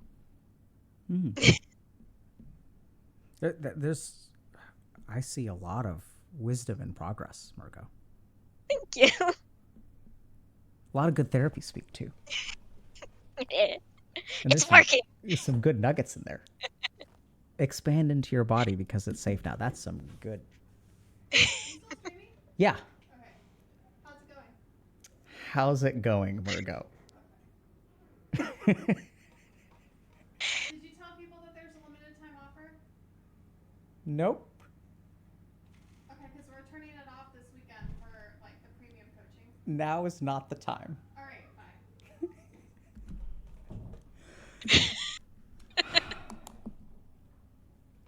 It's important though. I mean, we do try to help people. I recently learned that we've had clients in 119 countries. So we're like That's helping crazy. people in like Swaziland and Zimbabwe. But now is not the time for that. I don't think I even know 119 people. But really, Margot, I mean, I love to hear you talk. Just about Thanks. what you're, I think it sounds hard, and I'm optimistic for you. Even though everything on paper doesn't sound good at all. It never does, really. Yeah. I mean, I think I would expect someone to be filled with fire. It's not that I'm not. Yeah, I get that. It's I'm just very tired of all the hatred and vitriol that's been inside of me. And I definitely let it destroy relationships with my brother and with my dad and with my mom. So it's I want my family. So I have to decide what is best for me and my want is and and that's to be okay with it. Not to be okay with it, but to stand with it. And what makes it? Why is the anger and vitriol so at home with you? I learned that from my parents, from my brother. Um and also I think it's also I present it in a very funny way because that's how I cope. And so people have also encouraged it. Um because it sounds funny. It sounds funny. It's amusing Anger to and resentment? be. Vitriol? Yes. Yeah. Like most people are like, I don't even get this kind of entertainment from Lifetime television. You stomped on your brother's foot after he basically had surgery on his toe? What? It's like it's in a way I suppose it is people vicariously living through my poor decisions and poor actions of like, oh yeah, you really served it to them. You really did that thing that I wish I could do on my worst day. Hmm. And you did it. Go you. So you get respected for it. Yes, in a Maybe way. maybe even envied. Definitely envy. I would say more envy than respect. So interesting, right? Because when I think about someone who's had the upbringing that you've had, you don't have many ways to evoke other people's envy.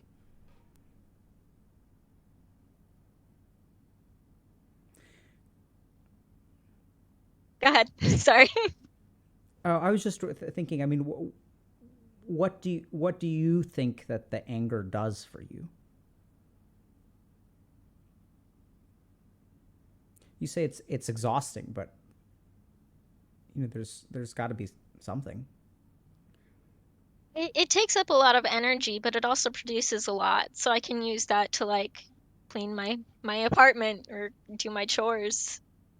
Make sure I'm bathed and clean, and Anger helps you do that. it Fuck gives this me a lot of apartment. energy. It's This trash can. it's hard finding balance, really, because it's like, oh, without all of that extra energy and, getting into this mellow, neutral zone, I don't have all of that fiery rage that lets me just be like, I am so upset and mad and frustrated and all of this stuff I can't do anything about. And this is partially what counseling and I have arms services. What arms has taught me is use that energy and just do what you need to do with it. It doesn't have to do what it wants to do. You can make it work for you. So sometimes when I've worked with people, I find that the anger really helps them actually survive, like especially when they're young. Oh yeah, definitely. Would you say that it does that for you? Yes. How does it help you? How did it or how does it help you survive? Um it so for one, obviously it earned me that envy and respect from other people, but also I I was so fiery and in a way unpredictable, but also I used to have that crazy ex-girlfriend look. I can turn it on and be very scary. I don't want to do it right now. I'm shy. Um, but I used to just turn that on when people bothered me too much. And I just used to like look at them, and they know my brother because we went to the same schools. The my This is a little bit of backstory, but my dad uh divorced his second wife, and she had a daughter. And so her daughter was between the ages of me and my brother, so just a year older than me. And she liked the boys, we'll say, and so sometimes dad had to call their parents and be like, um what is going on here? Which is, yes, I understand overstepping. But at the same time, it also earned me by proxy a reputation for as someone who steps into to situations they probably shouldn't be in. And I was very aggressive, so I think people thought that I was a fighter. But when I entered my teens, I thought of myself more as a pacifist, as far as physically. So interesting. You thought of yourself? How did other people think of you? Oh, they thought I was like, all right. I was told by a friend of mine they thought I would bring a bomb to school. Yeah. Yeah. They were like, yeah, so I was like, I don't understand why people avoid me in the hallways. And I asked a couple of people, and one really did say, yeah, everyone's just afraid you're gonna snap one day and bring a bomb to school, which, like, fair. All right. I do give off that feeling, huh? And my other friend just, like, looked at me in the face and she was like, it's your eyes. Like, you just give off that crazy vibe, because I can do the crazy ex-girlfriend face, you know? And I can also make my eyelids twitch voluntarily. And so I can make it really weird for people who want to mess with me. Yeah. I can I think even now I can detect a little, I can detect retracted claws kind of Uh, sense. So Murgo, I'm kind of curious. So I don't know exactly what we're talking about, which is fine. I actually I'm not sure either. I just appreciate hearing what your story is and whatever you want to share. And I think that it sounds like you have been genuinely through a lot of really bad stuff and that you've come a long way. I honestly feel honored that you're a part of this community. And so I'm curious if there are people out there who are like struggling sort of like you are now, or maybe you used to, like, is there anything that you could share with us that has really helped you get to where you are today? There are two things, and one is bad and the other is good. Which one do you want to hear first? The good one first. Okay. The world you're in is not the only world out there. It's just the social world you're in right now. And the body you're in isn't going to be that body forever. There's a lot of learning. There's a very big learning process, and it feels intimidating. But you don't have to chip away at it all at once. Like, you don't have to just attack it with a stick of dynamite. You can chip away at it. Dynamite is scary. And changing social circles is hard, but it's oftentimes the most important thing you can do. And for me, I stepped away from a lot of people, and we decided to be better when we came back. And we are. We're much better people. People I was friends with in high school, long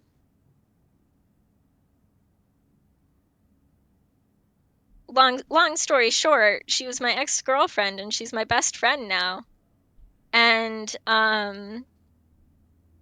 we had to take a break from our friendship. Obviously, we're not dating anymore. And because we weren't enabling a better future for ourselves. We were doing that thing that where where it's like, I envy the bad things you did. At least that's how it felt from my end. She may feel differently, but How do you step away from something that is not really building the best life? I mean, because there's something powerful keeping y'all together, right? People don't Right. want to step away. Right.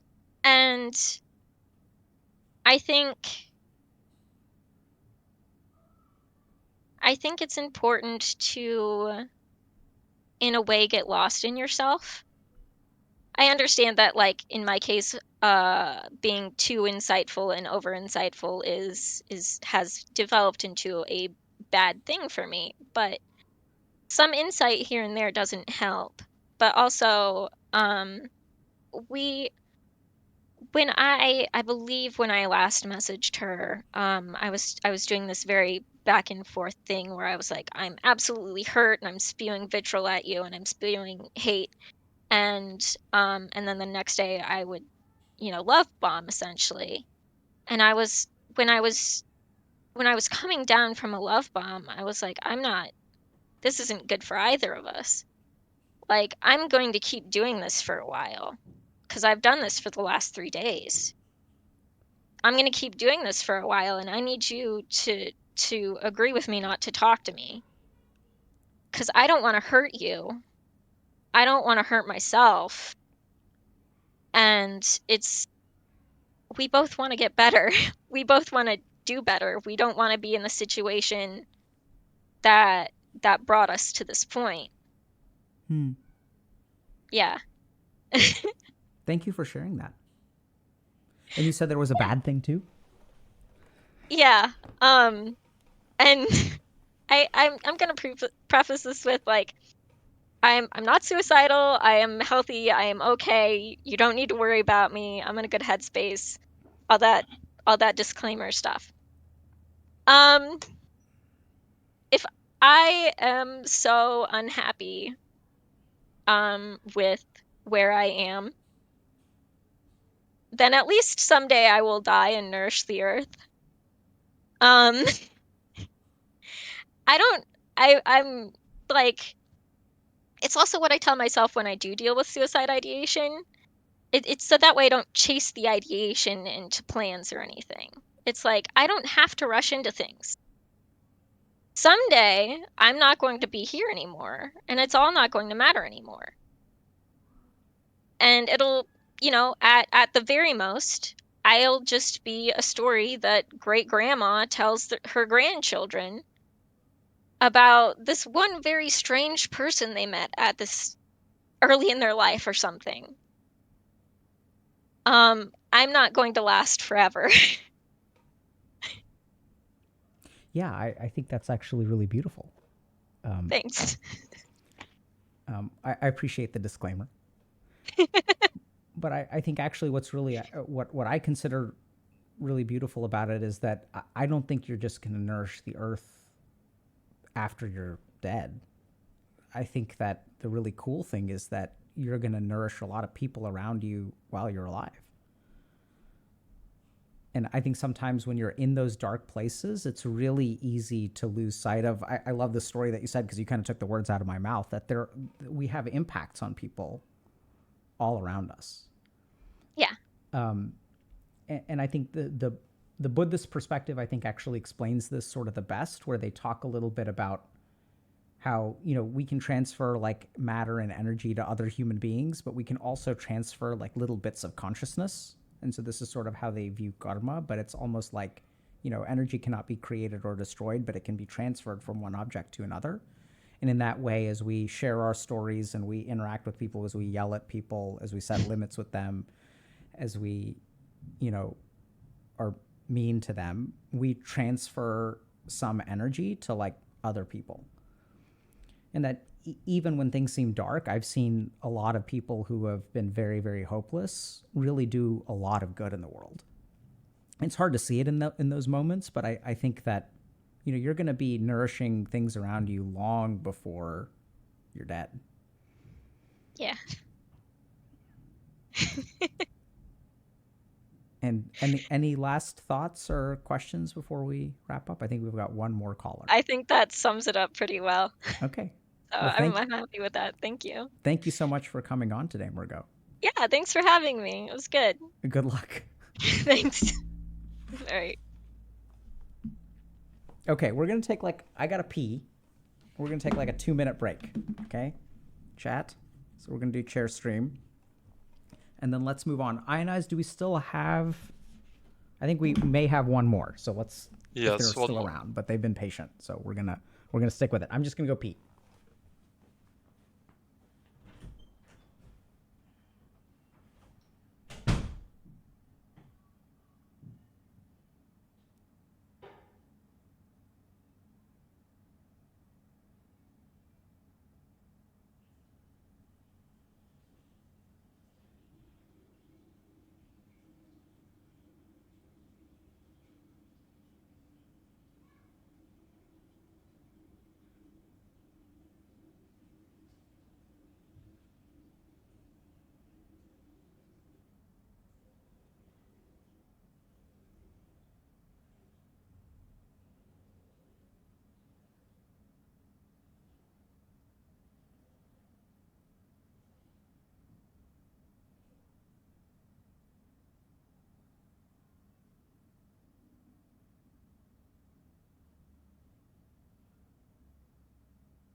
Alrighty.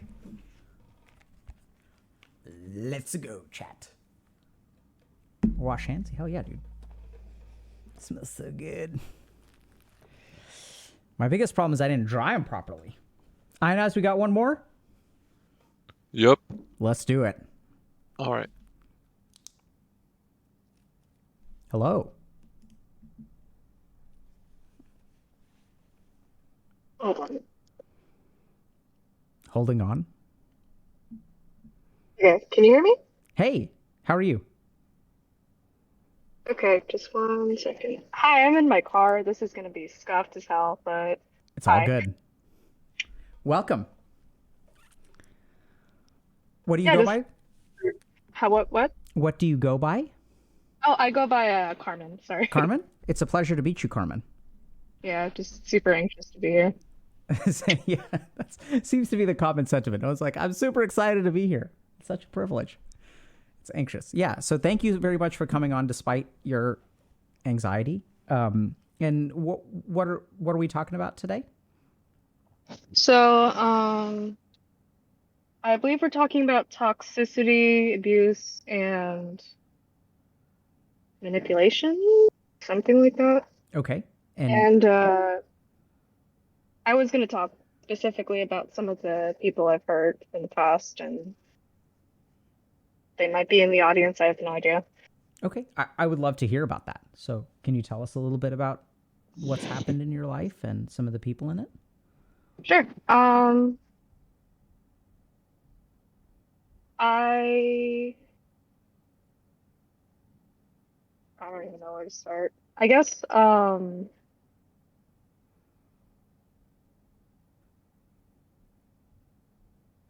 guess it started out when I was in like high school because I had really bad hormonal problems and mood problems, and Mm-hmm. that was a time where I was like in and out of the hospital, like mental hospital, and Oh my goodness. yeah, one of the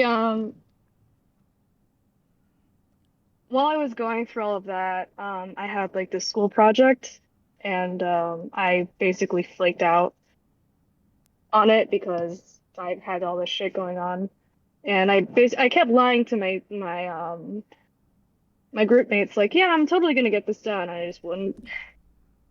And like, I have a screenshot of this like text saved in my phone somewhere of like one of the classmates saying like, oh, like the teacher already knows that you're such a piece of shit, and like she'll let me pass by, oh, she'll let me do the project without you. There's no need for you anymore. And I'm like, oh, okay, that sucks. But I didn't tell anyone what was going on, obviously, but that was kind of like the start of like me avoiding situations that felt really uncomfortable to me. So like one of the main things that I do is I talk to people like through dating apps or like through like friendships, and just to them it seems like I just disappeared off the face of the earth, but to me like there's like all this reasoning behind it, but can't really explain that because like I'm ghosting them. Okay. So it sounds like sometimes you end up avoiding people or ghosting them without much of an explanation. Yeah. One of the main reasons is I have problems with uh, rejection. I'm super sensitive to rejection. Like, I think it's a symptom of ADHD, which I was diagnosed with. And I basically do everything in my power to try and like avoid conflict or any situations like that. So rejection is definitely something I avoid. And what was the question again? Yeah, I just want when you were talking about, so this is a stream where people are sort of sharing their experiences of potentially hurting other people or being toxic. And so I'm hearing a lot of like avoidance and ghosting behavior. Was there other stuff that you wanted to talk about? Because I think that's a great thing to try to understand, like your experience of, and dig into. You Yeah. said there's 1,000 reasons why, and we'd love to hear them. Um, But if there's other one of stuff you the other, wanted to talk about, I wanted to just map everything out kind of first before we dive in. yeah, you're good. One of the other behaviors that I have done in the past is cheating in Okay. relationships specifically. And my first boyfriend I cheated on by, it wasn't like a one-time thing. It was like months on just having another relationship. In my mind, I was like 14, so my first boyfriend I didn't really consider like my boyfriend because we never really talked, and it was just kind of like, oh, well, we call each other boyfriend and girlfriend, so I guess we are boyfriend and girlfriend, even though we didn't really do anything to like Hmm. merit that kind of relationship. But I don't really feel bad about it, honestly, because he was a piece of shit. I'm not saying that cheating is good under any Sure. circumstances. I'm just acknowledging the fact that he was, I was 14, he was 17 to 18, like going on 18, and yeah, that wasn't a great relationship for me, but I funnily enough, I cheated on him with someone much worse, which also maybe in the audience, I'm not sure. I think he's a juvie or something. Okay. And what's so would you like to talk about both of those things or primarily ghosting, or what do you feel comfortable sharing, or what would you want to talk about today? Probably ghosting. It's the thing I do more often, and the Sure. cheating thing was more of a one-time-ish thing. Yeah. Sounds like there was a lot of complicating stuff going on there, but Yeah. yeah, so you said that to other people it seems like you kind of disappeared off the face of the earth, but you have a lot of uh, you have a lot of stuff going on in your head. Can you help us understand that? I think it'd be really useful for everyone to hear from, because I don't think ghosting is as simple as people who are on the receiving end feel it is.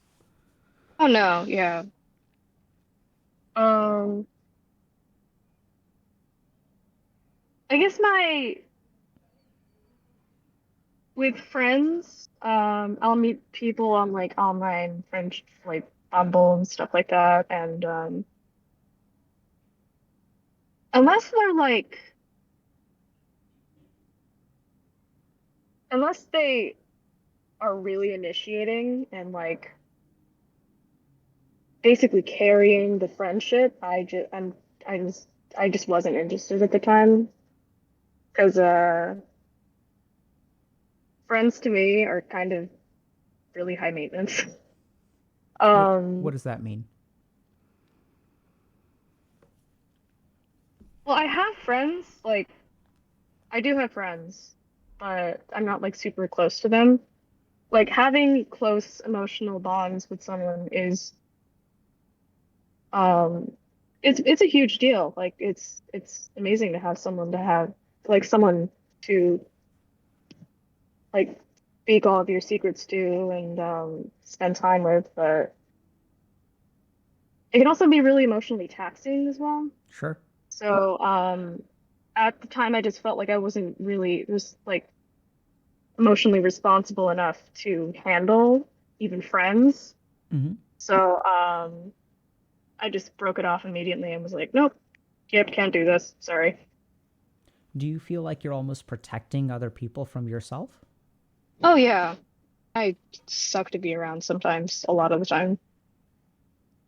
Help us understand that.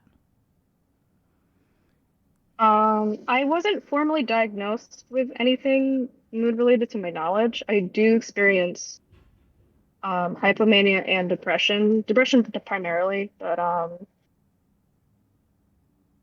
like the ghosting sometimes starts out with not responding to someone for days on end. And it's still possible to like rekindle a relationship when you don't talk to them for like 3 days. But then a week passes by.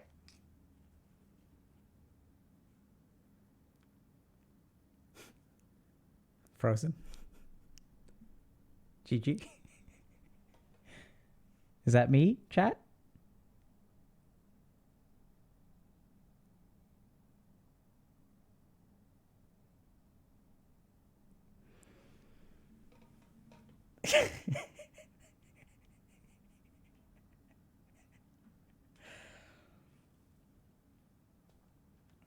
Okay.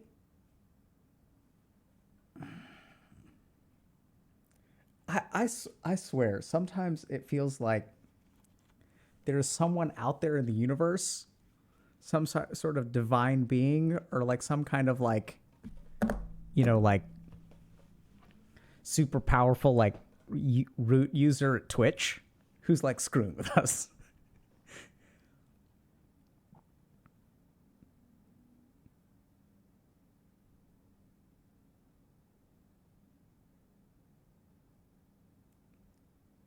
Right?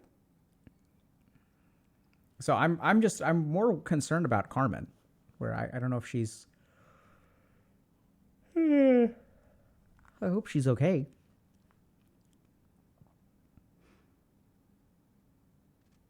Let's give it a couple minutes.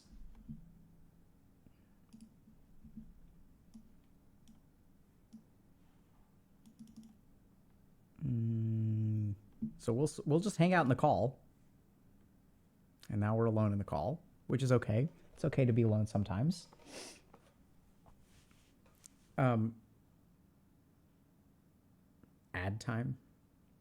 I mean, so we do actually have. It's funny y'all should mention this. We do have a limited time offer. I think we've got some kind of coaching price reduction through the weekend. So if y'all are interested, definitely check it out. Just to give you all kind of a quick background. So this is pretty cool. I mentioned this already, but we now have coaching clients in 119 countries.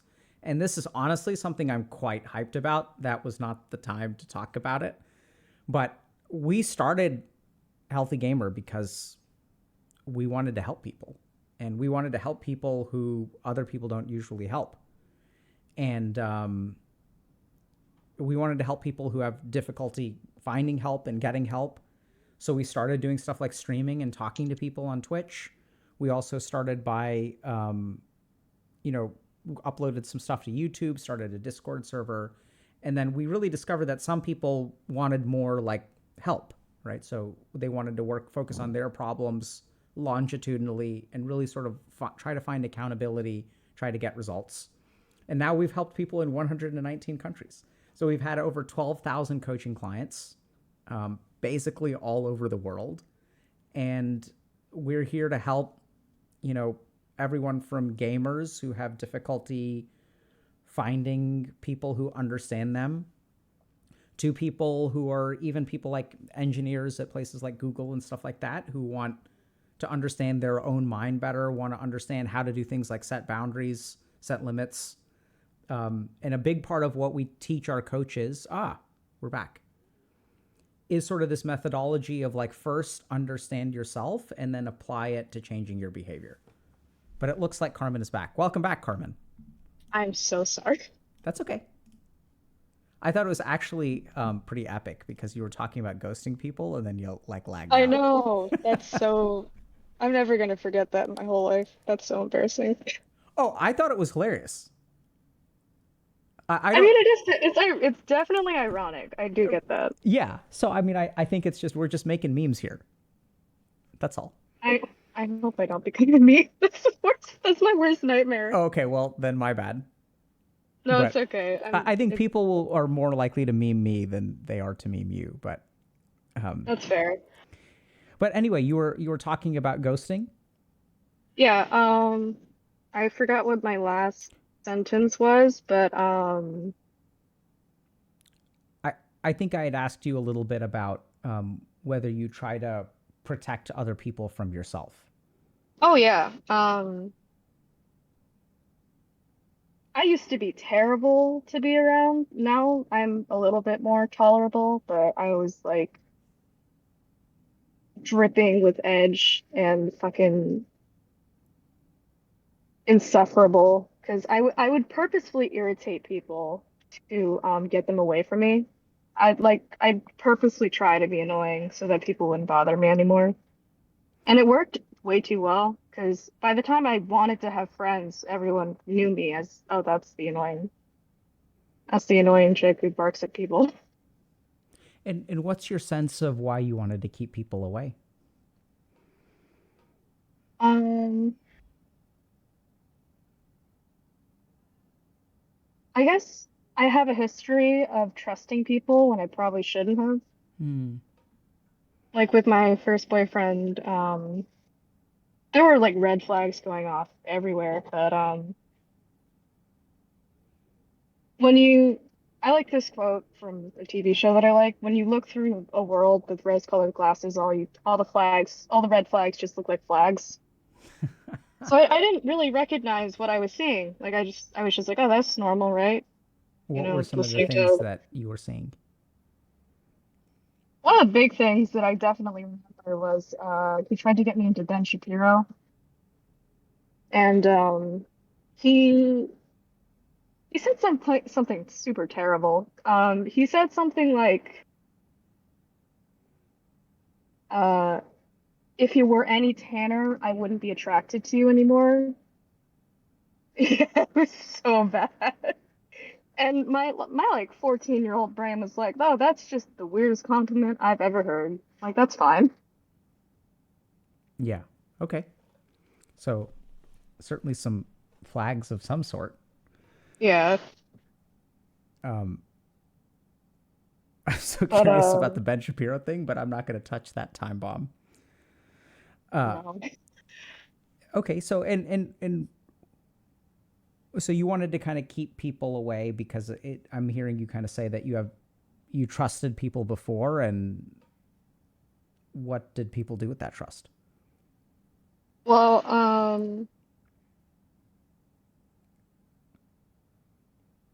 I just want to like give some context as to like why I was trusting. So like I'm autistic, so like especially as a kid, I just took anything at face value, and Hmm.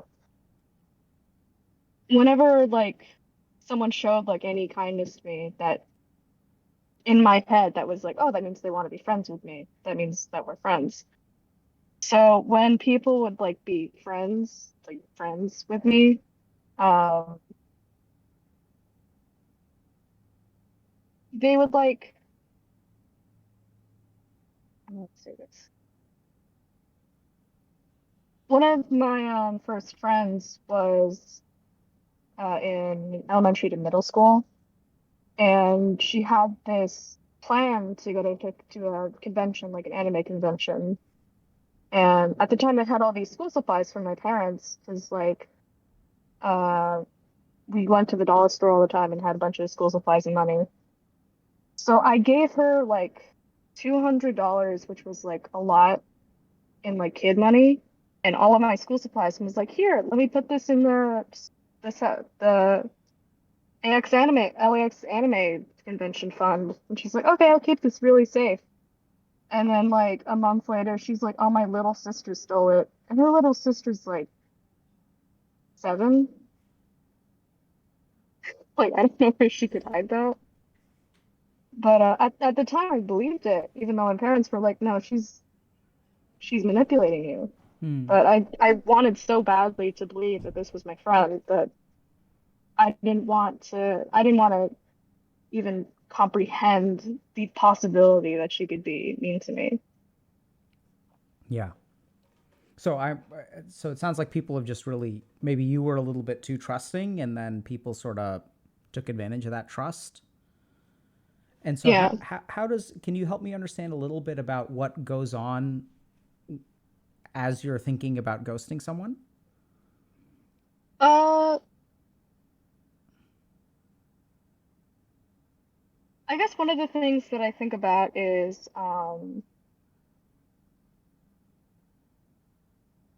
this even going to be a thing in like 5 months from now?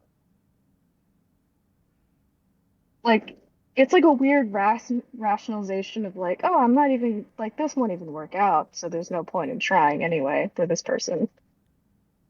And I know ghosting itself is like one of the meanest things you can do to a person, depending on the situation. But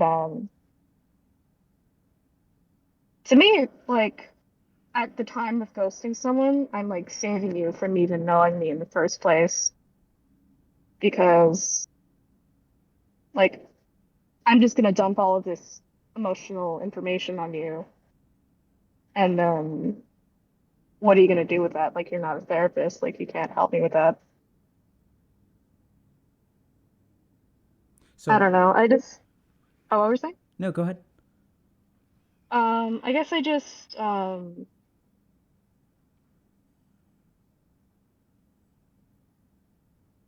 I I avoid things when I feel like I'm not going to be inherently good at them. It's kind of the same with people, where if I don't feel like I have an immediate connection with them, I just don't really bother. And Like and I'm not willing to put in the work. how, can you help me understand this aspect of like I avoid things that I'm not going to be inherently good at? That's something that I relate to a lot. Yeah. So I grew up being like a perfectionist. My parents kind of encouraged that aspect of me, being like tiger parents and all. But when you're a perfectionist, even though you could try something and it might be fun and beneficial, there's a chance that you could fail at it. Whereas if you stick with something that you're good at and you're familiar with, but don't try anything new, like you're bound to never fail. So I stuck with what I was good at and what I was familiar with rather than trying to test the waters with something that may be uncomfortable. And how has that impacted your life? Um, Pretty harshly. I'm no longer in school. I'm 20 years old and I dropped out. I'm planning to go back, but I don't know when because I'm completely dysfunctional. But yeah, that's something I try not to talk to my parents about. Like as far as they know, I'm going to school still, but like I'm not really. Okay. You sound pretty stuck to me, Carmen. Yeah.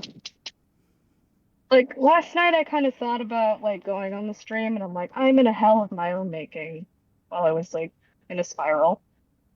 Like I kind of did this to myself, really. How do you come to that conclusion? Well, the no friends thing, that's probably my fault because like if I'm not willing to put in the work, then no one has anything to work with being friends with me. Um, School-wise, I could probably try and What like make force myself to do something, but I it feels uncomfortable to me. What makes it hard to try with school? Um,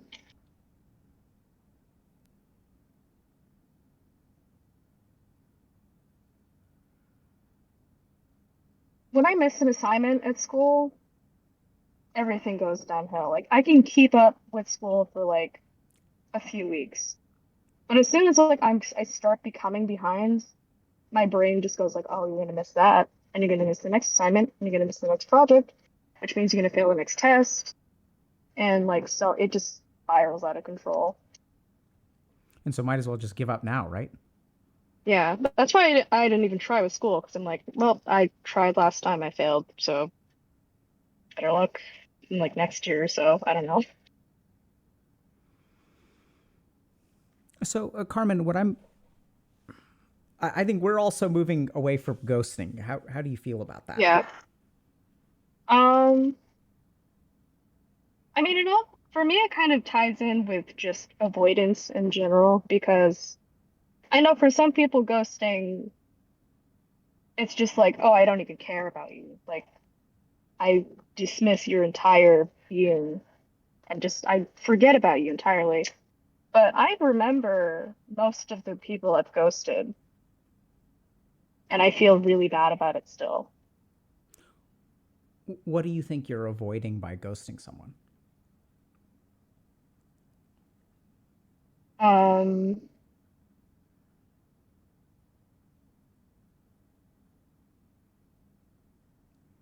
Social situations have always been really hard for me, so just the anxiety of like meeting someone new and having to like create like a whole personality around that new person so that they like me is kind of tiring. I think that sounds tiring. Yeah. How did you learn that you can't afford to be yourself? Um,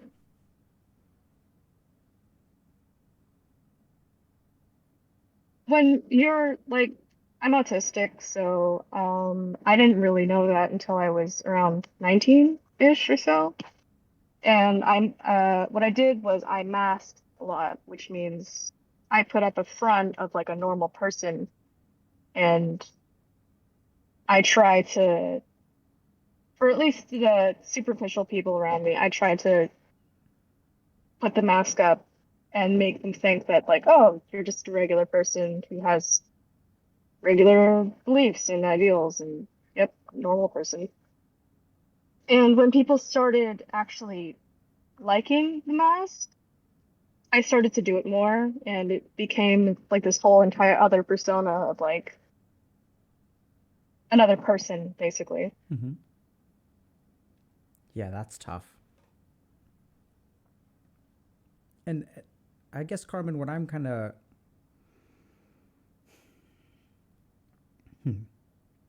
I mean, so, I sort of hear a lot of self-blame. I'm Yeah. sure you recognize it too. Yeah, I'm I actually read this.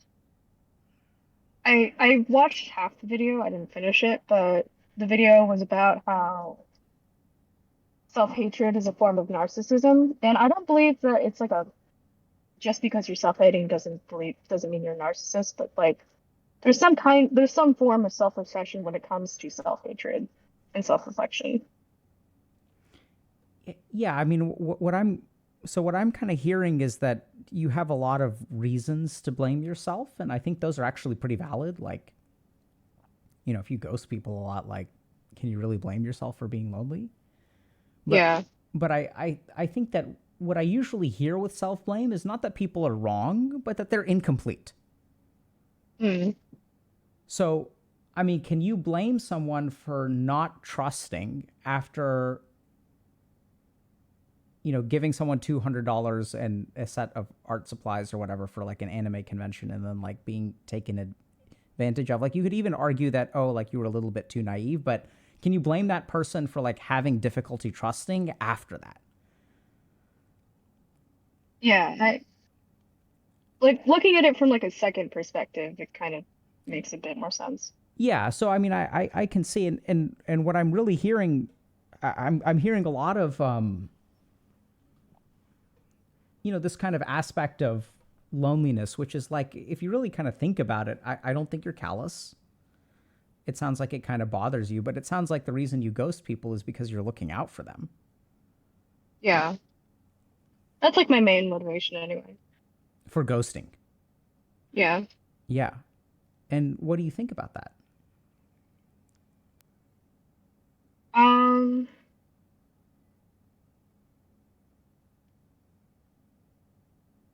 I guess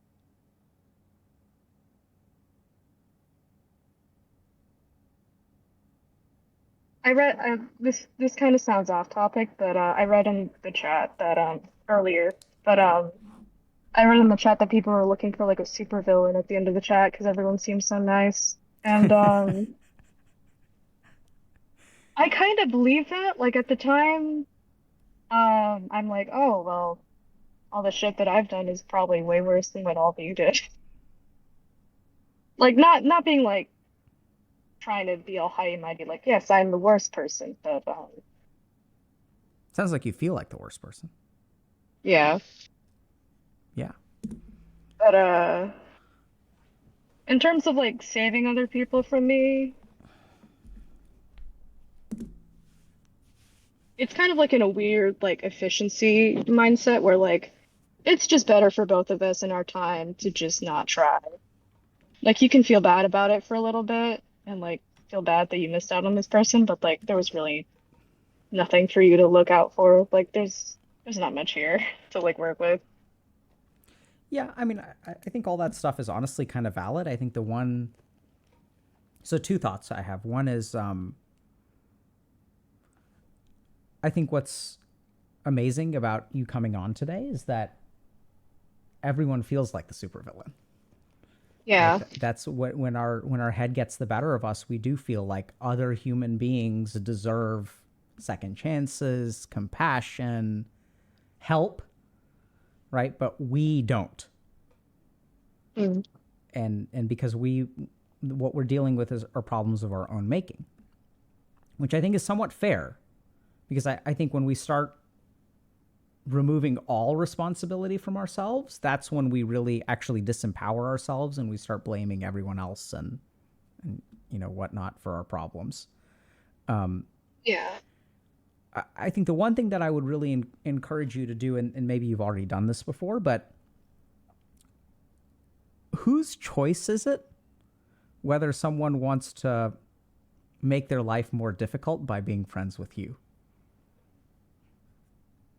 Yeah, it's ultimately up to the other person's choice. And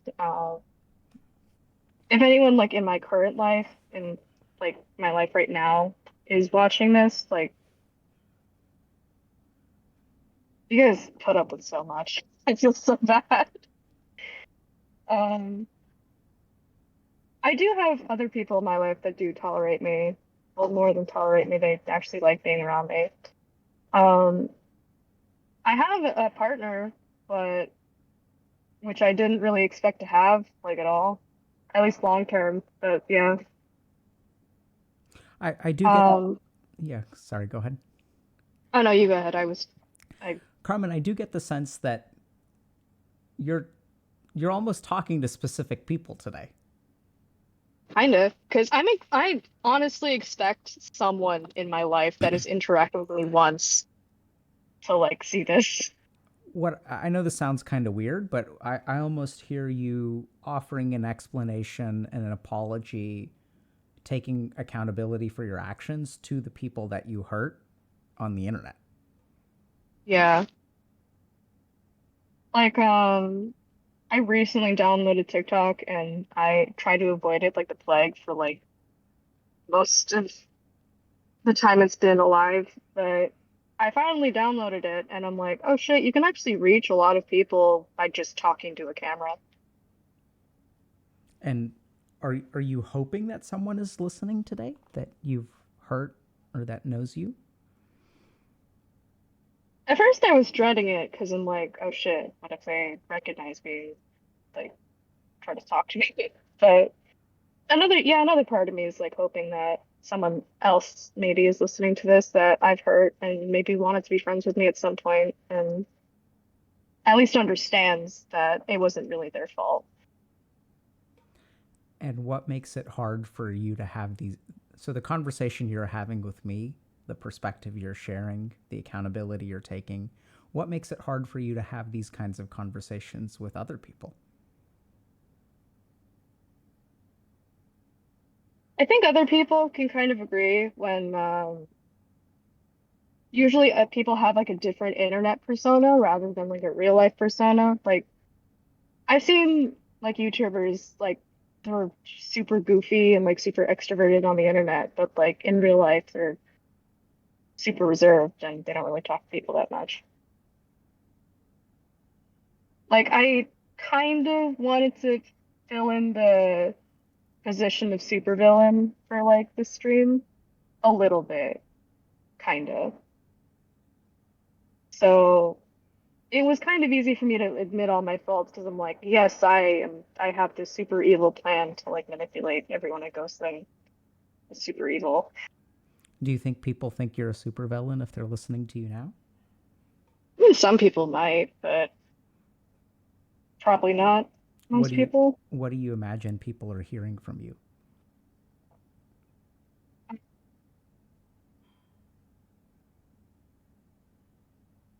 Probably someone who's just really lonely and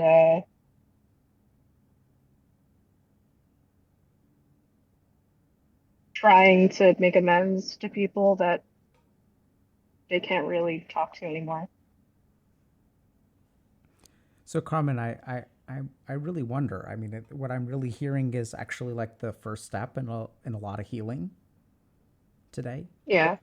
And what I'm really wondering is like, why can't you have this conversation with people, whether it be friends on Discord, people who you can text, even your existing friends, people who do more than tolerate you? Yeah. Um, I guess I'm afraid that I've already burned that bridge with them and there's just no mending it. There's no way to tell unless you really check, but I always just assumed that as soon as like you break that trust with someone, there's no really mending it. So For some can people, that's true, but Yeah, so can I offer maybe even like a reframe there? yeah, So I think you're right, actually. There's no guaranteed way of mending it. But I think you're doing something, a couple of things that I would consider, and I got to be careful with someone who, self blames to point out a mistake I think you're making. So please take this with a grain of salt and a chunk of compassion. I hmm think a couple of things. One is that reaching out to them is not just about mending the relationship. Reaching out to them is, as you mentioned, you think about those people that you've hurt, and at least giving them the benefit of like a little bit of understanding, giving them, hey, it's like there's nothing really wrong with you. Because I think the real challenge that we've heard from a lot of people in our community is that when you get ghosted, you start to think, what is wrong with me? yeah, And that you may be able to, it's not so much about mending bridges, because I think you're right, but you may be able to offer someone some amount of solace by sort of sharing your perspective with them. And the second thing, which we mentioned earlier, which was, I think you're taking that choice away from them. mm, Right? You're right that you can't guarantee to build a bridge, but I think it's honestly, it feels unfair to me for you to take, if unfair to you and unfair to them.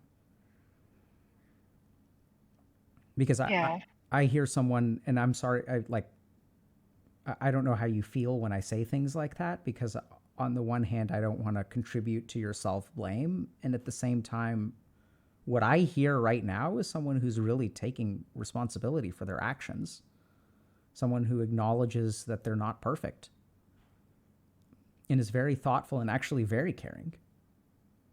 And I think it's bizarre that the mask that you put on is so callous, but the actual person that you are, unless you're pulling the mother of all deceptions.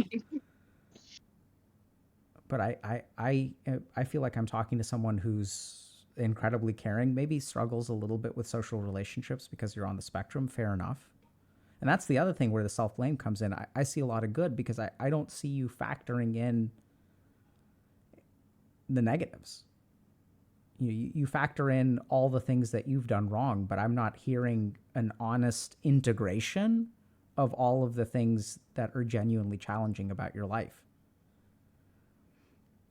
Yeah.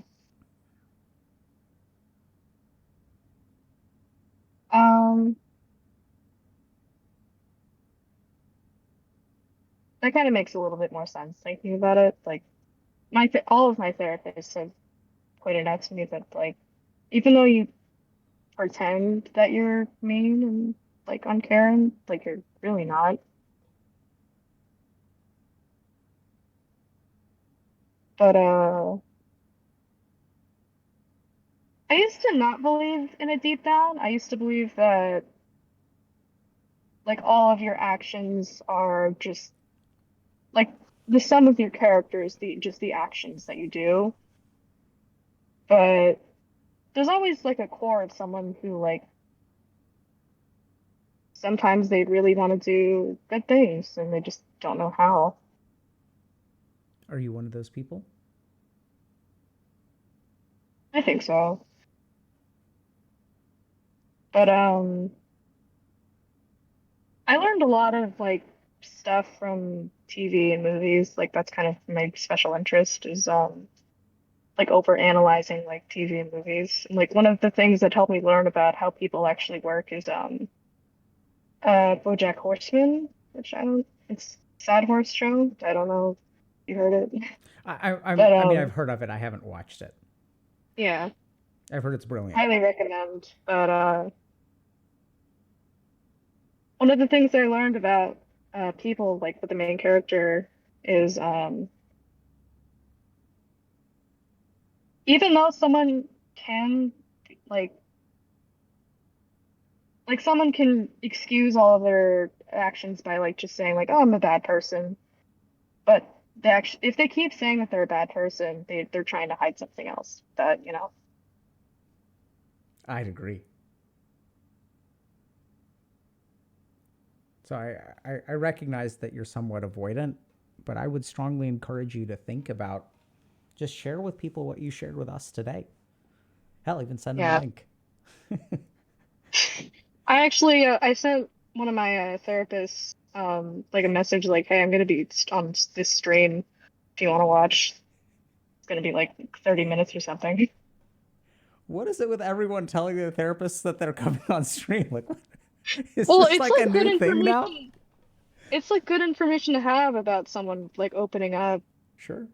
Because like unless they've gone through all of the information that they talked about on stream already, it's like, oh wow, I didn't know about that about my patient. That's useful information.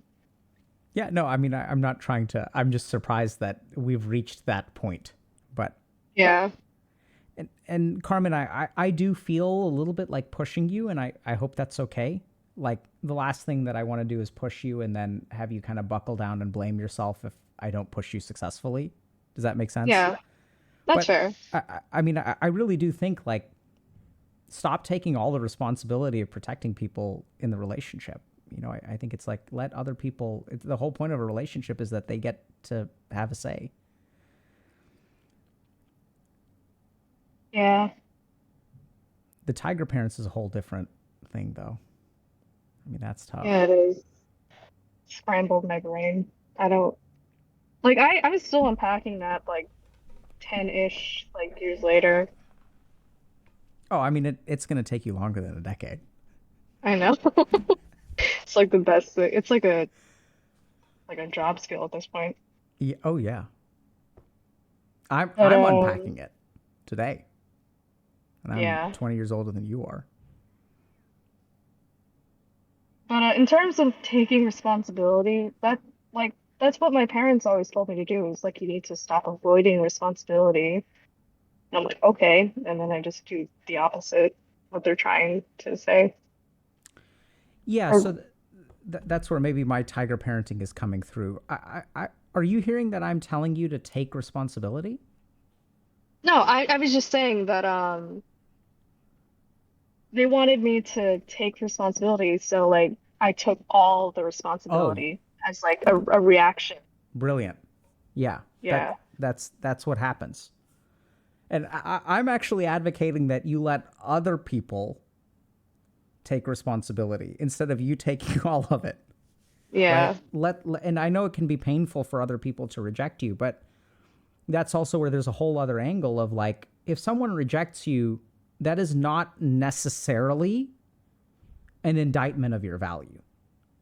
I'm not saying that it isn't some indication of your value, but like people get to reject you for all kinds of things. It doesn't mean that you're a bad person, which is what's so hard to understand and grasp.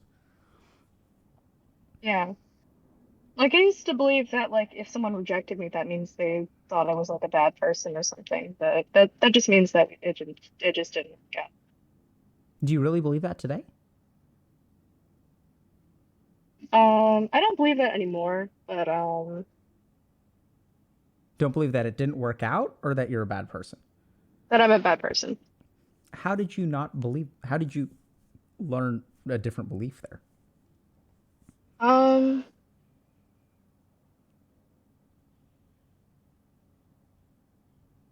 I guess after seeing someone like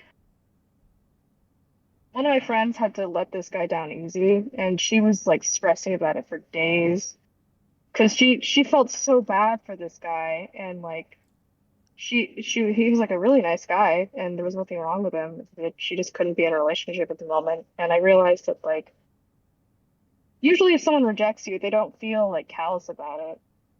They feel really bad, and they're just trying to be honest with you. Yeah.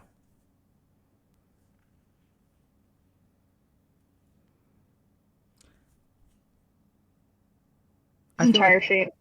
Oh, huh? what? What? Oh, this entire stream, I feel like I've been talking out of my ass. If you asked me what I said 10 minutes ago, I could not tell you. Yeah, I think that may have just as much to do. Oh, by the way, actually, before I get into it, let's do a quiz because you're a tiger child. Whose fault is Yeah, it that you've been talking out of your ass this whole time?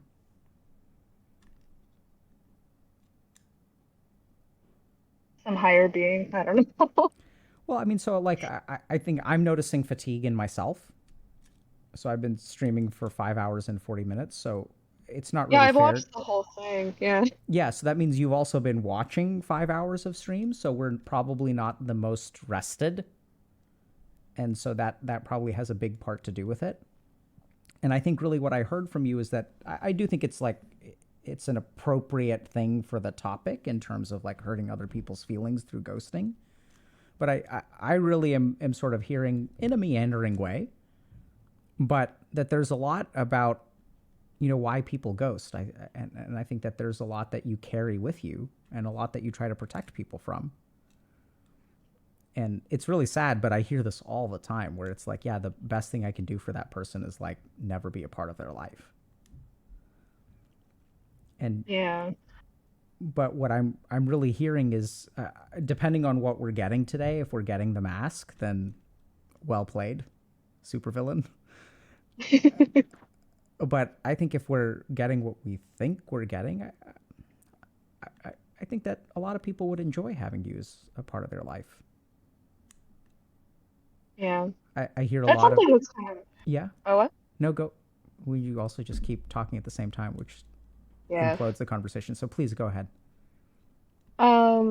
It's kind of hard to accept for me, and I'm working towards it because I'm trying to make new friends, but like letting other people see the real me is super scary. Yeah. And that's where I know it's kind of weird, but I think one of the hardest things one of the biggest scams we pull is that we think that fixing ourselves in relationships can happen by ourselves. Yeah. So when you're saying I'm struggling to grow into understanding that people can appreciate me, like I don't know that you can do that by yourself.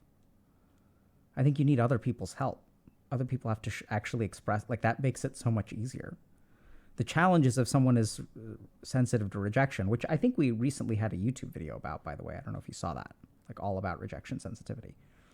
I think I saw the title of that. I don't know if I watched it. But it's a fascinating concept, just from like a scientific perspective. So we kind of dive into that. But I think you have to give other people a chance, Yeah. to reject you or to accept you. And the real tragedy is that everyone looks for a way to avoid rejection while guaranteeing acceptance. And the really tricky thing there is that once we start walking down that path, that's when we actually become doormats, because then we allow people to do things to us that out of fear of rejection, we let them get away with. Yeah.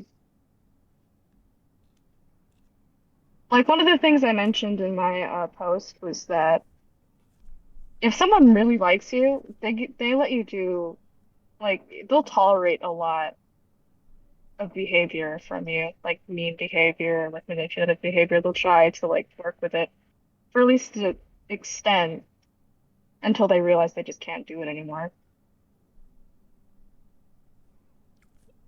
Yeah, I think that makes sense. But that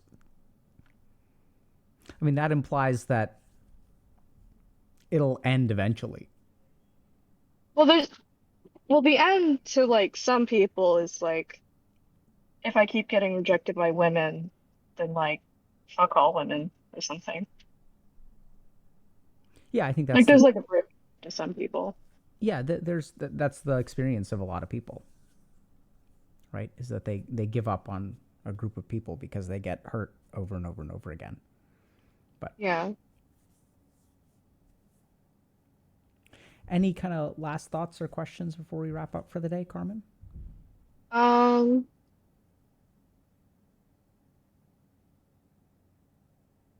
You're like a better Dr. Phil. I don't know. I'm sorry? I was gonna say you're a better Dr. Phil, but like I don't think I could even compare you to that guy. He's the best. Well, I appreciate the positive sentiment, and I'm really grateful, and I mean it. Like I don't think, I can sometimes lecture, but I think what we share with people here has honestly more to do with y'all than it does to me. I'm really more of a mirror than anything else, or a canvas. Yeah. And I think y'all are the ones that do all the painting. And so I think it's really helpful to hear. I think there are thousands of millions of people who have been ghosted, and I don't know that.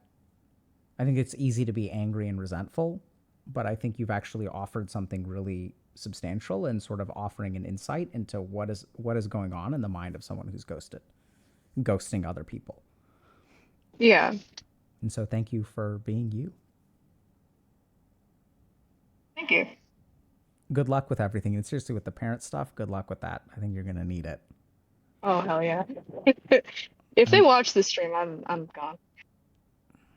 Well, hopefully they'll see what we see, which is someone who's trying really hard and it just has some stuff working against them, and sometimes takes a little bit of time to like figure out, you mentioned something about lacking skills as opposed to like lacking effort. And what I see is someone who's just trying to figure out how to do it. Yeah. And it literally took me, 5.5 years to finish undergrad. And then like, I decided to go to med school, but that took like 3-4 years to do. So Only like a tenth of your life. That's okay. yeah, and honestly, it is. I think sometimes it takes time to figure things out. And I've worked with a lot of people who just zoom right through. I worked with them because they wind up in my office because they never stopped to think about what they actually wanted in life, and then started devoting also children of tiger parents. And so they spent their whole life, spent 15 years, 20 years, the best years of their life, fulfilling someone else's dreams. I don't think zooming straight through works. No. So I wish it did. That'd be a lot. yeah. So good luck to you, Carmen. Now I can't talk, but thank you so much for coming on. Yeah. Thank you for having me. Good luck with everything. Bye. Okay. So do we have mods who can set up rating? Because we're done, chat. So hopefully y'all, I know that we streamed longer today. It's like 6-hour stream. But I think this is important. For those of y'all that have joined us for this, I think, so today we talked to people who are bullies and will sometimes do bad things to other people. And we talk to a lot of people who want to be different, right? Because a lot of people who are toxic or abusive, like, I know it sounds crazy, but they often don't want to be that way. And so then the question is, usually what the response is like, oh, if you're abusive or toxic, like we're going to cut you out of our life, which can be fair, right? And we're not advocating for a pass on accountability or responsibility. But if people want to change, where does that person go for help? And this is when you can say, Dr. K, they go see a therapist, because that's what therapists are for. And I agree with you. I do a lot of work as a therapist with patients, helping them understand their problems. The real challenge, though, is that there aren't enough therapists out there, and that not everyone can afford therapy, and that not everyone has the mental fortitude to seek therapy. And we're not trying to be a substitute for therapy, but the question is, can you learn about this in the same way that you can learn about things that therapists can help you with? And we think absolutely yes. There are even studies that show that classes on emotional literacy, which is normally something that oftentimes, like, I hate to say this, but we're teaching emotional literacy 101 in my office. But you can teach that to like 12,000 kids and it improves their grades. And so if we're talking about things like emotional literacy and we're teaching those kinds of skills, can we understand people who engage in abusive behavior? Can we support them? Can we help them? Can we resonate with them?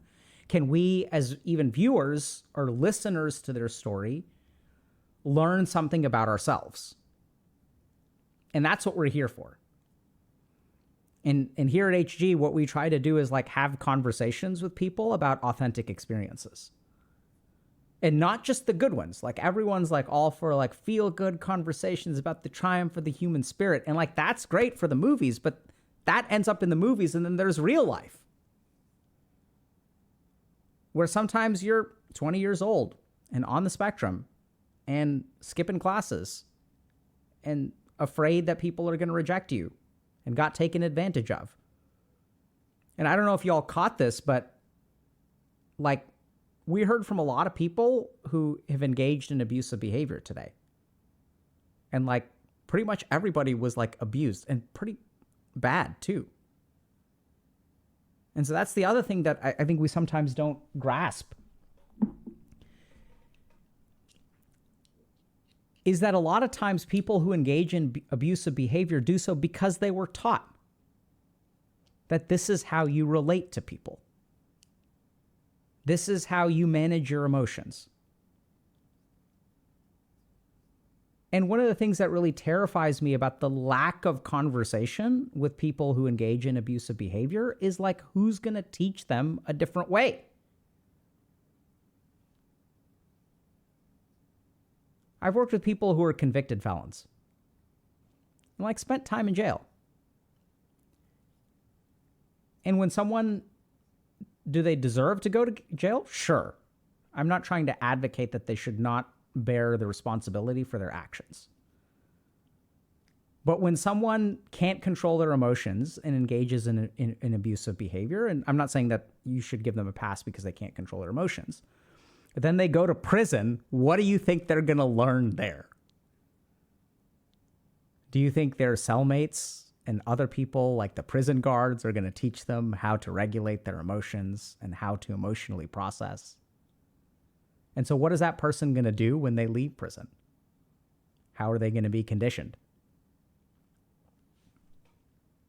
And so I think this is the cool thing that I've had the privilege of learning as a doctor, is like sometimes when people make mistakes, you try to help them understand and you try to help them.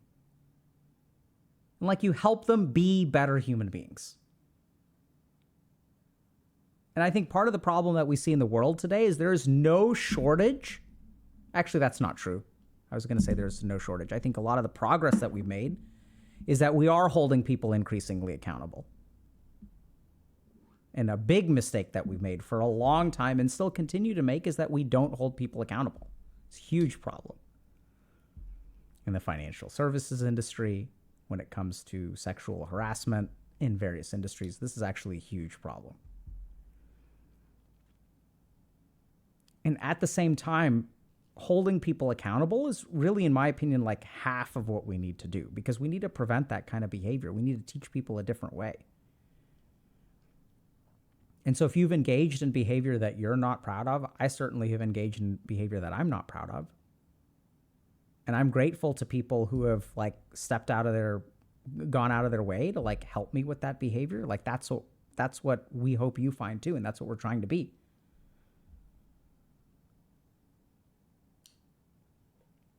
You know, it's a challenge. Like, I don't know how we're going to deal with some of the problems that we face in society today unless we help the people who are doing the harm, which sounds so counterintuitive. It sounds so they don't deserve help. I don't know whether they deserve it or not. That's not for me to say. I'm not a moral authority. I certainly ain't God. But what I do know is that helping them will help us too. Like, that's the whole point. Is that when you help another human being, like, you make the world a better place. And there are a lot of people who are all about like, oh, this person doesn't deserve help, or these people are more deserving for help. And that's fine. If that's like you and you feel like you have moral authority and surety and stuff like that, go for it. I don't have that certainty. I just don't. So what we're going to try to do is help everybody. Right? Help everybody. They ask, try to help. Yeah. So who are we rating today? Do we have mods, or are we just like ending stream? One last thought, just speaking of helping people.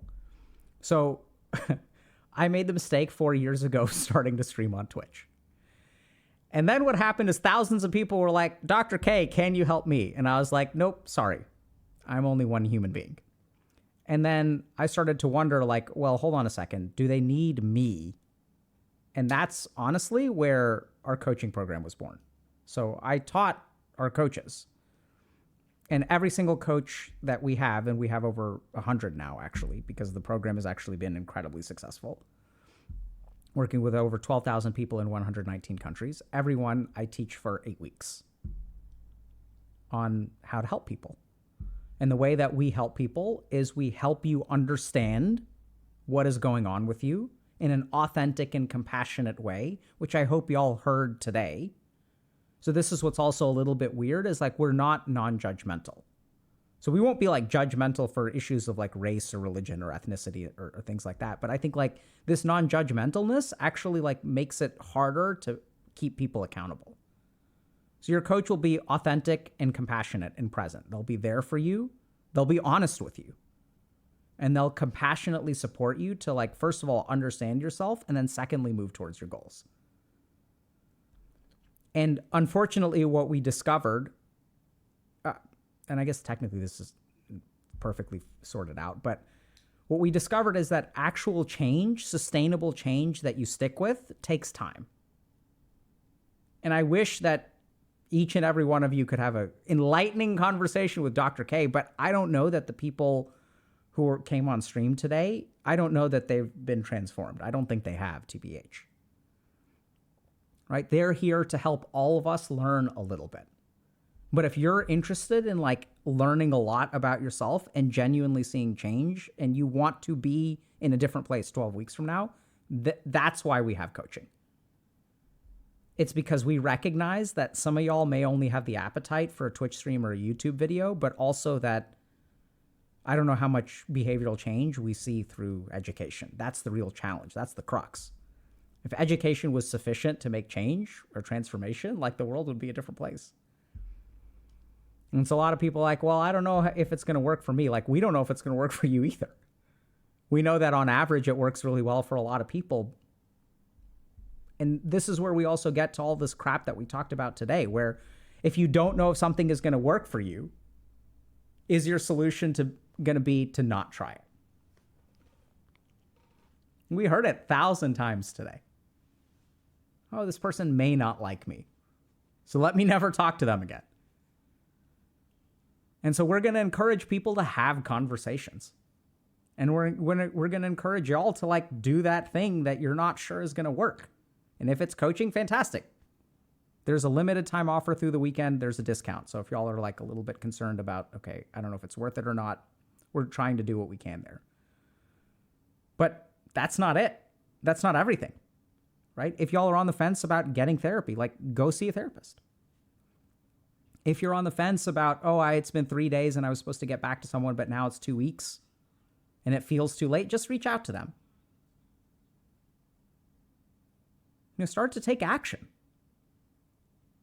Like the consequences, generally speaking, may be a little bit emotionally painful, but they're not going to kill you. And this is where like y'all have to decide, do you want to start, like, when are we as a community going to stop living a life that is based on the avoidance of the negative? When are we going to wait? Like, we're all waiting for the perfect guarantee before we do anything. Right? And I feel this too. I've stopped pre-ordering games. And this is the one thing where I would encourage y'all, don't pre-order games because we're encouraging the wrong behavior. Right? We all want to wait until we see user reviews on Metacritic or Steam. And like, I'm with you there. In the gaming industry, I think it's fair. But when it comes to real life, there's no Metacritic that is going to tell you what's going to work. That's the problem with life. And that's why you need to work sometimes with an individual who will help you figure things out. One of the weirdest things that we get is people are like, oh, like I went to my coach and they didn't give me a plan to improve my life. That's because they don't know you. And there are people out there who will give you a plan to improve your life. And we're actually a part of that list. But we also measure outcomes. And we're about to start a study. How much can watching YouTube improve your mental health? Answer is it's somewhere between 8 and 12%. Right? Because like, hey, like maybe we're wrong. Maybe you can actually transform your life. It seems like we get to an 8 to 12% improvement in things like depression and anxiety in terms of like clinical scales from like watching YouTube. Maybe. We're putting together a study on that. 8 to 12%. It's not bad, honestly. Because like somewhere like 5 million people watch us on YouTube and Twitch and stuff. 8 million, I think total is the top end. So like, I'll take it, right? In terms of AoE healing. We'll improve 5 billion people's mental health by like 10%. We don't really know that that's exactly what it is, but hey, like that's pretty good.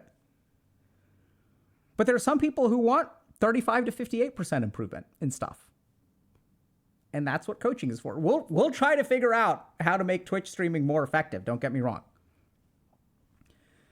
But I think sometimes like we can't hold all y'all accountable, chat, week after week after week.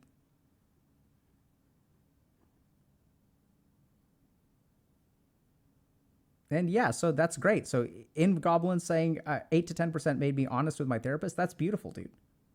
Or girl. Or lady. Or person. And Wumza Dumza saying, hello, been binging your YouTube videos lately. You have such good advice. You've become one of my favorite content creators. I can't catch you live that often, but thanks for sharing your input. Cool. Welcome to the club. Or the cult, I suppose. Turtle, homie, fair enough. If you identify as an otherkin.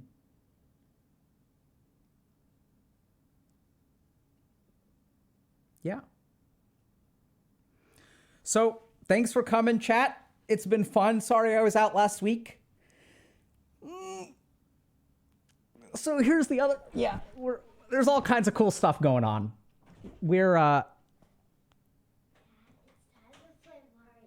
It's time to play Mario. Okay, come. Oh, I'm almost done, love. Okay, I'm Post this video. Don't post what video? What are you talking about? One. What are you talking about? Is this what's gonna be a video? Why can't I post? Practicing. I'm not. I came in here. Okay, then go. Okay, we'll go play Mario. Okay. All right, next stream is probably going to be next Friday.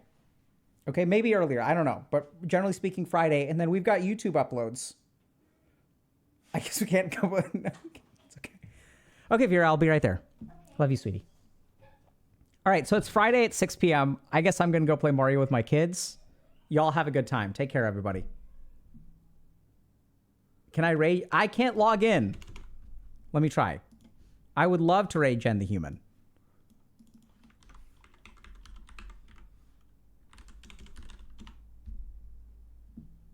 Nope. Yeah. GG. No, I don't have. Yeah. Can't raid anybody. Can y'all just go there if there are no mods around? Just go there. Go to Iron Mouse or Jen the Human and send our love. Take care, y'all. We'll see y'all next time.